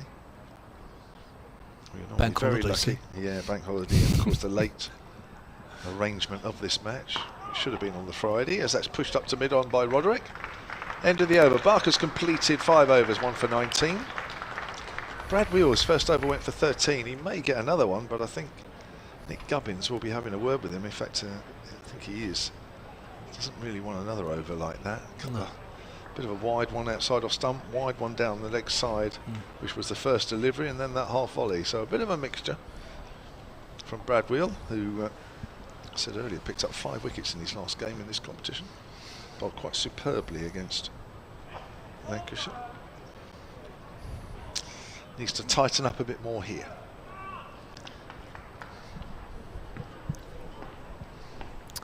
And here he is, bowling from our hotel end, outside the off stump, slashed away, and it's gone all the way.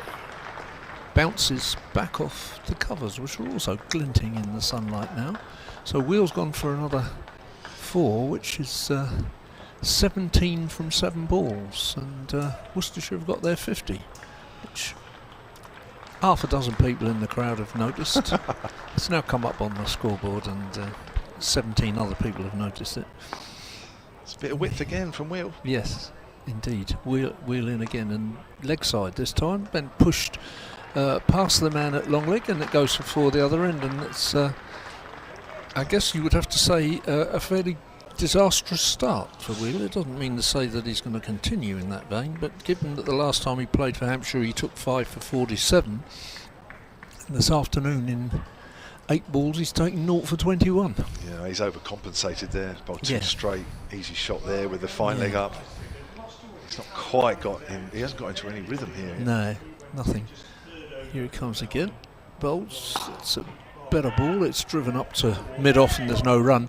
I mean, I guess in fairness to him, you know, he's actually, as you said, he signed to Trent Rockets but didn't play. I saw a list the other day of all the people who'd been signed to the 100 and hadn't played, and somebody was had listed alongside it how much they were getting paid for not doing anything through August.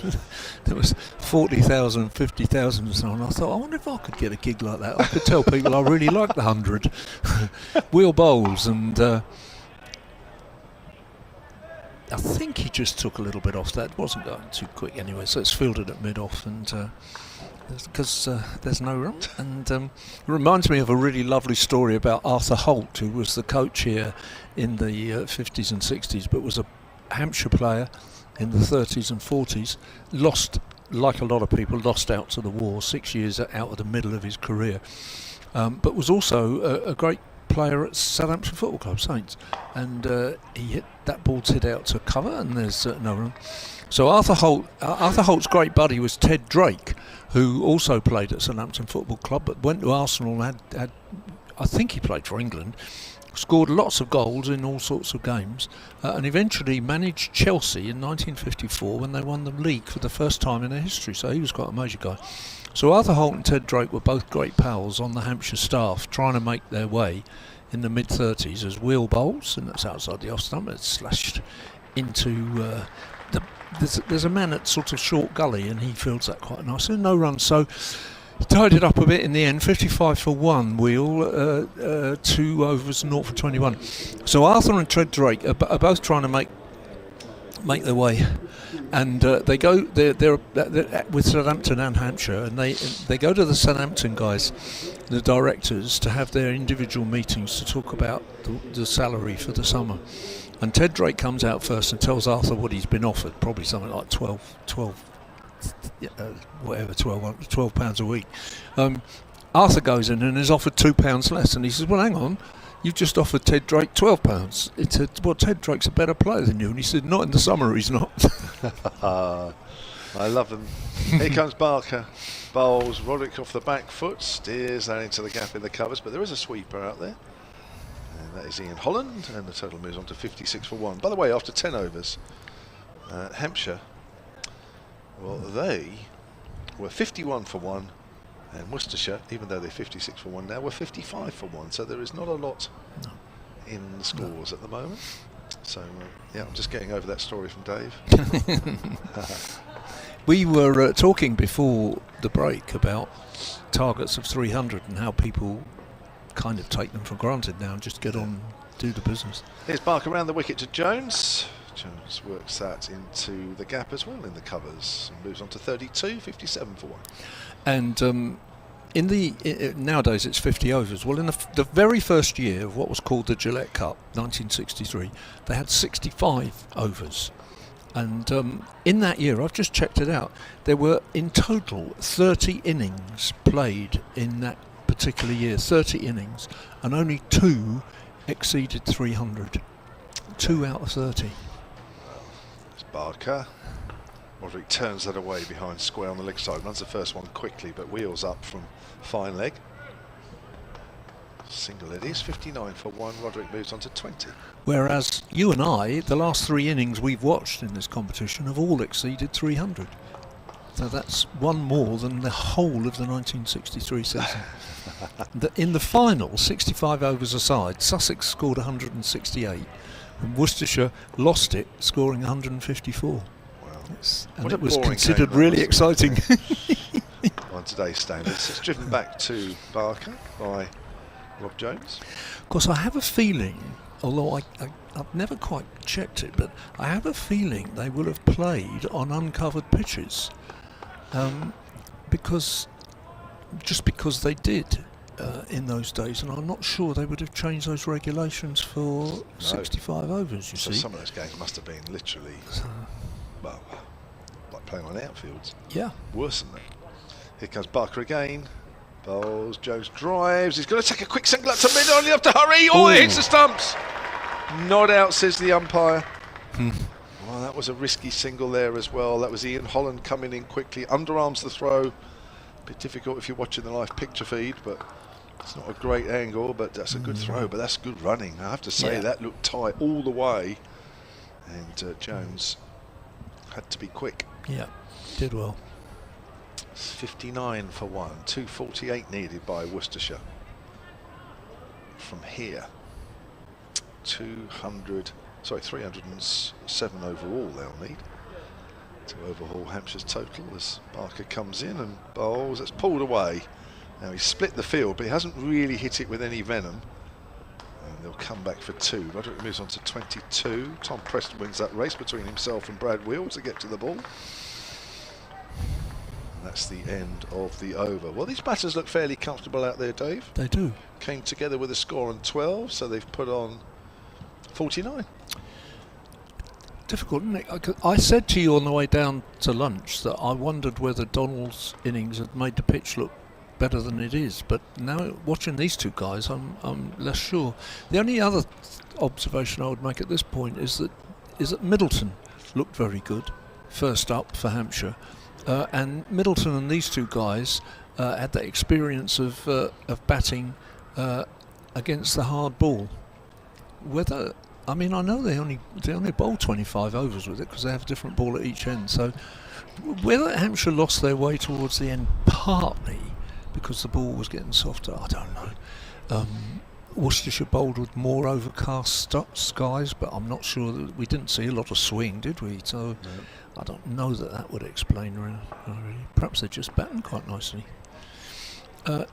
Wheel has come off, unsurprisingly, I think, and Ian Holland is back on, and that's just hit square out into the covers for a single, and the partnership of 50 runs, and again some polite applause from what is mostly the Hampshire faithful.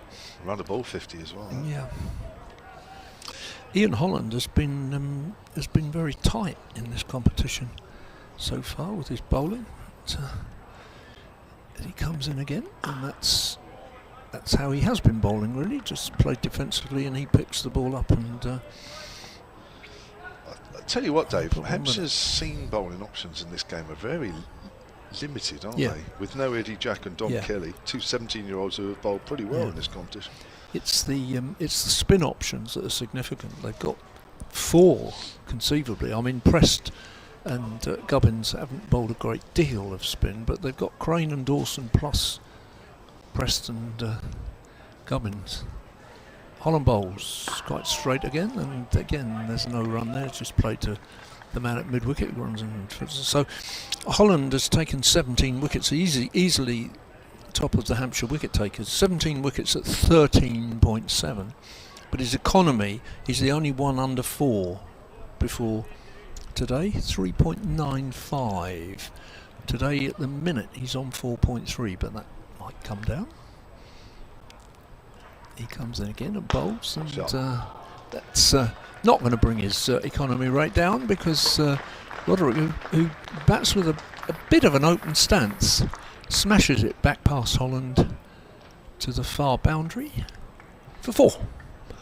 66 for 1 in the coming towards the end of the 12th over. Shot there. So in the right exact slot, wasn't it?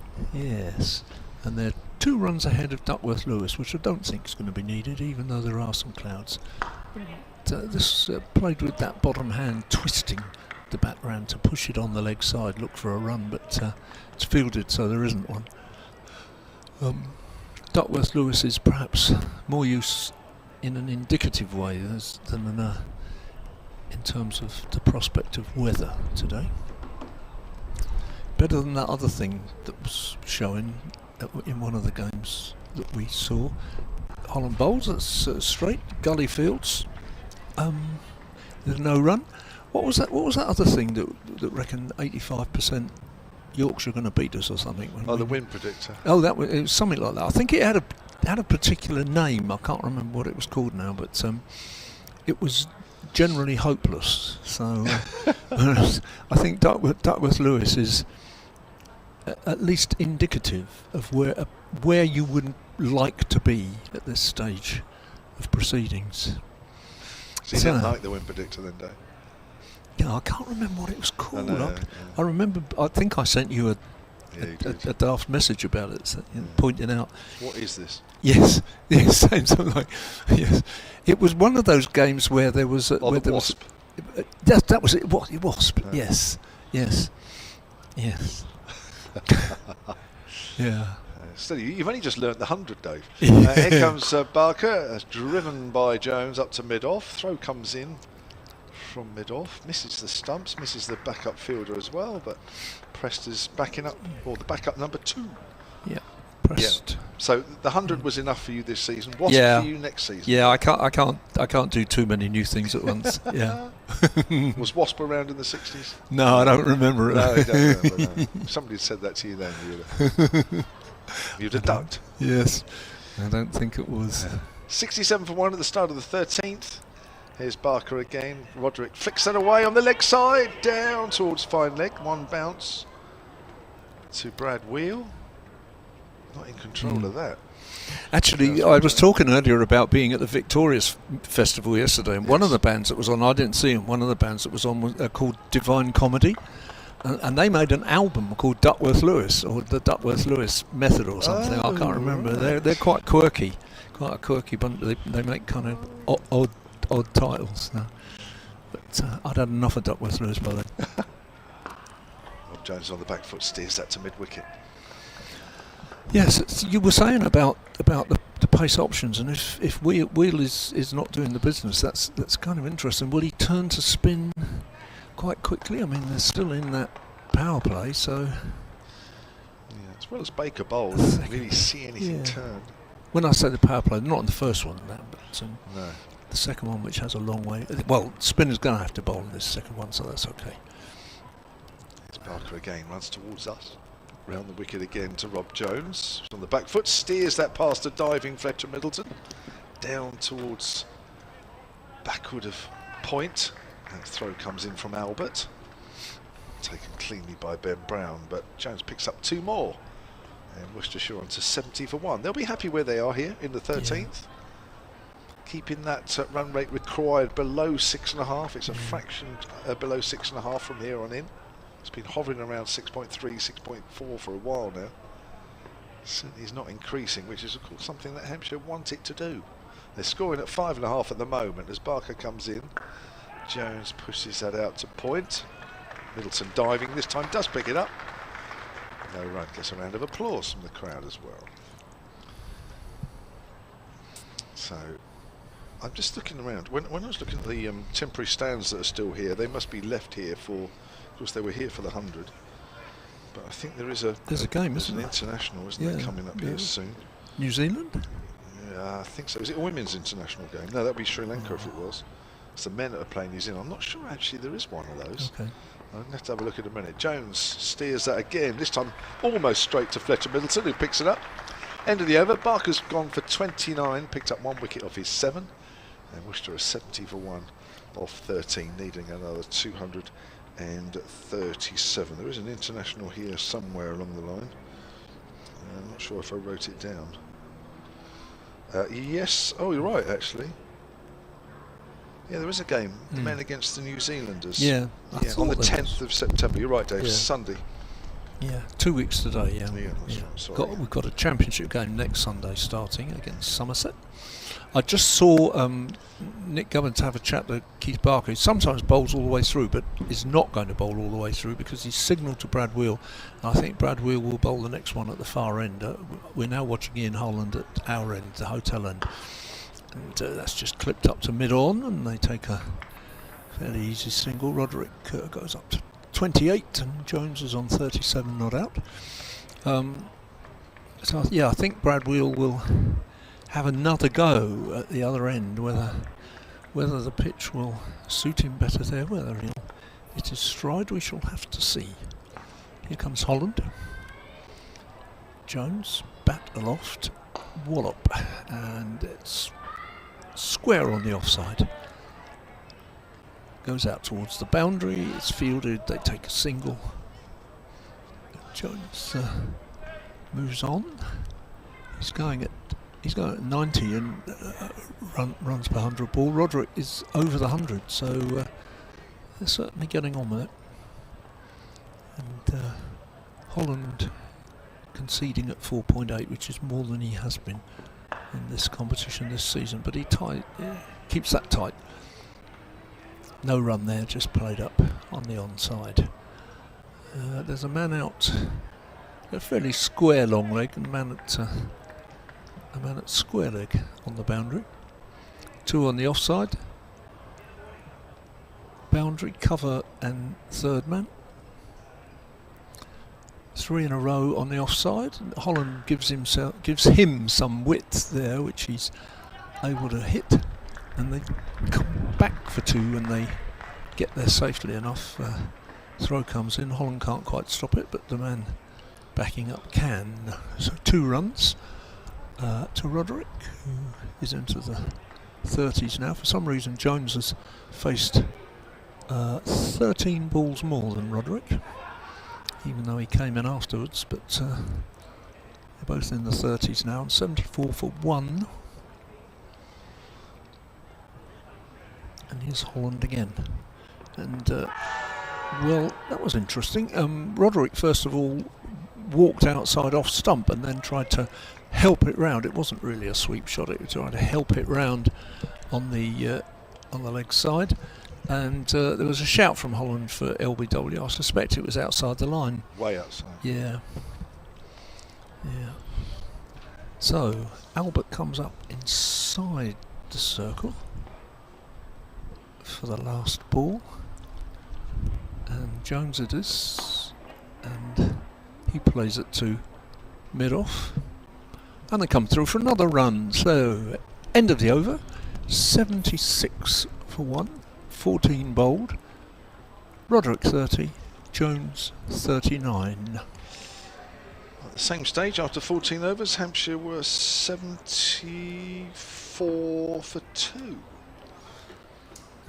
Worcester are winning then. Yeah, it's all pretty close. Yeah, it is close, yeah. And Duckworth Lewis is 76, which is what they've got. So yeah, it's tight. It is. Yeah. But Hampshire will want to take a wicket or two. Well, you were right, Dave. Yeah. Because Brad Will is trying his luck Yeah. from the pavilion end. Yeah.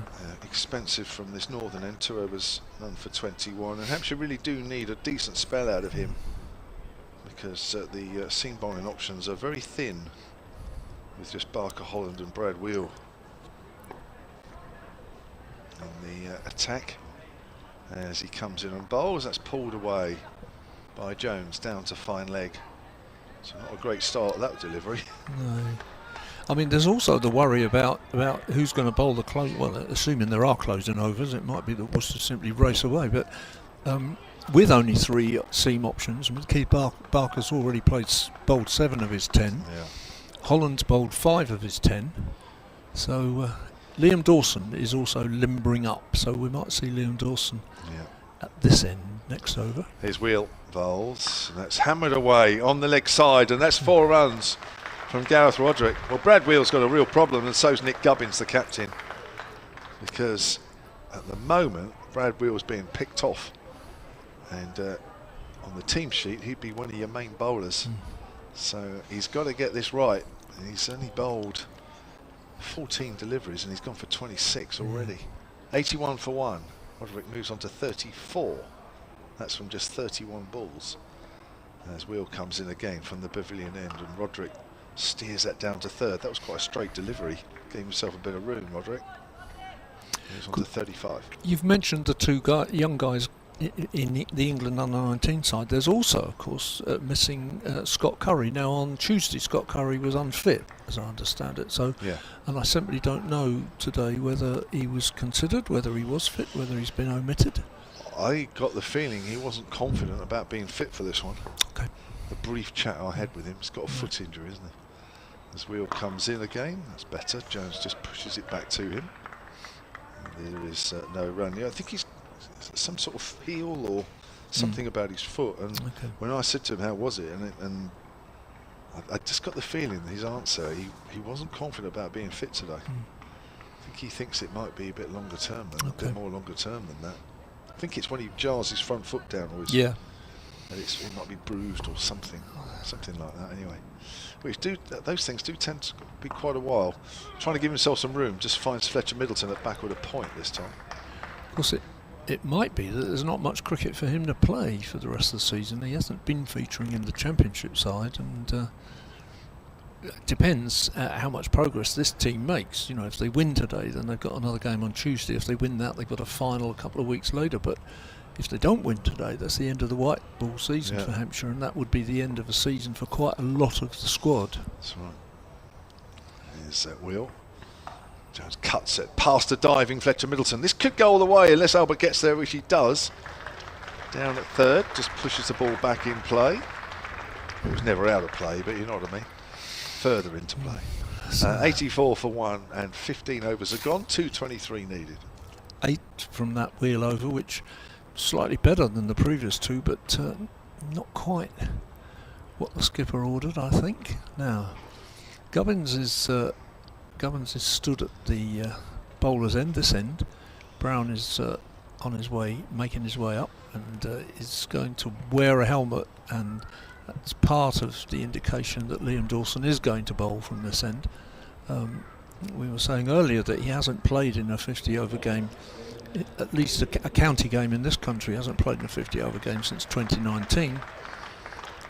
And despite the debate about whether it's contentious that he's playing or not, he gets a decent little round of applause from the supporters, so they'll be hoping that he can do the business. He bowled pretty well in the 100, about which of course I know absolutely everything. You do. You're Mr. 100. He's gone at under 150 economy, which isn't bad. A couple of the Hampshire guys, who will remain nameless, went at 240 per 100 balls, so that was a bit frightening. And a couple of others, 161 and 178, so under 150 seems to be okay. As I say, Roderick bats with a quite open stance, not quite Peter Willey, but it's going that way, and he gives himself a little bit more room and hits the ball to long off where an Iron Donald fields, and they come through for 1. Rob Jones takes a fresh guard. Keeper is standing up, but there is no other close catcher. There are men at short extra cover and short mid wicket, certainly saving 1, but and that he gave himself room there to a ball that was actually quite well pitched up, played it on the back foot. It's a good job he did manage to hit it into the ground. It bounced up to cover. There's no run. There's a man just backward of point inside the circle, and a man short third man inside the circle. And that's more conventionally played straight. Again up to Donald at long off. No run. There's a fielder on the boundary at square leg. One inside the circle at short fine leg. Short long leg maybe. Dawson bowls that. That's nicely sprawling stop there by the skipper Gubbins at extra cover. And Dawson's round again. 86 for 1. We're in the 16th over. He bowls that quite flat. Gubbins again attempts to roll over and field that spectacularly, but he can't get quite close enough to it. Donald picks it up. So 1.1.1. If he keeps the pattern going, this last ball will be a dot ball, and it'll be 3 off the over. We shall see. Here he is, and it is. So that was a nice little pattern. I like patterns like that. 1.1.1. 3 off the over. Tighten things up quite significantly and quite importantly. The run rate for Worcester at the minute is 5.4, and they need 6.5. Duckworth Lewis is 83, and they're 87 for 1. So they're fine, really. They're okay, aren't they? They are. Yeah, they're Worcester in a good position. Yeah. We're talking about sort of players playing and not playing. That I suppose with no Don Kelly and Eddie Jack, I'm just wondering what other seam bowling options Hampshire would have had to have called upon. And I can't think of anybody. Fuller. You see, Fuller hasn't played. I know Southern Brave played last night, but Fuller hasn't played for some games. Okay, here's Brad Wheel bowls, and that's just worked down to 3rd by Roderick. Moves on to 38, 88 for 1. And I suppose what I'm assuming, I mean, in the Southern Brave, he's played 5 out of the 8 games, but I think he's missed the last 3. So he was eligible as Joe Weatherly to come in if they'd wanted. He didn't have much of a tournament, to be honest. He played 5 games and took 0 for 89. So whether he's not in very good nick, I don't know. Wheel to Jones. Jones works that to extra cover, fielded by Gubbins. Yes, that's probably about the only option they had. I think you're right, really. Because Turner, of course, might have been an option with Trent Rockets finishing early, but he's not fit. Well, he wouldn't have been an option because if he was fit, he would have played with England, or been with England, wouldn't he? Yes, he would. Chris Wood? Chris Wood might have been an option. Here comes Wheel. And edged. Oh, has he not quite? Just quite carry through to Brown, thinking it may just come off the glove. He took the pace off it. He's trying to give himself some room, trying to cut that down to third. That bounced quite nicely. Just watching on the live picture feed if you're doing so. Yeah, it may just have come off the wrist or the glove. Bounced in front, didn't it? Got an email here from Carol Illett, sullencricket@gmail.com. She says, good afternoon. Hearing you talk of players moving clubs and contracts reminds me, come to that in a moment, as Brad Wheel comes in from that pavilion end and bowls to Jones. Jones gets a length ball, just pushes that out to Gubbins. No run. Much better over here from Brad Wheel. Yeah, crowd encouraging him as well. Yeah, they know importance of him having good 10 overs. Ian Holland, says Carol, is out of contract at the end of this season. I must admit I'd forgotten, and if he is, that's right. But I've not seen anything about him going elsewhere. Do you know if he's maybe going back to Australia, or will he continue to play without a contract? I know that earlier this season he was unable to play for the USA due to his commitments to Hampshire. As Wheel comes in, Jones takes the bottom hand off the bat and again can't find the angle. That is a much better over there from Brad Wheel. Or it isn't finished yet, I got excited. But it's a dot ball. The crowd are just willing him to do well here. He's my favourite player, says Carol, and I'll miss him if he goes. Well, I've not heard anything one way or another, Carol, but I haven't asked the question. Because thank you for reminding me. I'd forgotten or didn't realise he was out of contract this year. So I suppose they've left it fairly late, haven't they, to decide. Maybe they have decided, just haven't announced anything. That's what usually happens. Jones gets another length ball, and again he's pushed to mid-wicket. Much better. And the crowd trying to lift Brad Wheel there. That's just one run off that over, which has been in marked contrast to his previous 3. And he's gone for 30 now from 4. And Worcestershire are 88 for 1 after 17 overs, needing another 219, and that run rate required. See, it's amazing what a one quiet over does. As for the first time that I can remember, although it may have done before, but it's over 6.5 and over required. Don't think it's been that. See, Brad Wheel has not played in the last 3 of these matches, and he's not been playing in anything else all season, so it's got to be rusty. And maybe that was part of it, really. You know, he's suddenly having it's all very well getting in the nets, but it's just took him a couple of overs to get in the groove there. And Dawson bowls, and that's not an entirely true shot. It's fielded backward of square by Keith Barker, and they get 1 run.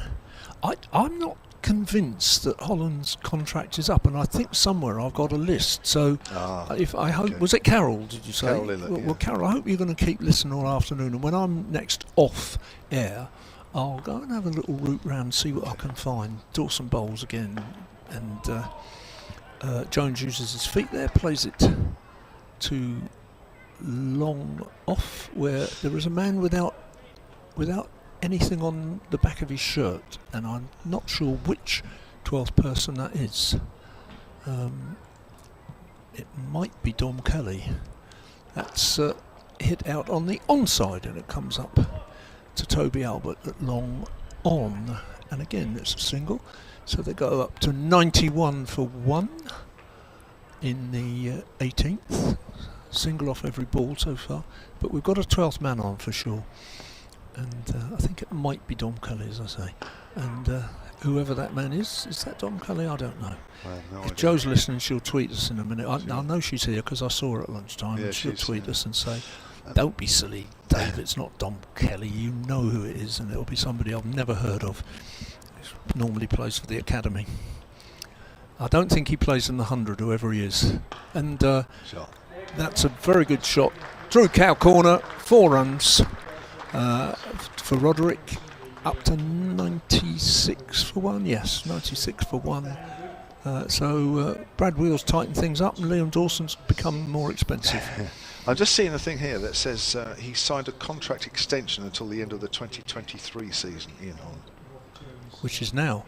Okay, so it is up then in that case. Dawson bowls, it's quite a flat one, and it's hit up to Toby Albert at long on for a single. And Liam Dawson's mum would normally be here, but she's having a weekend a bit like me, really, full of music. She's gone to see, I can't remember if she told me or somebody else told me, she's gone to see Robbie Williams somewhere today, because apparently she was fed up about the game being changed to Sunday because she couldn't get in. She's a very loyal supporter. She missed that O'Neill Donald innings as well. Yeah. On top of that. Dave, I'm going to get you to come in my side. Oh, yes. We'll get Frank Watson in. So, 18 gone, 32 to do. 210 more needed by Worcestershire. They're 97 for 1. That run rate, despite that 9 runs off the Liam Dawson last over, is still just over 6.5 from here on in.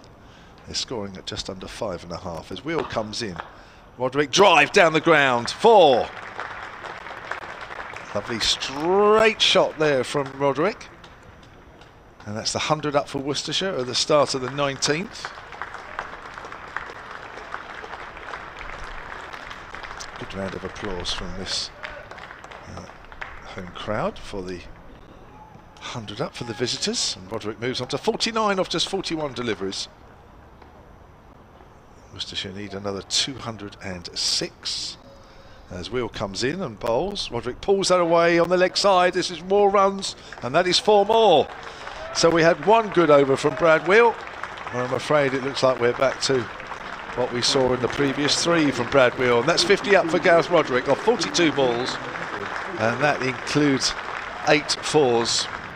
He's played very, very well indeed. And given Worcestershire a terrific start to this run chase. Just the 1 wicket that's fallen. Azhar Ali in the 3rd over was caught behind off Barker for 4. 12 for 1 it was.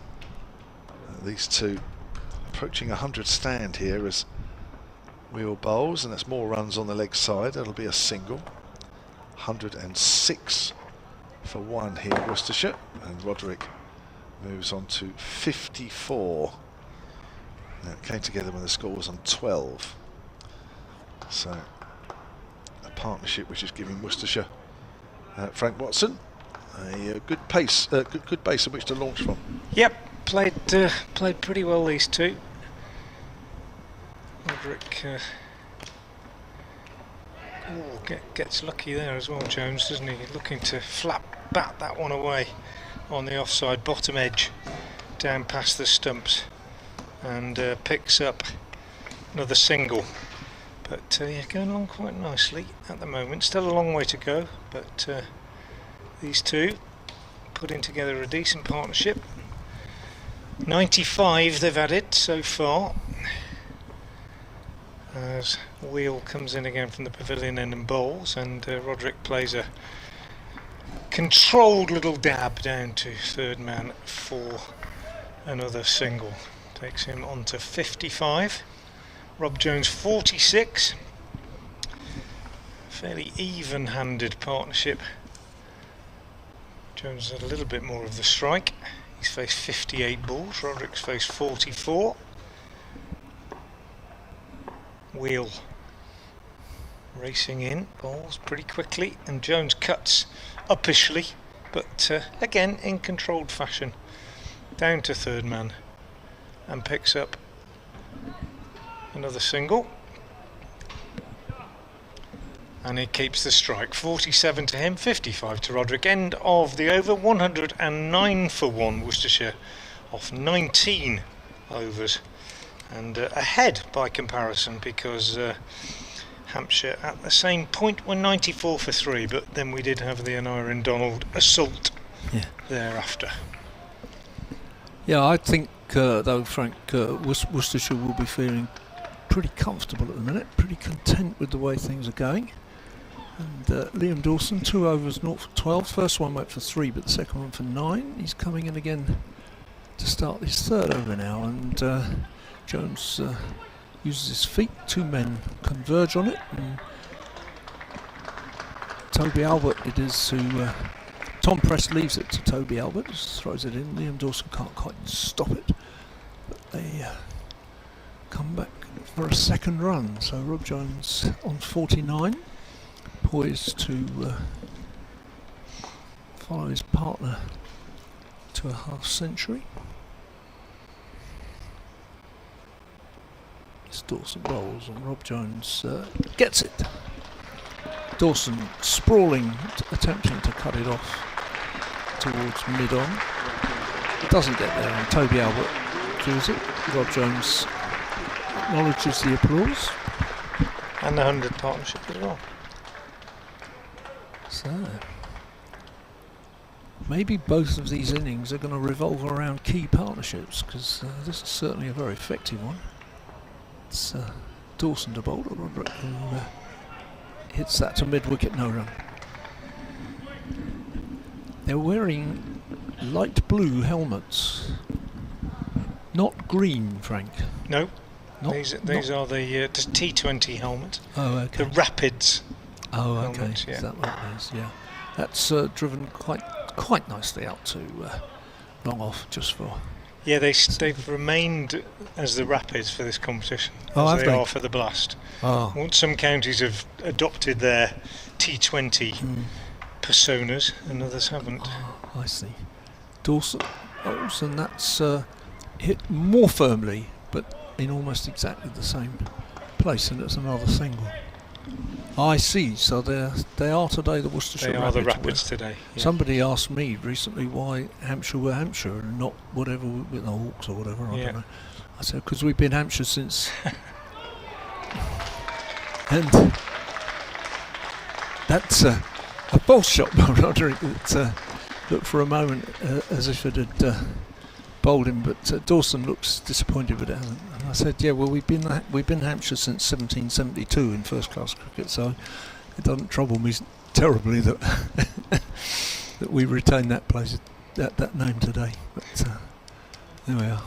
End of the over, 114 for 1. 5 runs coming off that over. That's 20 gone. 100 partnership raised by these two for the second wicket. We're going to see a change in the bowling. Mason Crane coming into the attack at the pavilion end with his leg breaks, and he will be bowling to Rob Jones. So yeah, I agree. Worcestershire fairly happy with their situation at the moment. Still a long way to go, of course, but they've laid the base for a big run chase, and they'll want these two to take this partnership further. 162 was the big partnership in the Hampshire innings for the fourth wicket. This one just past the 100. Mason Crane to bowl, no slip. He's got 2 men saving one on the leg side, 3 saving one on the offside. His first ball to Jones is driven, and a good diving stop by Nick Gubbins at extra cover. A wideish mid-off presents any more than a single. 115 for 1. Jones goes to 52. Crane slightly rearranging the field for Roderick. He's got 2 men out on the leg side boundary, 1 just behind square, 1 at mid wicket, and he bowls, and Roderick just tucks this one away into that big gap at mid wicket and picks up a single as Tom Prest comes in from deep mid wicket to do the fielding.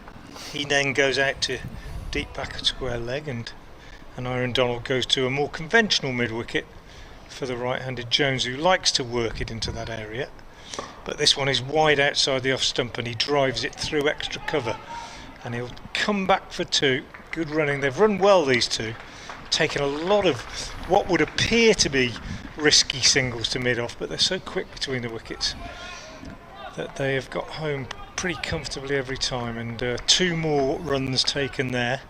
118 for 1.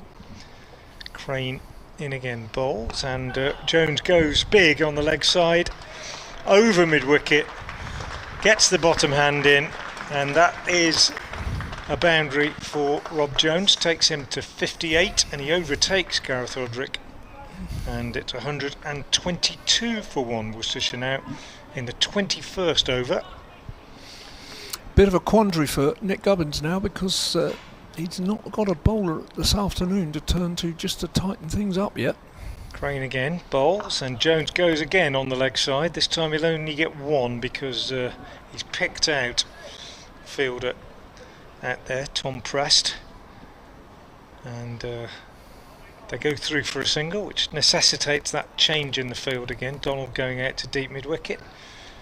Crane to Roderick. Bowls, and Roderick is beaten outside the off stump, and everybody's appealing.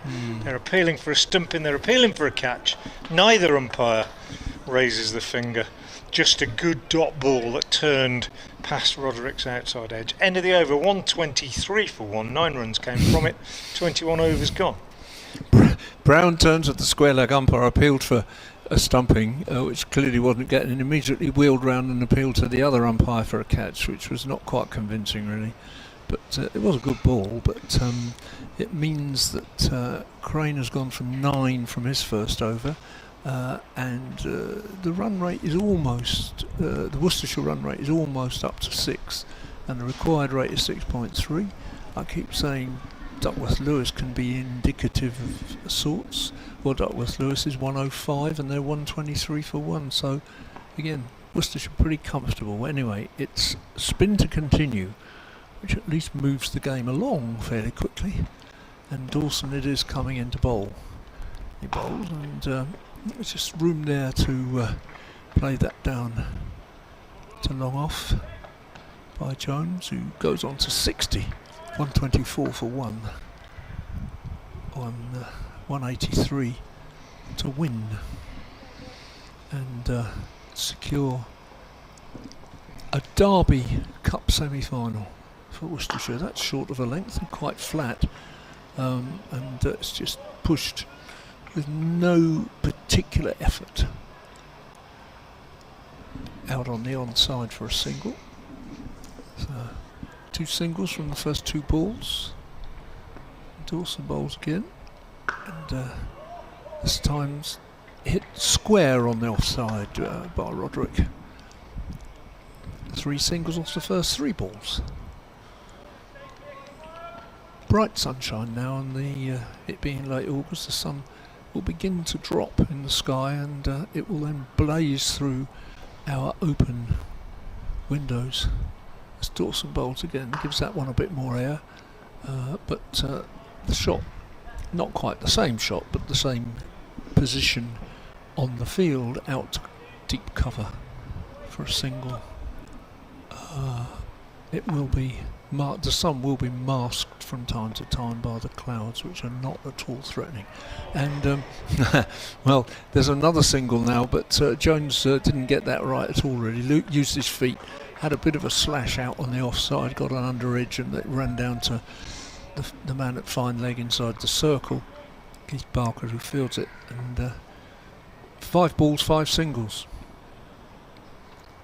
Dawson bowls, and that's clipped up to long on for a single. So it was a fairly tight over by Dawson, and fairly effective in that sense, but if Worcestershire can milk him for 6 singles and over, they'll win the game. Yeah, exactly right by the batsman. I think Jones did get lucky on that 5th ball, as you say, but exactly the right tactics against Liam Dawson, who is probably likely to be as tight as any of the slower bowlers that you would see in a game like this. And as you say, if you can take him for 6 and over without taking too many chances, then that makes a lot of sense. Mason Crane, bowling from the pavilion end, will continue. Beat Roderick with the last ball of his previous over with a beauty.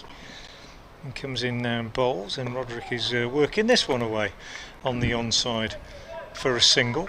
But you would say with Crane that you're less likely to need to sort of milk him in the way that you would the left arm spinner, because being a wrist spinner, more liable every now and again to throw one in that you can take for more than a single. Yeah.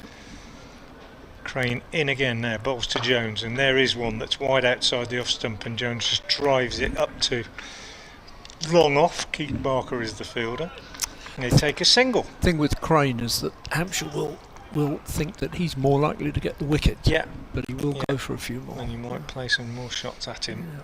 And he bowls again, and this one's fetched by Roderick from way outside off out to deep mid-wicket, kind of front, well, sort of slap sweep in front of square, and Roderick moves on to 62, 132 for 1, partnership 120 now, as Crane is in again and bowls, and Jones goes for the reverse sweep, which he plays quite well, but it got him out against New Zealand the other day in the T20, caught by that man who fielded that one, who is basically backward point, but becomes a sort of short backward square leg if Jones plays that shot. He's looking for that gap out behind square on the offside.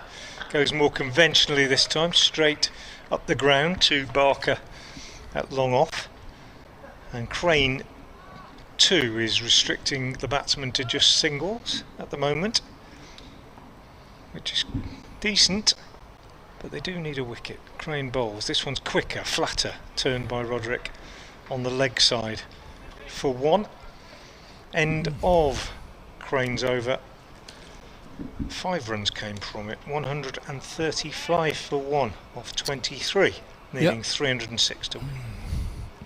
11 singles from the last 12 balls, so that's pretty much a winning formula. I mean, there would be a point where they don't need to wallop a couple over the boundary, but there's no need to rush to do that. And the two batsmen are pretty much level pegging. 63 to Roderick, 64 to Jones. Crane 2 overs at 7 and over, and Dawson 4 overs at 5.8. So the two opening bowlers, Barker and Holland, went for 4.5-ish between them, and Dawson will continue, but there's a field swap there, which is sending Barker out to point on the circle, and Dawson to bowl, and same thing really, just pushed up to mid-on. Long on has come into mid-on, and you just get a feeling that maybe they've tried to cut out that single off every ball, but they didn't manage it, so Toby Albert's now sent back to long on, and the man down on the boundary backward of square on the leg side has been brought up inside the circle just to meet the fielding restrictions. Dawson bowls again, and it's not quite where Rob Jones wanted to hit that one, and Dawson diving stops it off his own bowling in front of the man at mid-wicket. And he comes round and bowls again, and that tosses that one up on the offside. Lots of air to that one, but Tom Prest at cover, runs around, fields it, throws it back to Dawson. Again, it's a single, so 1.1. So we've had 13 singles from the last 15 balls, so the pattern at the moment at least seems to be set. And here's Dawson, and well, it's not quite set, because Dawson has gone through a bit of a hoik, to be perfectly honest with you, by Roderick. It wasn't quite the shot he wanted. I don't think it bounced that much on him, but it's hit the stumps, and Dawson looks absolutely delighted, and Roderick is gone. Bowled Dawson for 64, 8 fours, very, very good partnership of 124, which was a little short of, I was checking, a little short of Worcestershire's second wicket best against Hampshire, which remains at 140. So Dawson has, well, will it be the crucial breakthrough in his 5th over? 1 for 25 now. Worcestershire 136 for 2. We're almost exactly halfway, just slightly over halfway. And the new man to come to the pitch is Jake Libby. Yeah, you'd think Dawson had never taken a wicket before, the way he celebrated that, which certainly underlines his commitment to the cause, having been brought back into the side. He celebrated as though he'd just won the game, absolutely setting off to do high tens all the way round the ring on the offside. It was a poor shot from Roderick in the circumstances, and he was very annoyed with himself. But like a lot of those shots, the sort of slog sweep looks great if you whack it for 4, looks terrible if you miss it, and he did miss it. Just hurried on to him a little bit, if anything. Jake Libby is the new batsman, captain in this competition, and he joins Rob Jones, with Worcestershire well placed as we approach the halfway point in the innings. Dawson in, bowls that first ball to Libby. It hits it slightly uppishly towards the man at short mid-wicket. It's certainly not a chance, but maybe just stopped on him slightly. Didn't quite time it for the first ball. Dawson again bowls and gives himself some room this time. It's a flatter ball but goes to mid-wicket.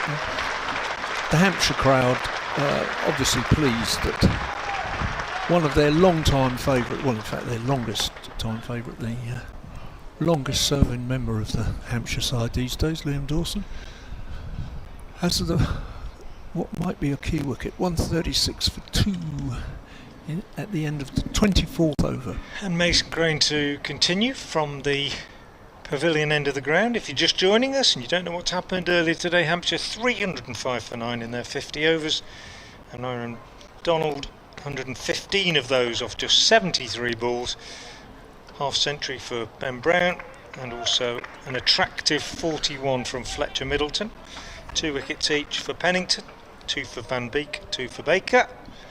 And in reply, Worcestershire have lost Azhar Ali for 4 and Gareth Roderick for 64 as Mason Crane begins a new over, bowling to Rob Jones, who steers him square on the offside for a single. Takes him on to 66, and the Worcestershire total to 137 for 2.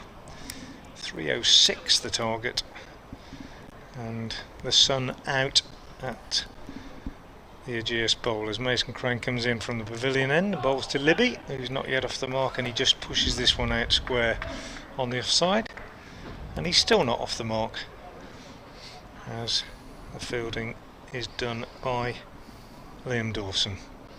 A backward point. Crane in again, bowls, pushed through, and he is off the mark this time. Libby just steering it off the back foot a little bit further in front of square, and Fletcher Middleton comes off the cover boundary to do the fielding.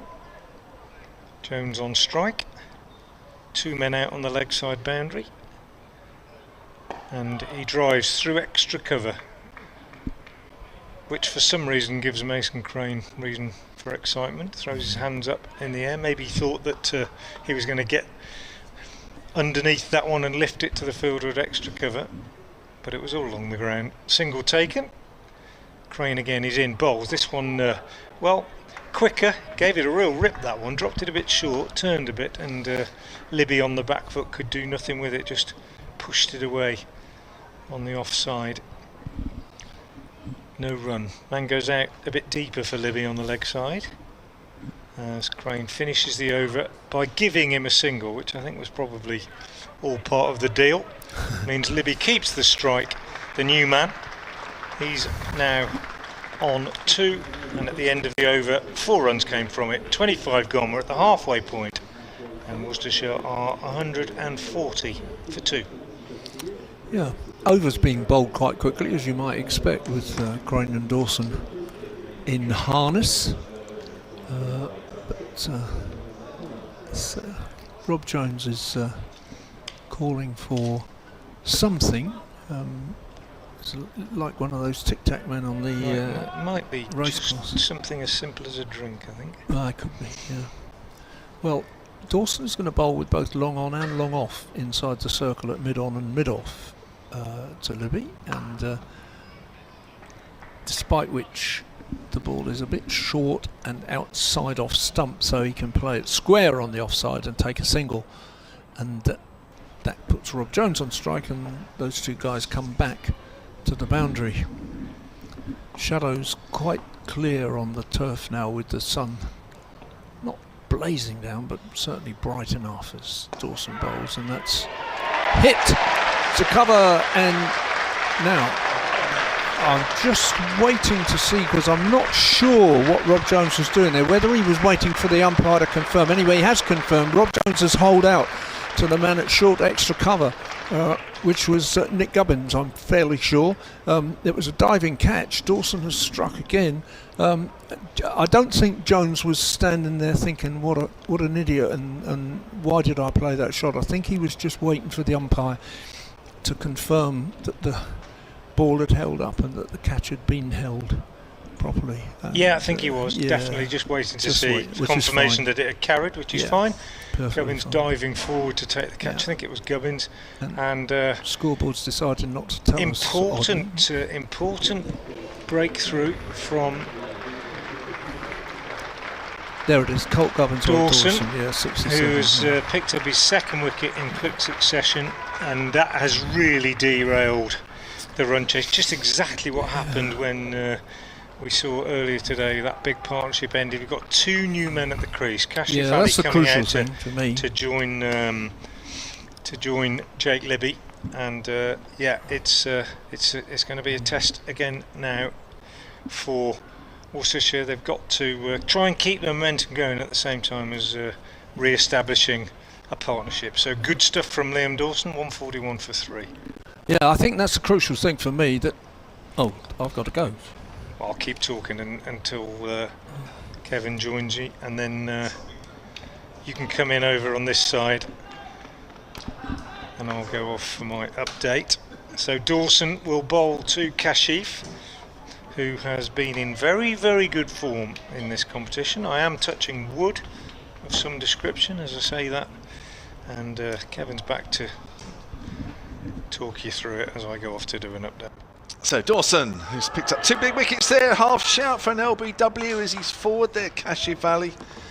Well, we just saw this in the Hampshire innings with players going well and then a couple of quick wickets, and all of a sudden things look a little different, and Worcestershire have got to rebuild here with 2 players having gone really very nicely in Roderick and Rob Jones. 64 for Roderick and Rob Jones for 67. We're out within 5 runs of each other, and that's a huge blow for Worcestershire in this run chase. As Dawson bowls, Ali's on the back foot, steers that out into the covers, and there is no run. So you've got Libby, who's faced just 7 balls for 3. Ali's faced 2 balls for no score. It's a bit like starting the innings all over again, which is exactly what Worcestershire didn't want. And that run rate is beginning to climb. It's getting close to 7 and over, probably about the highest it's been in their reply. As Ali gets another length ball. Well, you don't need to give Liam Dawson a second invitation. Any sort of half openings, a quarter of an opening, he's right through there. And he's picked up both wickets, 2 big wickets in Roderick and Jones, as Ali pushing forward, and there's no run. So another good over from Dawson, 2 for 26 from 6. Worcestershire need another 166 from here with 24 overs remaining, and that run rate, as I say, from here on in, smidgen excuse me, under 7 and over. I did say at the start that Worcestershire don't want to waste overs here. Jones and Roderick were able to just push the ball around at will, really, and keeping the scoreboard ticking along. 124 they put on for the second wicket in 21 overs. Looked totally at home, and they've both made mistakes there. And Liam Dawson has benefited both times. Mason Crane, 3 overs, none for 18. I don't think he's bowling too badly, really. His figures probably don't do him justice at the moment. Oh, he's playing a missing outside the off stump. Libby trying to drive on the up. The ball's just biting a little bit here for Mason Crane. If you're watching the live picture feed, you'll see, oh, that ball is turning. It's beginning to turn as it gets softer and older and more scuffed up. And Libby's got to be careful here. It's not Roderick and Jones out there as Libby pushes it in the air. Oh, it's almost caught a mid-wicket. Donald diving, couldn't quite get there. Well, how this has turned around, Frank Watson, in the space of 2 or 3 overs. 10 minutes, different game, isn't it, really? Cruising along, that partnership for the second wicket, 124. Yeah. But nothing like wickets to disturb a run chase. That's where Ali going early didn't help. As Libby drives, does find the bat this time, and he also finds the gap in the covers and moves on to 4. Well, this looks a difficult spell here, one of which Worcestershire have really got to get on top of this, and they don't want to leave it too long, because that run rate from here on in is now 7 and over. It's not alarming, there's nothing to get too worried about, but it is slowly climbing with 2 new batters at the crease. Yeah, would you keep Dawson going all the way through his spell now? Bowl him to 10-3. I think if he can bowl 4 like this, and that's pushed out on the onside, no run, and another 4 from Mason Crane, that's 8 overs out of the next 23 and a bit. Yeah. Where possibly they're behind on the rate, and of course that will build by the time they finish. It's a difficult one. That's where good captaincy comes in. What would you do, Frank? Yeah, I'd be tempted to keep him going. I think if he's at least another couple, if not more, as Ali's on the back foot, and he's off the mark now, stroking that through the covers. I mean, if you can get the rate up above 10 as a fielding captain, with still 20 to go, well 15 to go, and maybe even just 12 or 13 to go, it's a tall order, isn't it? Crane from that pavilion end, it's full and it's driven back to him, and the end of the over. The crowd sense that this game has just turned a little bit more in the home side's favour than when Roderick and Jones were batting. And it's 143 for 3, that's 27 gone, 23 to do, and that run rate required now is just over 7. And only 13 have come off the last 5 overs, which is just the sort of check that Nick Gubbins will have been hoping his spinners could give him in these middle overs. It's almost become part of the plan, isn't it, these days? Get the spinners on in the middle overs, and in fact, we're going to see a change. Gubbins is going to come on himself at the pavilion end. Well, the only reason I can think of here is 2 new batters at the crease, so he might be able to get away with a couple of average balls. Through. Yeah. Anyway, he's going to be bowling to Kashif, and his first ball is short, and Kashif whacks it away on the leg side. An agricultural bit of cricket, shall we say. It was a drag down and a pull shot, the sort of thing you see on village greens all over the country on a Sunday. 144 for 3, Kashif off the mark. Gubbins bowls again, and again it's quite short, and on the back foot Libby just slaps it to extra cover for a single, but he'll be very happy to get through the over Gubbins without conceding any more than singles. And he comes in again now to bowl to Kashif, and throws this one up, and Kashif does just push it out on the offside. Is he occasional leg spin then, would we describe it as? He's bowled 24 overs in this competition up until this one, so he's been on sort of more often than you'd expect. His run rate is a fraction under 6. Yeah, well, and he comes again now and bowls, and again that one just a little bit of a roller really out of the front of the hand. And on the back foot, Libby just pushes it back up the pitch, and there's no run. 146 for 3, and again Gubbins is in, bowls, and Libby's beaten now, so the off stump trying to cut that.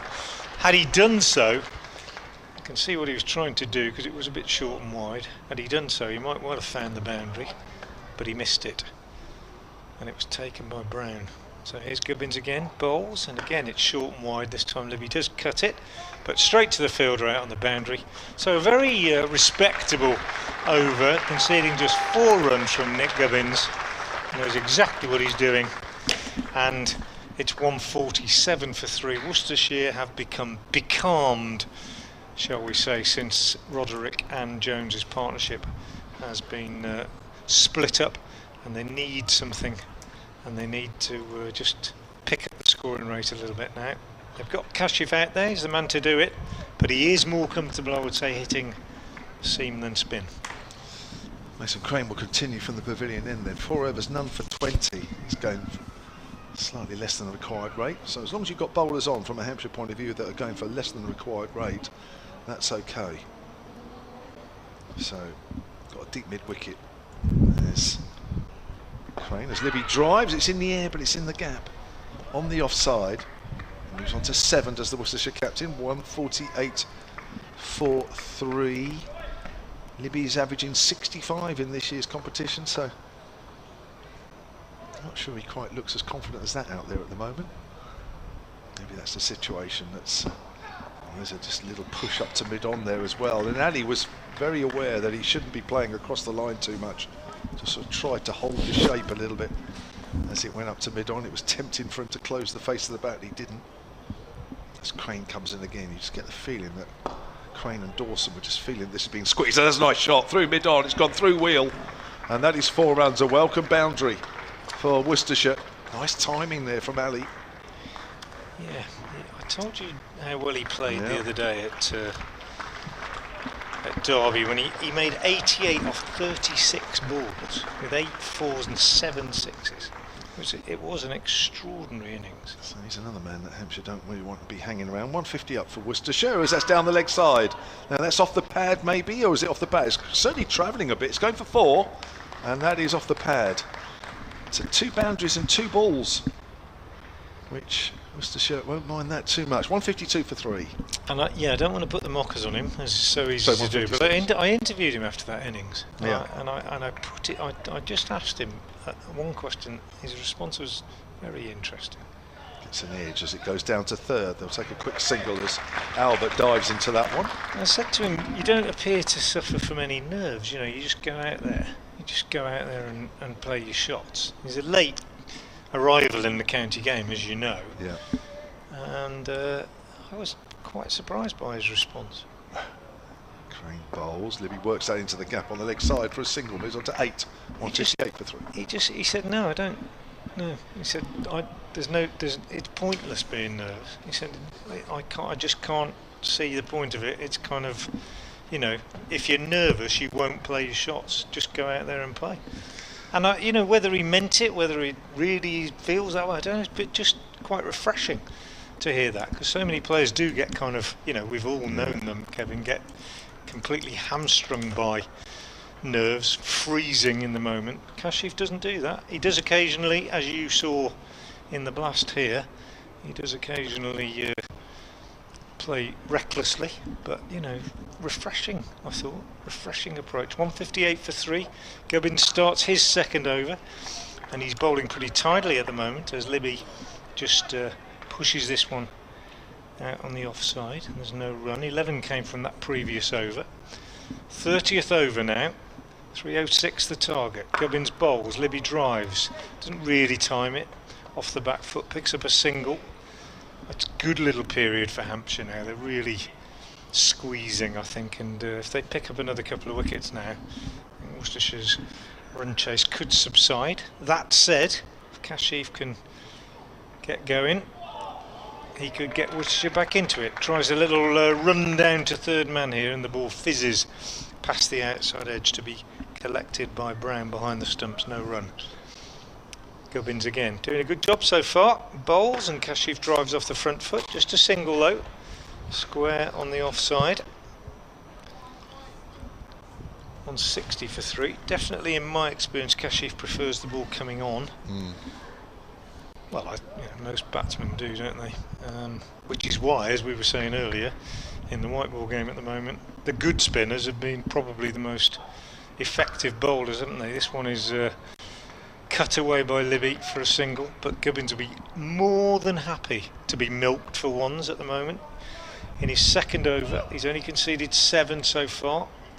Mason Crane's 5 overs have cost 27. Liam Dawson 2 for 26 off his 6, very tidy. Gubbins bowls, Kashif drives, and they'll just pick up a single as the fielding is done by Liam Dawson coming in from long off. Kashif keeps the strike.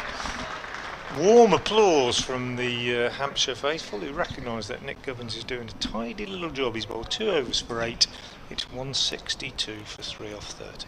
So we're into the last 20 overs of the game, and Worcestershire need 145 from here, and that run rate is a fraction over 7 1/4 as the bowlers keep the rate over by over, just below what Worcestershire require. This Kashif Ali, I think he was the first player from the South Asian Cricket Academy to be taken on full time. In the 100 final, the women's 100 final, as Crane comes in and bowls and is pushed out on the offside quietly by Ali. The Southern Brave women made 139 for 6, and the Northern Superchargers are 87 for 8 after 84, so they need 53 from 16 with 2 wickets remaining. Looks like the Southern Brave women are on course to win their first 100 title. That's a nice drive through extra cover from Ali. That's beautifully timed, and that is 4. And Ali moves on to 14, 166 for 3. The Southern Brave women, having been in the final and lost twice to the Oval Invincibles, look like they're going to go one better. 166 for 3 then. That was a lovely shot. It was, wasn't it? A nice piece of timing. Off the front foot as Crane comes in again and bowls to Ali. Ali's on the back foot, or he's beaten it, appealing for a caught behind. Not out, says umpire Nigel Long at the far end. Bit of a juggly catch, I think that was, from Ben Brown. It looked like it might have just come off the inside leg if you're watching on the live picture feed. Definitely a deflection. Here comes Crane, bowls, and Ali just steers that to extra cover. Looked like he wasn't quite sure which side of the wicket to hit it. In the end, he played safe.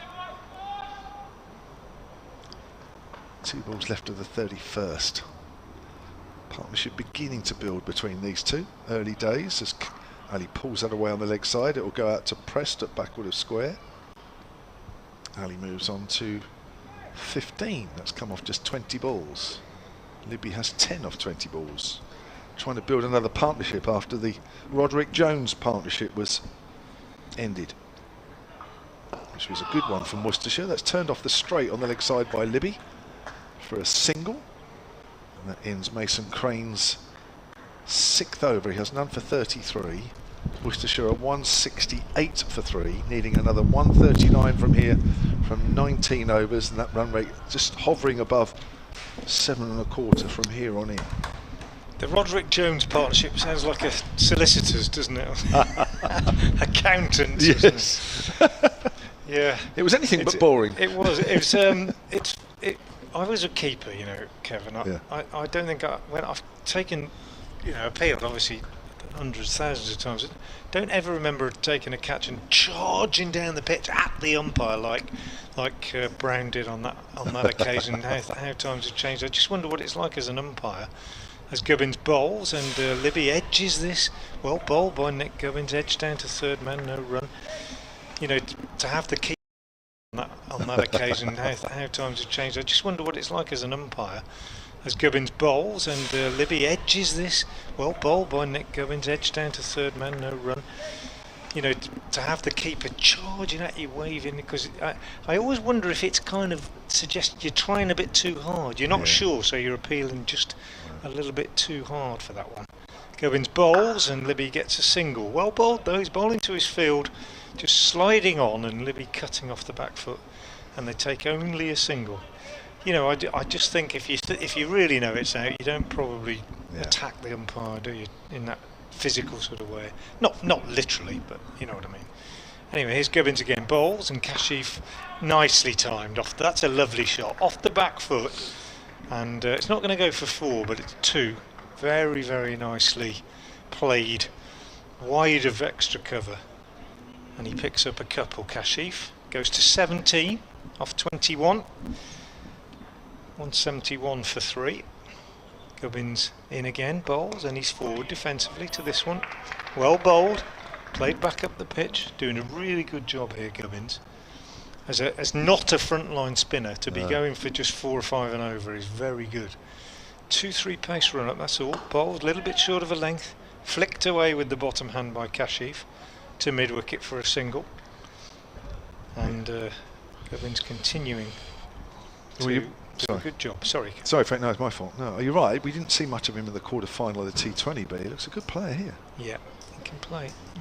A bit of finessing to do, I would say, as Gubbins bowls and Libby drives square on the offside, and they pick up a single. End of the over from Nick Gubbins. 173 for 3, so 5 came from it. Another very tidy over, and Kashif has 18, Libby has 13. Yeah, when I say he's late coming into the game, his fielding has already improved quite a bit, and it needed to, I think, even in all fairness, because when he first came into the side, it was new to him, the pace of the game and so on.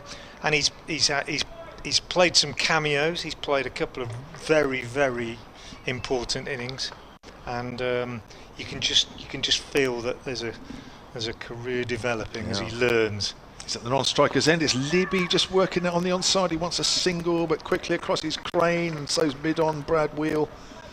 That's a dot ball. So 173 for 3. At the same stage, Hampshire were 207 at this stage, but they were going along well because Anarin Donald was getting stuck into the bowling, but they didn't finish off as well as they would like. So plenty of room for Worcestershire to keep going here, as that is a single as it reaches Brad Wheel.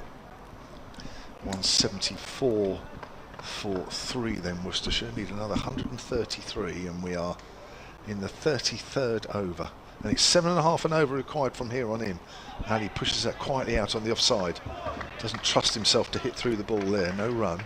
Dawson in quickly. 4 more overs of Dawson to come. Mason Crane's into his 7th, doing a good job, the spinners here. They're getting just enough help out of this pitch, just enough. And he drives strongly through extra cover. He's certainly strong through that area. Past a diving Gubbins, goes to wide mid-off where Barker picks the ball up, not cleanly, but 2 to Ali. Takes him on to 22, I think that is, unless the scoreboard's already ticked along. It might have already ticked along, so he's on 20. It's very quick. It's quick, yeah. It's quicker than me, that's for sure.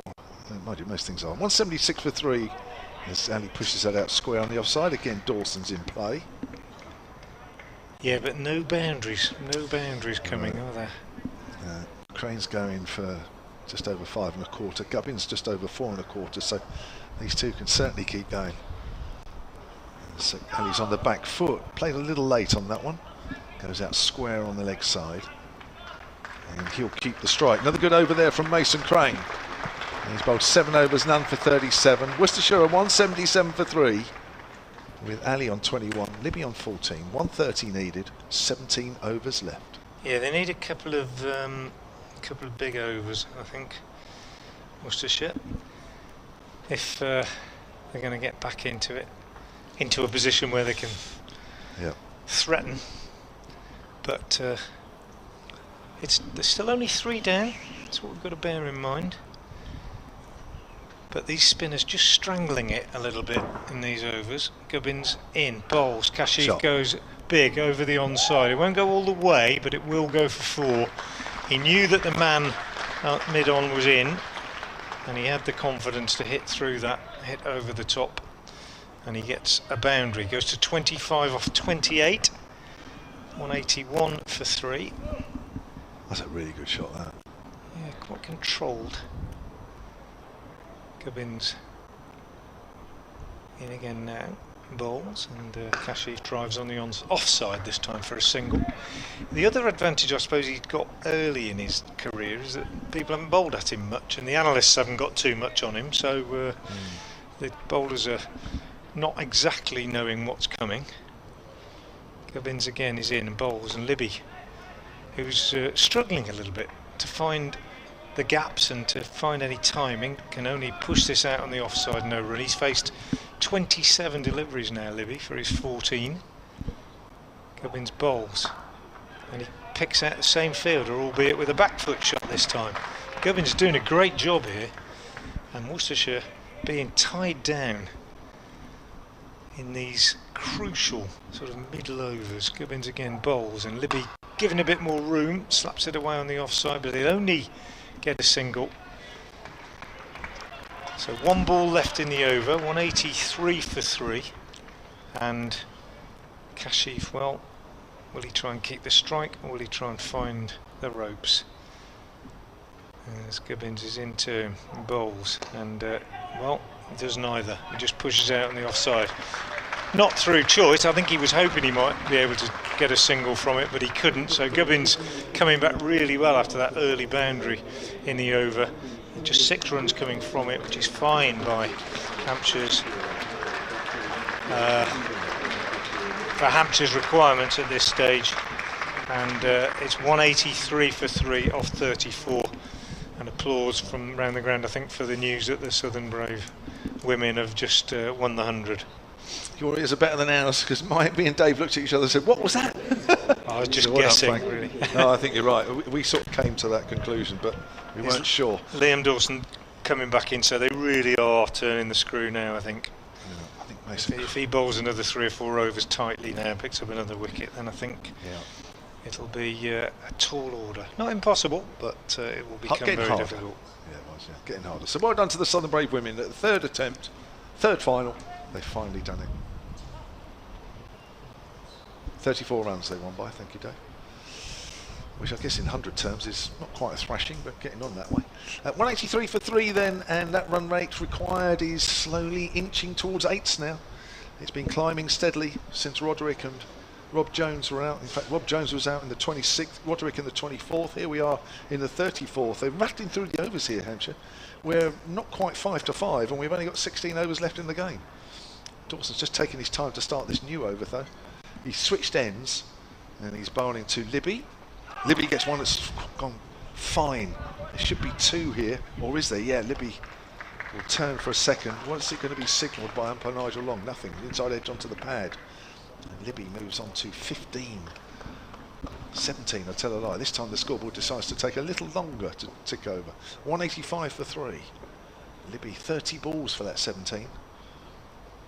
As Dawson round the wicket from that pavilion end, bowls again, pulled away but not timed, but he might get 2. Goes out behind square on the leg side. Prest just falls over the ball a little bit as he tries to pick it up one-handed, and Libby was quick to take advantage, and that should have only been 1, but it became 2. Libby's went back by 1 run. He's now 19. I don't know what the scoreboard's doing at the moment. 187 for 3 it's showing. As he gets wrapped on the pad there, trying to work it away on the leg side, the ball ricochets over on the offside, quickly across is Ben Brown, so was Mason Crane. Every run vital here. 120 needed by Worcestershire. They've still got 7 wickets in hand. Plenty of wickets in hand at this stage. As Dawson comes in again and bowls. Libby's trying to find the angle on the offside, can't. The ball follows him. Goes up to Donald at mid-wicket. Score remains on 187 for 3. Dawson playing his first game in this year's competition. Bowls. And Libby cuts that away, does find the gap on the offside this time, but Fletcher Middleton's out in the deep. 188 for 3. Nervy times at the moment for both sides. Hampshire know that a wicket or 2 now will certainly put them in the box seats. Worcestershire know that they've got a big 15 overs coming up here. Yes, they're looking for promotion from Division 2 in the Championship, but once you get to a quarter-final in any cup competition, you've got to be thinking about lifting the trophy there as well when you've done all the hard work from the group stage. And Worcestershire certainly did that, winning their last 3. Deep mid-wicket goes out, that's Donald. Big spaces on the leg side now for Ali, and he just pushes that out quietly on the leg side. Another good over, another good job here from Liam Dawson. All his experience in one-day games. And that is 7 overs, 2 for 31 now for Dawson, 188 for 3 Worcestershire. Yeah, good from Dawson. Good from Hampshire, turning the screw, making things really tight, but still only 3 down. 15 overs left.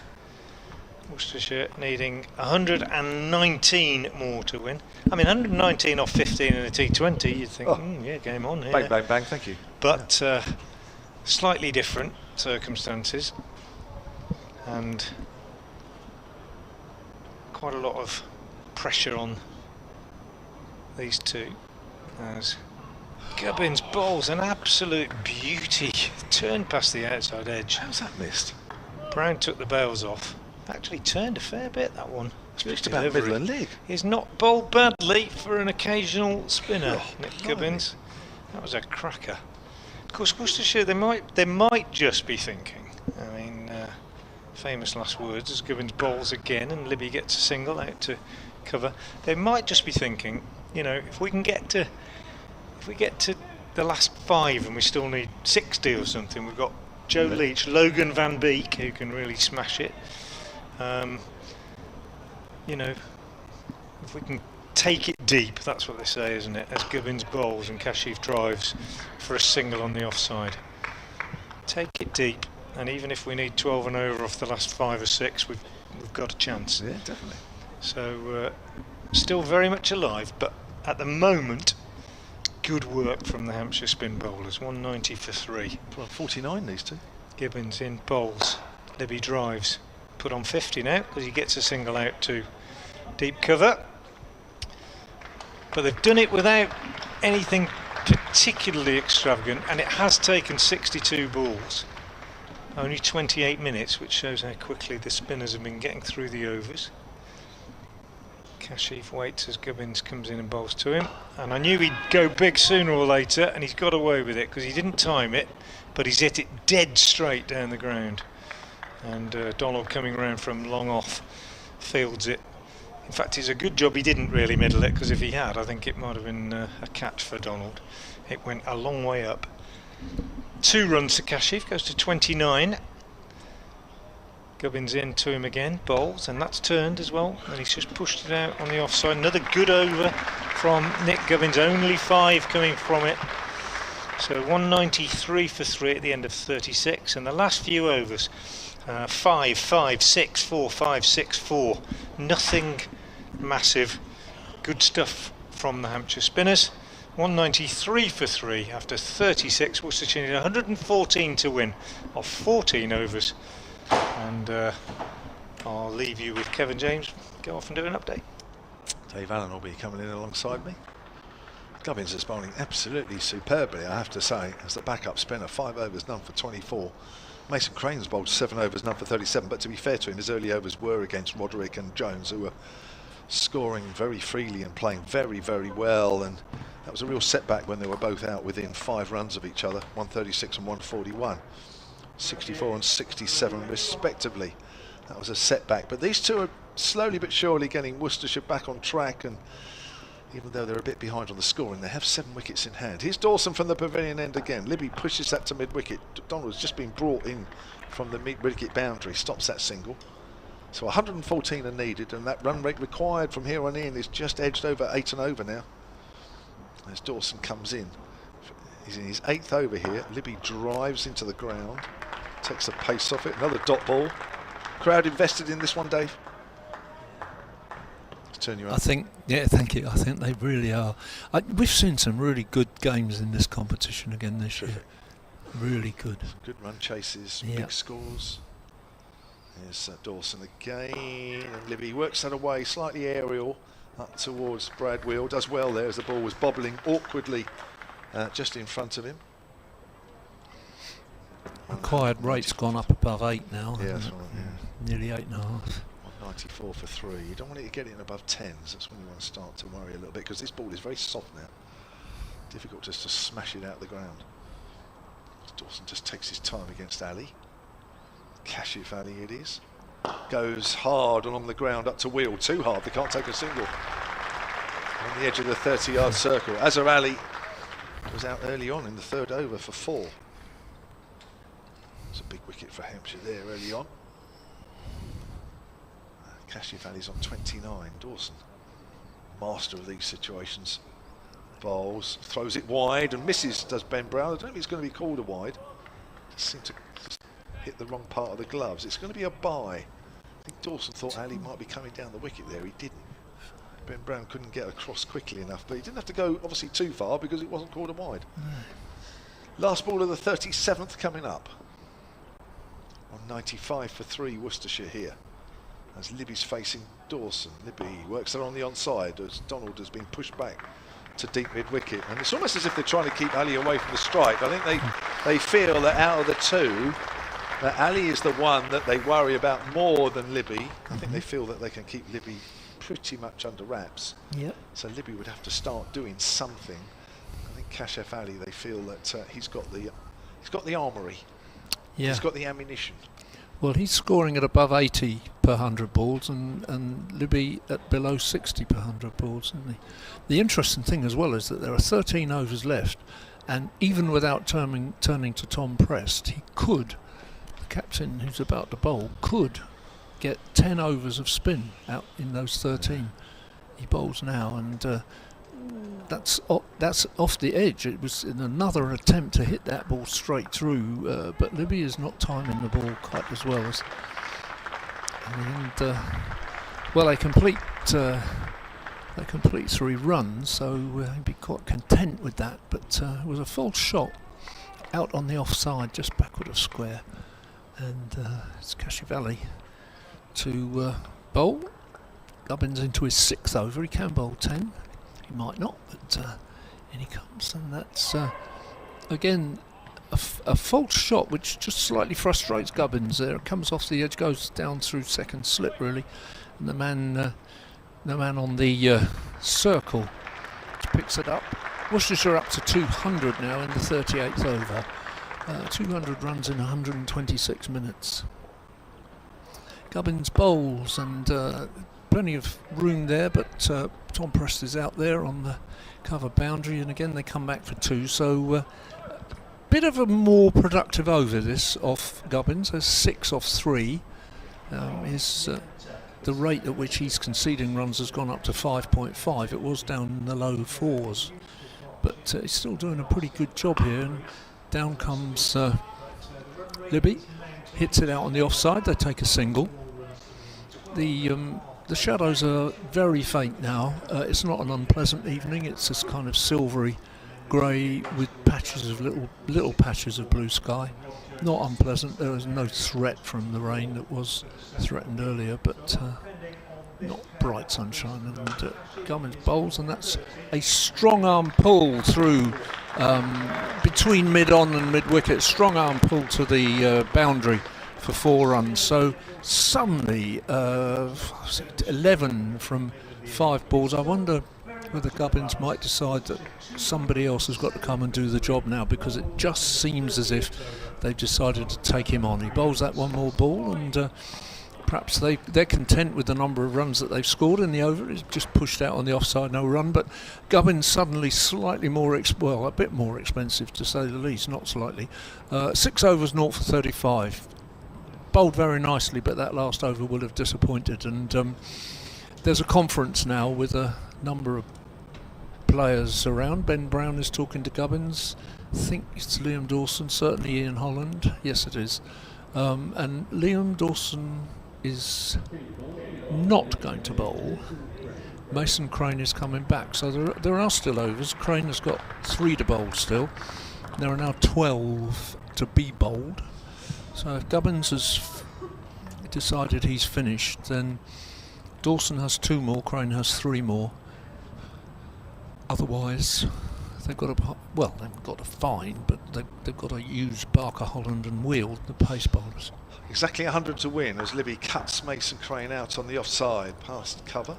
That's Dawson, and it'll be a single. So 208 for 3. At the same stage, Hampshire were 240, but Anarin Donald had gone in the previous over, and it was from here on in that Hampshire's run rate just declined right up until the 50th over. So it's not as if Hampshire were increasing their run rate at the final 10 overs or so. It was actually going down. So Worcestershire will feel they've got a great chance. They've got 7 wickets in hand here as Ali faces Crane. Ali goes up in the air. Now Dawson's under it and takes it. And Ali goes, trying to give himself some room, carve it away on the offside. It went straight up in the air. And Dawson in the end actually was a bit further away from it than I thought. He actually fell over in the end. But it wasn't a particularly difficult catch. It just looks as though Dawson just may have slightly misjudged the line that he was on. But a big wicket just as Worcestershire was starting to go into another gear. Ali goes for 34, and Mason Crane has picked up his first wicket. Well, I think if you had to pick one man on the Hampshire side to hold a catch for you, it would be Liam Dawson, really, wouldn't it? He's one of a very rare group of people, for example, who've played a significant number of county championship matches and averages more than 1 catch a match. And that's over a career that started 16 years ago, something like that. He's a very reliable catcher anywhere in the field, really. I mean, a lot of those catches have been in the slips, of course, but yes, there was just that last minute where he had to dive into it. But I guess this is the reality, isn't it, of this kind of thing, that it looks as though teams are going along quite nicely and they have a little spurt in an over, but they have to keep that spurt going, and that means taking the odd chance and things going up in the air and so on. Ben Cox, the wicket-keeper, very experienced, comes to the pitch now. Just looking at the overs that are left, Barker can still bowl 3 and Holland 5, and they've both gone so far for less than 5 and over, and they both have at least economy rates that good through the season. In fact, Holland, when he came into this game, had a economy rate below 4, so I would have thought they're likely to bowl most of those 8. Yeah. So Ben Cox has scored 153 runs in this competition so far off 160 balls that he's faced. So he's not going to hang around too much. Nope. They do have some more batting yet. They've got Logan van Beek to come, who hit 30 off that super over for the Netherlands against the West Indies in a World Cup qualifier earlier this summer. Goes for a sweep shot straight away and misses, does Cox. And he said he's not going to hang around. So he looks like he's trying to get on with it, and immediately there's a response as Anarin Donald goes from orthodox mid-wicket out into the deep. So 208 for 4, 99 needed by Worcestershire, as Crane comes in. This time it's an orthodox forward defensive from Cox. And we are in the 39th over. And that run rate required from here on in, again, is creeping up. It's over 8.5. It was around sort of just under 6s, then it went just over 6s, and it's slowly but surely creeping up. It's taking a time. Cox eases that out to point where Dawson Fields, good over this from Mason Crane, just the one run off it so far. 1 wicket, and there's 1 ball left of it. 208 for 4. Pressure mounting, mainly for Worcestershire, as goes for the sweep shot. This time he does get hold of it, and not particularly powerfully though. Goes out to Donald in the deep. Mason Crane gets a good round of applause. That's been his best over to date. 8 overs now made, he's 1 for 39. Worcestershire 209 for 4, need 98. I think Mason Crane has bowled pretty well this week in the 2 games, the game on the Isle of Wight and this one. And I'm very pleased to see it, really, because he's well, apart from anything else, he's a very entertaining bowler to watch, because it's you're having to think all the time and pay attention all the time because there are variations. And interestingly, actually, I thought Gubbins might give himself a rest, but maybe that wicket has just changed things, and he's decided to stay on. So even though there was that one expensive over, 6 overs, 0 for 35, he's going to bowl again and bowl 2 Cox. So he's trusting in spin, and Cox just plays it out in front of him. We've reached that point in the game now where the crowd are completely engaged, aren't they? And they're applauding every dot ball, and I'm sure there are some. Well, I have seen a few Worcestershire fans here. I don't know how many made it in the end, but they will be applauding anything successful for their side. That's well pitched up, and just driven out on the offside, but they've all forgotten that their bank holiday's been ruined, Dave. Yeah, they've all late forgotten. Rescheduling of this match. Yes, they'll try and make up for it tomorrow. And again, this on the back foot, and they have to scamper. Well, they're okay in the end, because the man at short third man decides he's not going to try to throw down the stumps, and so Libby on 31 not out is to face the 4th ball of Gubbins over, and he comes down, uses his feet, drives it up to an iron Donald at long off. They just chatter a bit about having a second run there, which Libby at the non-strikers end doesn't fancy at all. Donald gets slightly excited and hurls it at Ben Brown to make sure they don't, and they don't. So 2 runs off 4 balls. Gubbins bowls, Cox sweeps, and there was a tumbling stop out there. It looked to me like he'd misjudged it initially, right out on the mid-wicket boundary, but in fact he recovers, gets the ball in. 2 runs scored, so 4 from 5. Toby Albert, was it? Yep, I guess so far you'd feel that Gubbins has made the right choice, keeping himself on for at least 1 more over. This is his 7th. Bowls that ball, and Cox pulls it away, and it goes again out to the mid-wicket boundary, and they just come through for a single. So that's decent enough over from Gubbins there. He's bowled 7 now for 40, and with 10 remaining, well, Barker and Holland, as I said, can bowl 8. Dawson can bowl 2, so Crane and Gubbins don't have to bowl anymore. But and of course there's Brad Wheel as well, although he's struggled a bit today, and probably we won't see him again. 5 overs at 8.4, but Crane is going to bowl the next over. Yeah, I think the spinners will keep going. This ball's soft. Yeah. It's difficult to smash the ball at the moment. It's soft ball. There's no pace on it. I think this is it's perfect from Gubbins. Keep the spinners on as long as possible. So 214 for 4 then Worcestershire. Crane's ready to bowl his next over from the pavilion end, bowling 2, Ben Cox. And Cox slog sweep misses outside the off stump, well taken by Ben Brown. Score remains on 214 for 4. Remember, they're looking for 307 here, Worcestershire. 93 to win it is from here. And we are in the 41st over as Crane comes in again, and there's a sweep which he does get hold of. Goes to Tom Prest at back with a square leg, comes in quickly, keeps it down to a single.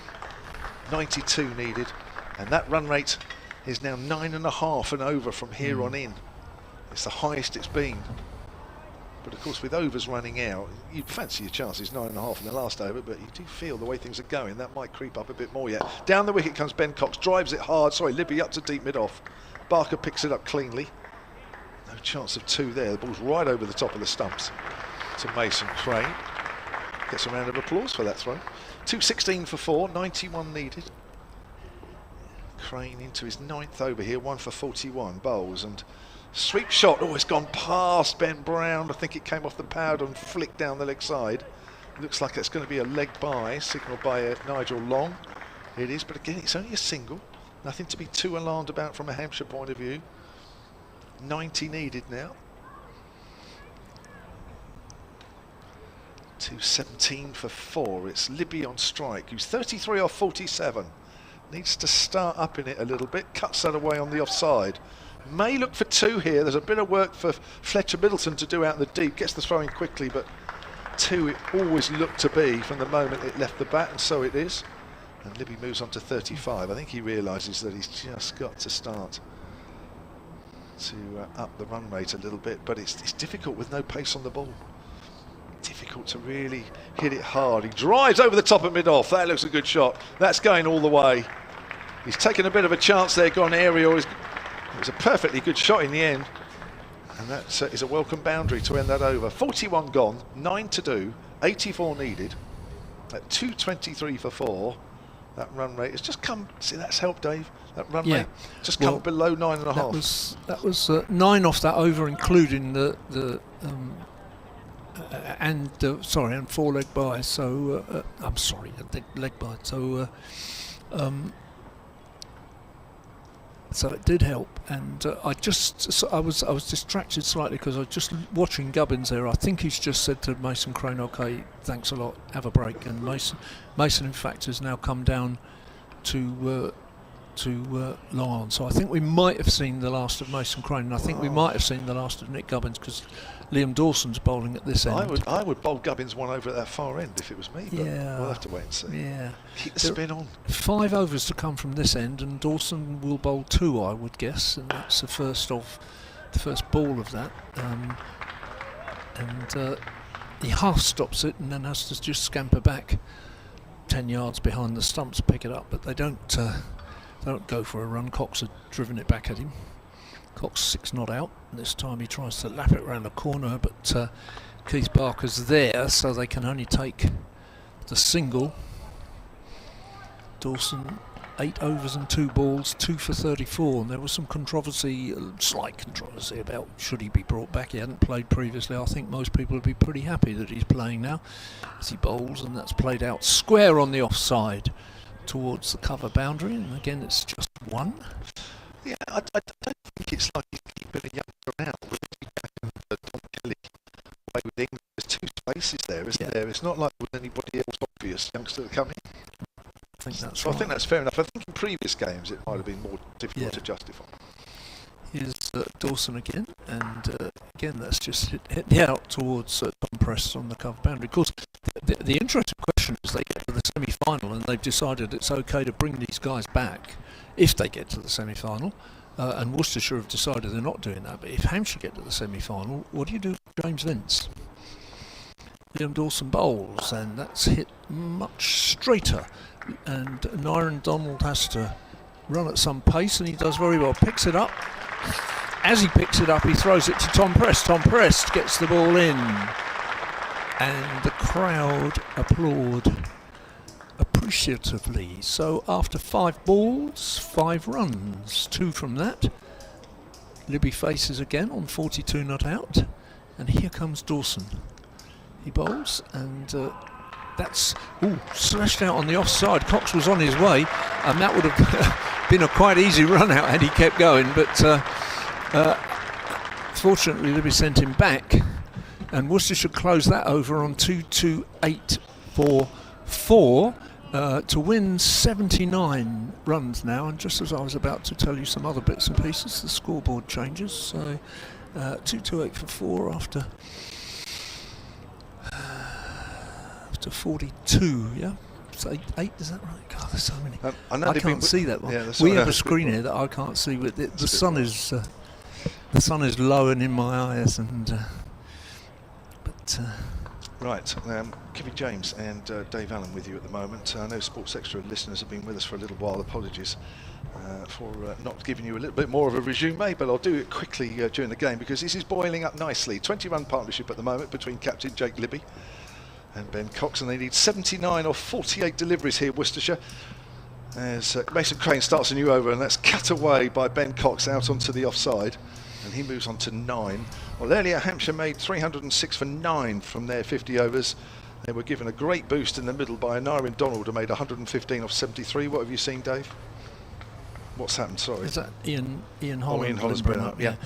And 66 from Ben Brown. They put on 162 for the 4th wicket, but when Anarian Donald went in the 34th, as that's pushed away on the onside by Libby, but only a single, 230. The 37th over Anarian Donald went. Hampshire didn't really make the most of it for the last 13 overs, so their total looked a little bit below what it might have been, and Worcestershire didn't start off particularly well with Azhar Ali out in the 3rd over for 4, but there was a big partnership as that swept away in the air out towards Donald. It's over his head at deep mid-wicket, and it's gone for 6. I think the umpire's just checking, and he's going to signal. What is he going to signal? He's looking, he's waiting for a sign from somebody. Nobody's giving him one, so he's waiting. He's going to signal 4. So 4 runs to Ben Cox. Slog sweep to Mason Crane, takes him on to 13. 234 for 4, 73 needed. There was a 124-run partnership for the 2nd wicket between Gareth Roddick and Rob Jones. They were going along nicely, keeping up with the rate, but they were out within 5 runs of each other. Now there's another sweep. It's along the ground this time. It's 4 more. Mason Crane's going for a few runs in this over. He's done a good job up until now. He's got 2 balls left of his spell. He's gone for 57, picked up 1 wicket. That was of Kashif Ali, who was starting to look dangerous. He was the last wicket to go. 34 of 40 balls when he skied Crane to point where Dawson took a catch. That was 208 for 4. But Cox is 17 off 18 now, and Libby, who's taken a bit of time to get to 43, is just starting to get going a bit more, but it's not easy with the spinners bowling the predominant amount of overs. It's difficult for the ball to get away. There's another sweep shot out towards Prest at deep backward square leg, just a single, and it's 239 for 4. Gubbins has kept the spinners going most of the time, really. Brad Wheel was getting hit around the ground, Dave, wasn't he? But yeah, the spinners have done a great job, and it just looks as though with a soft ball it's been difficult to really get some power into the shots, and that's why Gubbins has done that. Crane just comes out of his action as he was ready to bowl the next over. In fact, Gubbins himself has bowled 7 overs, none for 40. He's been going at under 6 and over, but Worcestershire need 9.5 here as Cox works that on the onside, and Crane goes quickly across. Oh, there could be a run out. He's running towards the stumps, and he can't. Well, he wanted to run into the stumps, did Mason Crane, because Libby was so far down the wicket. But in the end, I think Mason Crane should have. It was Ben Cox at the far end. Probably Mason Crane probably should have just released the ball at some stage. Yeah. But he wanted to run into the stumps holding the ball. I thought there was an odd moment in that particular over. That first 4 that was swept out there, which went over the head of Donald and yet did not go for 6. And you think to yourself, you know, when I looked at the fielders out there for the rest of that over, they were right back on the rope. So whether there was just a slight misjudgment there and they came in too far, because if it had gone for 6, you just said, okay, it's gone over his head, but it actually went over his head and bounced inside the boundary, which was rather different. Now we've got some pace on Dave for the first time for quite a while, because Dawson still has 1 over left, 9 overs, 2 for 38. Done a great job in his first game in this competition. Gubbins, I mentioned. Mason Crane has bowled out now 1 for 58, but they've all gone for under the required rate. It has just gripped a bit for the spinners, but the seamers have looked a little easier to get away. And even Ian Holland, who's had a pretty good economy rate throughout this competition, has bowled 5 overs for 24, which I guess isn't too bad, really. No, it's 4.8. I mean, his economy rate through the whole season before this was only 3.9, which is terrific. And he's also the leading wicket taker. Hasn't got a wicket yet, but maybe that will change. He's coming in now from the pavilion end, bowling a round off stump, and it's just slashed away by Cox, who's on 18 not out, goes out to cover. They take a single. But it's certainly very interesting finish. And Worcestershire have always been there or thereabouts with the Duckworth-Lewis rate, which, as I've said before, is merely indicative. It's not going to rain today, I can assure you, if you're not looking on the screen. But 248 is the Duckworth-Lewis score, and they're 240 for 4. That's hit away on the offside. It's fielded at cover by the captain, Nick Gubbins, who's bowled very, very usefully this afternoon as number 6. Really, he's just saved his side some overs in case somebody was not thought right to bowl out. I reckon Dawson might bowl the next over at the pavilion end, and then he's finished as Holland comes in, bowls, and again it's just played off the back foot out into the covers, and Gubbins picks it up. So 3 balls, 3 singles. Required run rate is now on 10, which Kevin has been saying. That's the kind of devil number. That's the number you don't want to get to. Well, they got to it. Baseline, isn't it? Yeah. Really. Yeah. On Sports Extra, a little later, you'll be going back to the Lords for the Oval Invincibles men against the Manchester Originals men final. It's Holland bowls, and goodness me, that it took a guard somewhere outside the next set of stumps, outside the off stump, and it's run away down towards the boundary. 2 men between them managed to mop up, and Worcestershire complete a 3rd run. So that was all a bit messy, really, to be honest. And I don't think anything much could have been done about it. I think there was a very effective shot by Libby in the end. It's on 47, and Cox faces Holland bowls, and that's a more orthodox shot played out on the onside, and Mason Crane runs in from long on, has quite a long way to go. Picks it up inside the circle, but keeps them down to 1. So 7 off the over so far, 1 ball to bowl. So 61 of 37 balls needed. Yeah. And there's a little conference now between between Gubbins and Holland, but involving an Aaron Donald. He pulls an Aaron Donald up inside the circle at mid-off and pushes Keith Barker back to long on the boundary. And Holland thought he was ready to bowl, and as he was running in, he just said, I think he said to Nick Gubbins, on the edge of the circle, please, not 10 yards in, and that's where he is now. And here's Holland, and he bowls, and it didn't make a lot of difference that Gubbins was where he was, because it just evaded him. But he comes back for 2, and at the conclusion of that over, Holland takes his cap. It's 2-4-8 for 4, and there are 6 overs remaining. Yeah, plenty of wickets in hand. Yeah. Still to come. Logan van Beek, the guy from the Netherlands who hit 30 in a super over in a World Cup qualifier against the West Indies back in June. So I think we can safely say that he's got some big shots under his belt. So he'll be a threat whenever he comes in. Joe Leach is down to come in at the fall of the next wicket. So a bit of batting still to come for Worcestershire. They need 59 runs off the last 36 balls, and this is probably where Hampshire now will regret just struggling in those last 10 overs or so. They were 256 at the 40 over mark and finished with 306 at the end of 50. So Liam Dawson is back for his last over.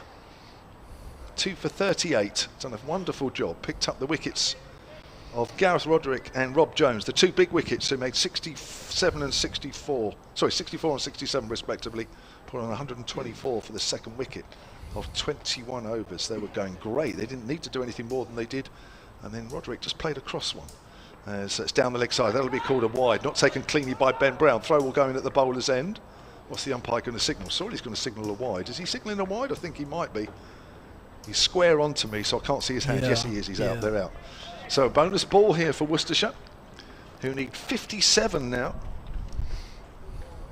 Then we still have 36 balls remaining. That's a straight one. Oh, there's a slight leading edge there, and Libby was after, or off down the wicket. That's a dot ball. The crowd will probably, as they have done during the tight stages, sort of clap anything, especially that benefits Hampshire. So 57 still needed. And we've got 35 balls remaining in the game. This for a place in the semi-finals as Libby cuts that one away on the offside. There'll only be a single though. And Libby's half century, which there are a few Worcestershire supporters in the crowd. Not many, because this was a late scheduled game. It was going to be Friday. That's his 4th half century in this year's competition, and that 50 has come off 59 balls, but only one boundary for the Worcestershire captain. So 34 balls remain, and 56 are required now as Dawson bowls. There's the slog sweep outside of off stump. Bit of work for Donald to do out in the deep. There'll be 2 as it goes out to deep mid-wicket. And Cox moves on to 23 now. It's 253 for 4, 54 are required. Interesting that Libby's strike rate has gone up to 85 or 84.7, because it was way down in the 50s, so he certainly has speeded up. Here's Dawson again round the wicket, and that's cut away by Cox. Quick single to backward of point where Wheel fields, and the total moves on to 254 for 4, and it is 32 balls left and 53 needed by Worcestershire. And Libby's on strike on 50. Dawson with 2 balls left of his spell. That's a pull across the line, but not timed by Libby. It may benefit them actually as it goes out towards mid-wicket. They're going to take 2. A lot of work for Donalds to do out in the deep. And in a way, Libby probably didn't realise, but by not timing that, he's picked up 2, whereas perhaps otherwise he would have picked up 1. So 31 balls remain, and Worcestershire here need 51. Remember, they've still got 6 wickets in hand. There's Dawson to finish off his spell here from that pavilion end. And that's worked up in the air, and it falls just short of mid-on. 1 bounce out to Mason Crane in the deep there. And that is Dawson's spell completed. And he's bowled 10 overs, 2 for 47, playing his first game in this year's competition, having played all the games for London Spirit.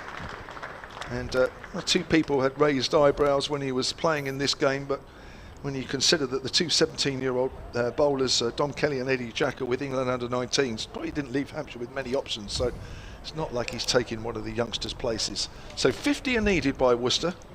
They are 257 for 4. Libby has 53, Cox has 24, and there are 5 overs left in this game, and the first of those looks like it's going to be bowled by Ian Holland. Interesting that Brad Wheel, Dave, has not re-entered the bowling attack as yet. He was expensive, 5 overs, none for 42. He looked a bit out of all sorts really. There was a bit of a mixture of stuff coming off his arm. Yep. And Barker still has 3 overs. Yeah, he didn't have an easy time. 3 overs at this end, Holland can bowl them all. 2 overs at that end, Barker can bowl both of them. So I would think that's what we're going to see now. Yeah. Dawson and Crane are both bowled out. Dawson 2 for 47, 1 for 58 Crane. And here's Holland, and he bowls, and that's whipped away on the offside, backward of square. And I think there are some Worcestershire fans here that was greeted with great enthusiasm. A very sporting crowd, Hampshire of course, but that brings the partnership up to 53 as well. So 50 partnership between Libby and Cox from 41 balls in 25 minutes, and well done them. Apart from the big partnership between Roderick and Jones, which was broken quite quickly in a couple of overs, Worcestershire have put partnerships together rather well. That's hit out on the offside, and it's 4 more. So 200 and Libby, that is, again, he's gone on to 61, and the score to 265 for 4. So 2 4s mean 42 to win now in 4 overs and 4 balls. Pace on the ball again, Dave. It's just easier to hit, isn't it? Yep. We've seen that the spinners have been more difficult to get away. Will Gubbins risk bowling a couple of more overs? Well, he might, mightn't he? He's still got 3 in his locker, and he's gone at 5.7, but they need to do something to hold this down, because 10 and over off 20 overs is a tough ask, but off 1 over it might be a possibility, and that's just played out on the onside, and very nicely played with weight off, and that enables them to come back for 2. And I'm gonna, at the end of this over, I'm gonna move over and let Frank join Kevin to finish everything off. 3 balls gone, 10 runs scored, so 40 to win. That'll be 40 to win off 4 overs and 3 balls at the moment, and again way outside off stump, helps that over the head of leg slip really, but they come back for 2 as Keith Buck has to run round and stop it. So 4-4, 2-2 from this over. As Kevin was saying, pacemen are conceding runs at a greater rate than the spinners, although in a sense there's not a lot of options here for Worcestershire. They've got to keep scoring runs now. Here's Holland again. He bowls and slashed away on the offside. This time Prest can come in and field it, and they just take a single. So one more ball from this over. 270 for 4. 4 overs after this, and 37 to win with 4 overs and a ball to go. Holland is just surveying the field. They're pulling Donald up inside the circle, pushing Barker back at long leg. Donald up at mid-off, and here's Holland to finish his over, and it's hit out straight past him, and they come back for 2 as Mason Crane runs round and field it. So that's me done for the day. Good night to everybody, and here's Frank and Kevin to take over. Thanks, Dave Allen. Well, Hampshire at the moment looks like they're going to pay the price for only scoring 50 runs off the last 10 overs. Because Worcestershire, the momentum is with them most definitely now, with Jake Libby increasing his scoring rate. 66 off 66 now. He's a runner ball. And Ben Cox doing a good job as well. He's almost there as well, 26 off 25. And the equation is that 35 are needed off 24 balls, and Frank Watson is back. Yep, it's a tight one, isn't it? As we thought it might be. I think definitely been easier to score off the seamers than off the spinners. Worcestershire now, they're only 4 down. I mean, that's the thing, isn't it? They're only 4 down. They've got to be thinking, we can get these with 4 overs to go. We're only 4 down, but at the same time, 1 good over, 1 tight over, and I think things could turn back in Hampshire's favour. And as we've said all day, Kev, wickets are the things that can really disturb things. 35 to win, 24 balls to go, 6 wickets in hand, and Jake Libby, just 1 boundary in his 50, but he's found the ropes a few times since then, and he's chipped this one in the air from Brad Wheel, going for the little ramp shot. It drops just short of Ian Holland coming in from fine leg. They get a single, so 34 needed off 23. Brad Wheel from the pavilion end bowling now to Ben Cox. Cox 26 off 25. He's swept the spinners very well, Ben Cox, as he always does. His Wheel into him now, bowls down the leg side. That'll be signalled wide by the umpire, to the dismay of Ben Brown behind the stumps.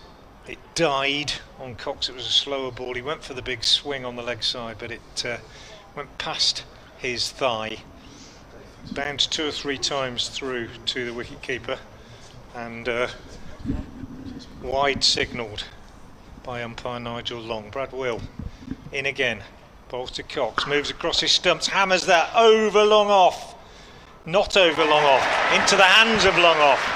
Beg your pardon, thought he'd hit it better than he had. He's caught, wicket goes down. Well bowled, Brad Will. Liam Dawson takes the catch. Liam Dawson, you can't keep him out of the action. He's caught the last 2. I really thought he'd hit that well, and it had gone over the top. I was looking for a 1 bounce 4, but Dawson running back at long off takes the catch. Apologies if I led you to believe that that was going to be a boundary. I really thought it was. Cox gone for 26, played really well, and well, he's gone, and it's back in the balance again. Kev, just saying, wickets are the thing, and indeed they are. They have made the difference all day long. Partnerships that have been broken, that's when we've seen, in both innings, that's when we've seen the bowling side able to re-establish a little bit of control. So Ben Cox gone for 26 off 26 balls, and the new batsman coming out to join Jake Libby is Logan Van Beek, a dangerous ball striker. Yeah. But hasn't got much time to have a look at it. Probably just as well. 66 Libby and Cox put on in 8 overs, so they did the job, but there's still a bit to do. This game, you feel at the moment, is going right to the wire unless Mr. Van Beek does what he did back in June, and the game will be all over with about 2 overs to spare. Yeah, Kevin referring to the super over that he managed for Holland. Just pushing his first ball from Will out on the offside. Tells you how tense it is that the home faithful are applauding dot balls very, very loudly, and well they might. It really is a tight one. Worcestershire at least have taken it deep, as we were saying, and they've made much more of a fight of it than they did on the previous visit here in the Blast.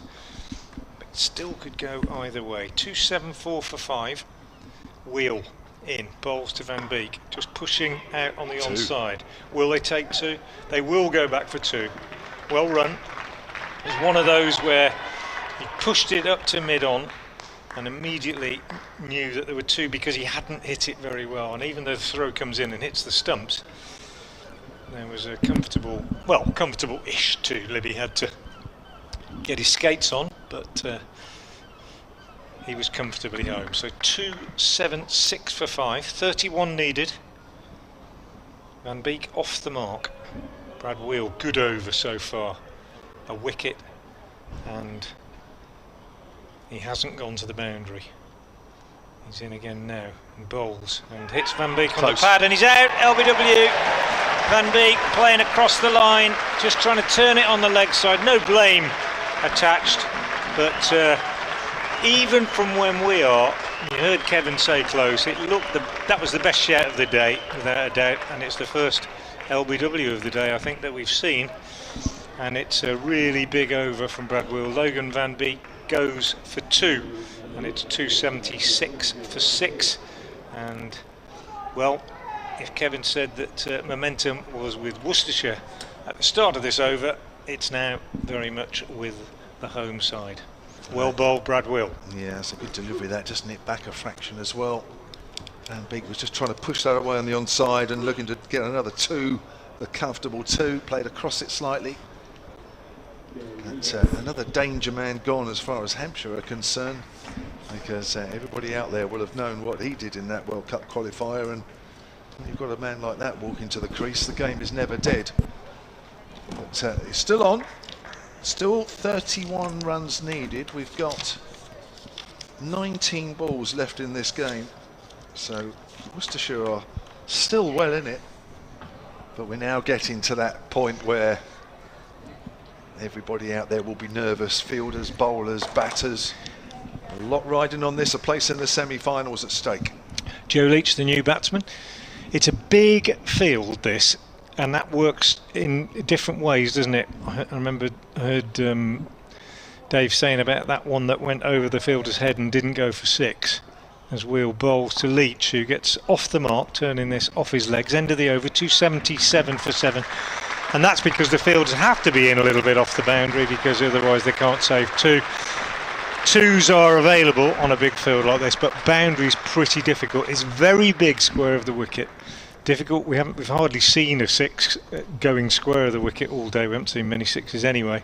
So it's a difficult one for the batting side. 3 overs left, 10 an over needed, 30 needed.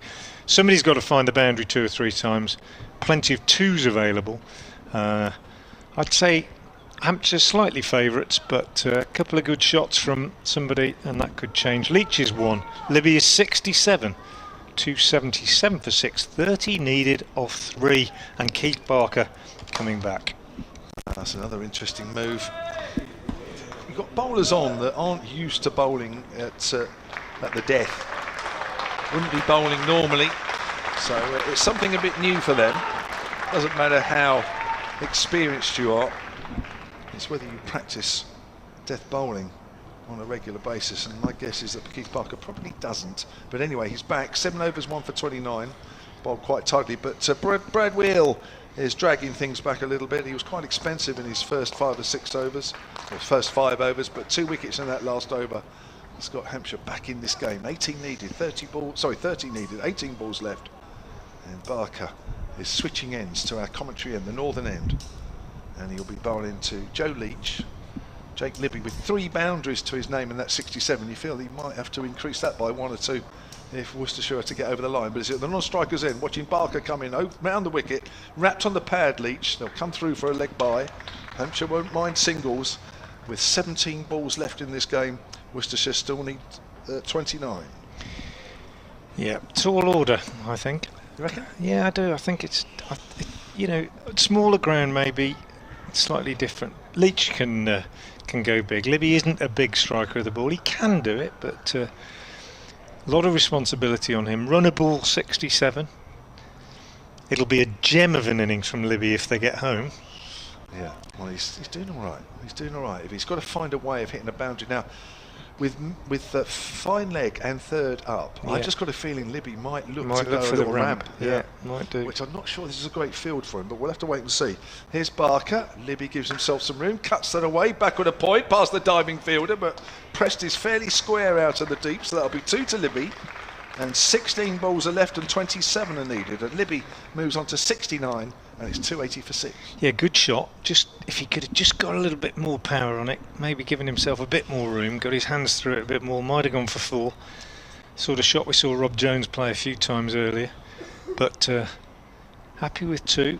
Extra cover's a possibility if Barker goes for the full wide one, doesn't quite get it right. Round the wicket again. Libby comes down the wicket, hits it up in the air. This could be caught a deep mid-off, or is he? Gubbins, not quite there, running back from extra cover. Think about 2. Got a hand, threw out a hand. Donald was running in from mid-off. I don't think Donald would have quite got there. So I think in the end, Gubbins, it was a good decision from him. But I think Libby, was it Leach? Sorry.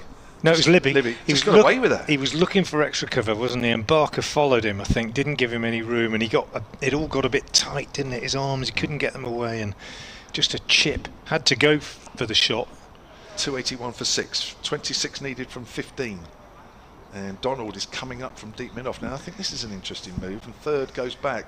I almost would have. I think he's going to go a bit short. The opposite field for the batters. Going to go back of a length maybe to Leach. There's a shot over extra cover now, isn't there? With extra cover and mid-off up. Leach goes for it. That's Drive it, yeah. past the diving Gubbins.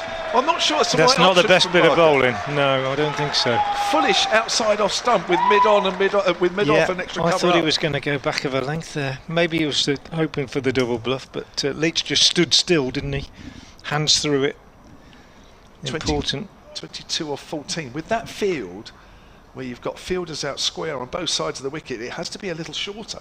Yeah, surely. definitely. Not fully outside off stump with mid-on, with extra cover and mid-off up. I'd agree with that. No chance. 285 for 6. Easier up here, of course, than actually bowling it. And now they have mid-off back and third comes up. So now Barker can't bowl too short. Here he comes in again then. Bowls to Leach, who's on 5. Barker, length ball. That's driven up to mid-on. That should only be a single. And the total moves on to 286 for 6. And Worcestershire from 13 deliveries need 21. Do you know what, Kev? It's going to come down to that last ball where they got that third run, isn't it? Well, Pat Brown was almost lambasting. We said it might. The fielder, wasn't it? Me. Goodness me. I forget who the fielder was. He said, there's no way that should have been 2. Yeah, Azhar Ali. It was Azhar Ali. And while he was telling them off, they ran through for a third. Here's Barker bowling to Libby. Libby hits it in the air. Now, where's that gone? Has it gone wide of mid-off? It's going to be caught deep mid-wicket, or is he? Yes, he is, wide the boundary. And don't tell me it's that man, Liam Dawson again. It is actually his third catch. 2 wickets to go with that. And Libby goes for 70. Didn't quite have the power. Almost. 70 off 70. And Worcestershire have lost their 7th wicket with a score on 286. Well, you know, that is exactly what I was trying to say at the beginning of the over about the dimensions of the field. That's quite a big hit, and Jake Libby played really well. What is he? He's 2 yards short of clearing the rope. Good catch because Dawson stayed really calm. He knew exactly where his feet were, stayed just inside the rope, but Another 2 yards and it would have been 6. And that's what I was saying. It's a big hit out there in that direction at both ends. And it's a valiant effort by Jake Libby. Really good performance from him. He's kind of held things together. He was involved in that partnership with Kashif, of course, for 66 for the 5th wicket. With Cox for the 5th wicket, and also in a partnership of 67 for the 4th wicket with Kashif. So he's played a very significant part in this innings, but he's gone. Josh Baker is the new batsman, not a bunny. Got 75 in the Championship at Cheltenham the other day, got a 50 early on in his career down at Lords. But a difficult time for a youngster to come in. This is a big over. That was the last ball of the over. Big over. Penultimate over in a run chase is always a big over. Yeah. 21 needed. If Worcestershire can get around 10 or 11 off this, they're all right. But I think if it's a quiet over, too much to do in the last one, maybe. What a game. We've all forgotten that we weren't happy about coming here Sunday bank holiday. We've all forgotten about that. Brad Wheel in, bowls to Leach. LBW playing across the line, dead straight from Brad Wheel. Second LBW that he's picked up in quick time, and surely now that is game over. And Kev, you better change your plans for Tuesday. Joe Leach has gone for 6, and Worcestershire falling away at the last hurdle. Really, they've played pretty well to get close to this, kept it going, taken it deep, but Brad Wheel's accuracy towards the end of this innings is going to mean that it's probably not going to be enough. 286 for 8. That's 4 wickets for 12 runs here, Worcestershire now. It shows pressure at the end. It tells it's always difficult for new batters to come in such a pressurised situation and try and pick up where other batters before have made things look a little easier. I'm sure Roderick and Jones back in that pavilion will be kicking themselves, especially Roderick. Played across Liam Dawson, was out for 64 when him and Jones were putting on that partnership for the 2nd wicket at 124. All looked good for Worcestershire. They were just pushing the ball around with no problems. It was Hampshire with all the problems then, but slowly but surely they've worked through this Worcestershire order. They're still not over though. Dylan Pennington is the new man for Worcestershire, but what a comeback here for Brad Wheel. Was expensive, but he's picked up 3 big wickets in Ben Cox, Van Beek and Jack Leach, just when Hampshire needed him to do a job, because early on in his bowling spell he was a bit loose, and Worcestershire were taking full advantage. So 11 balls left, 21 needed, 286 for 8. Pennington joins Baker, and you've got 2 players out there in the middle now. Neither has faced the ball. Yeah, that's right. Pennington. Not ideal. Not ideal. Pennington waits, bat raised, Wheel in to him, bowls. Pennington goes for a big hit on the leg side, and he should have been run out. Taken on the pad, dropped down, he went for a run. Wheel ran through, picked up in his follow through, and all he had to do was hit the stumps with an underarm. It was like missing a 2-foot putt. He was about 2-3 feet away, and he underarmed it and he missed, and Pennington scrambled back. It won't matter, I don't think, in the final analysis, but he should have been run out. 10 balls left, 21 needed. Pennington needs to find a boundary. 2.5 stumps to aim at. Good from through about extra 2 cover. yards. Yeah, yeah. Probably should have run him out. In he comes again now, Will. Bowls to Pennington, goes for a massive hit, swing and a miss, taken by keeper Brown, and the applause around the ground will tell you that the Hampshire folk think that it's nearly there now, it's nearly over the line. Every dot ball is crucial. Anything can happen until they need 18 off 2, but Brad Wheel has made a big difference with 3 wickets in this second spell, and comes in now and bowls, and it's nearly 4. It is 4. He's bowled Pennington. I said nearly 4 because I saw keeper Brown diving to his right, trying to take a catch, but it was actually off the stumps, not off the bat. And Brad Wheel, he may not have played much in the 100, but he's certainly had a big impact here. And it is very, very much almost all over here, as Worcestershire have lost 3 wickets with a score on 286, and Brad Wheel has made a real difference here. He's going to end up with magnificent figures. What's he got now? 4 for 47, and it's almost all over. He had about none for 40, didn't he, or 42? Yeah. As Pat Brown comes out, and I'll let you take it on now, Kev. Well, thank you, Frank. So, if any Hampshire supporters had plans for Tuesday, then break those as well, as it looks very much as though Hampshire are going to Edgbaston in 2 days' time. 286 for 9, as the sun shines brightly, and probably the hottest of the day, as Wheel comes in then and bowls to Brown, comes in and bowls, and Brown almost bowled. It's a full delivery, only just beats the off stump, but that's another dot ball. And there are 7 balls left in this game, and still 21 runs needed. Worcestershire absolutely stuck on 286. They can't get off 286. Well, it's, what is it, since I came back and you said, it's not 10 minutes, is it, since you said momentum very much with Worcestershire. And it was, and it just shows how quickly it can turn. Here's Wheel, bowls to Brown. Brown swings that away, but it should only be a single as it goes out to point.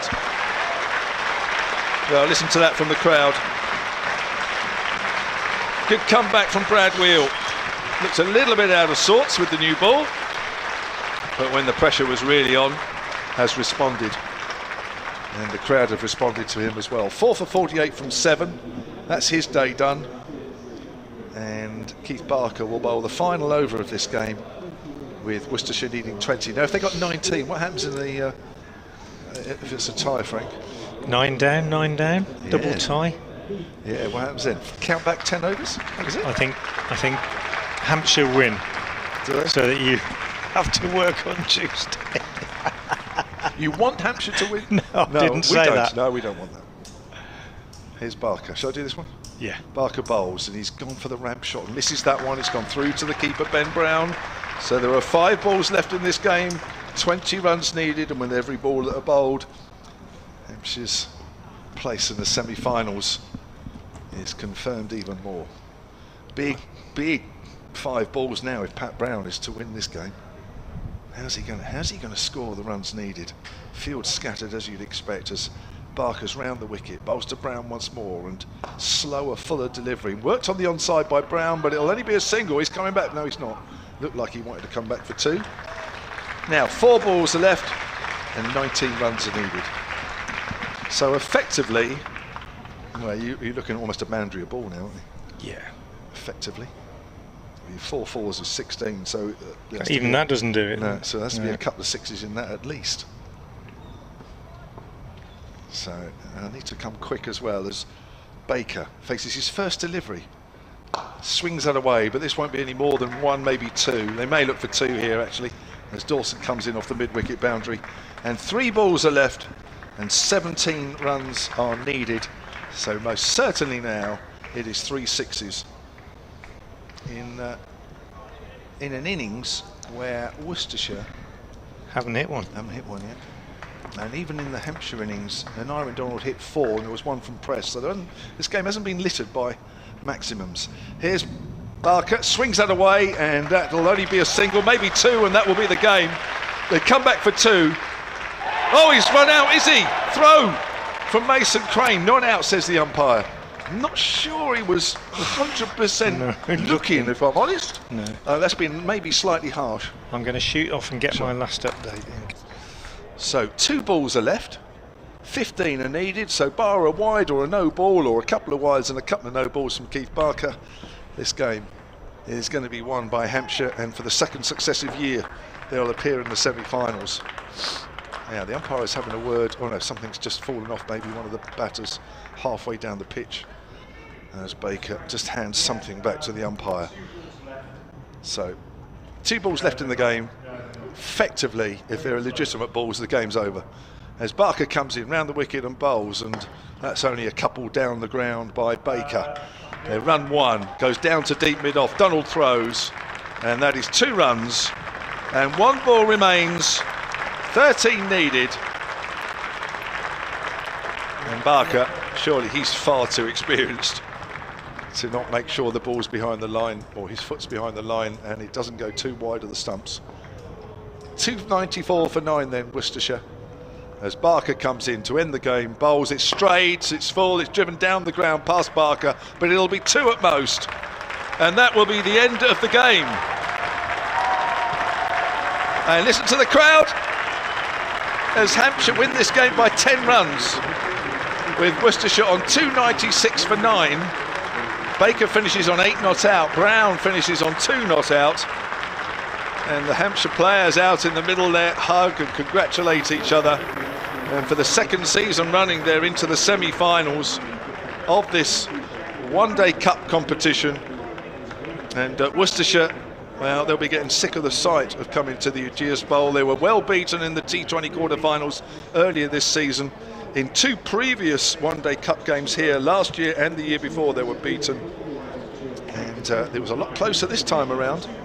They got to within 10 runs of Hampshire's total, but Brad Wheel, great comeback from him, having been expensive early on in his spell. 4 for 48, picked up big wickets towards the end, and Keith Barker finishing with 2 for 46, but it was the spinners in the middle, Liam Dawson and also Mason Crane, that always kept the run rate just below what Worcestershire needed, with Dawson 2 for 47 from his 10, Mason Crane 1 for 58 from 10, a bonus 7 overs from Nick Gubbins as well, who went for 40. He also went for slightly underneath the run rate. It was the seamers that were a little bit easier to hit, but in the end Hampshire have run out winners here by just 10 runs. Frank Watson, a final comment from you. Yeah, good effort I thought by Worcestershire, given that they were chasing such a big score. They took it deep, kept right in with a chance, but in the end I would say that the extra little bit of class in the bowling attack for Hampshire, particularly in the form of the spinners Liam Dawson and Mason Crane, and also Brad Wheel at the end, made the difference. And it was a cracking game, and Worcestershire will be well pleased with their campaign in this competition. They at least performed better than they did last time they were here, but fell short in the end. A little bit of extra class in the bowling attack told, but enjoyable campaign, enjoyable game. Thank you very much, Frank. Thanks for listening, thanks for watching, and of course we'll both be back in cricket action very soon. Unfortunately I'll be a little bit sooner than Frank, because I'll be at Edgbaston joining BBC WM up there on Tuesday for a place in the One Day Cup finals as Hampshire take on Warwickshire.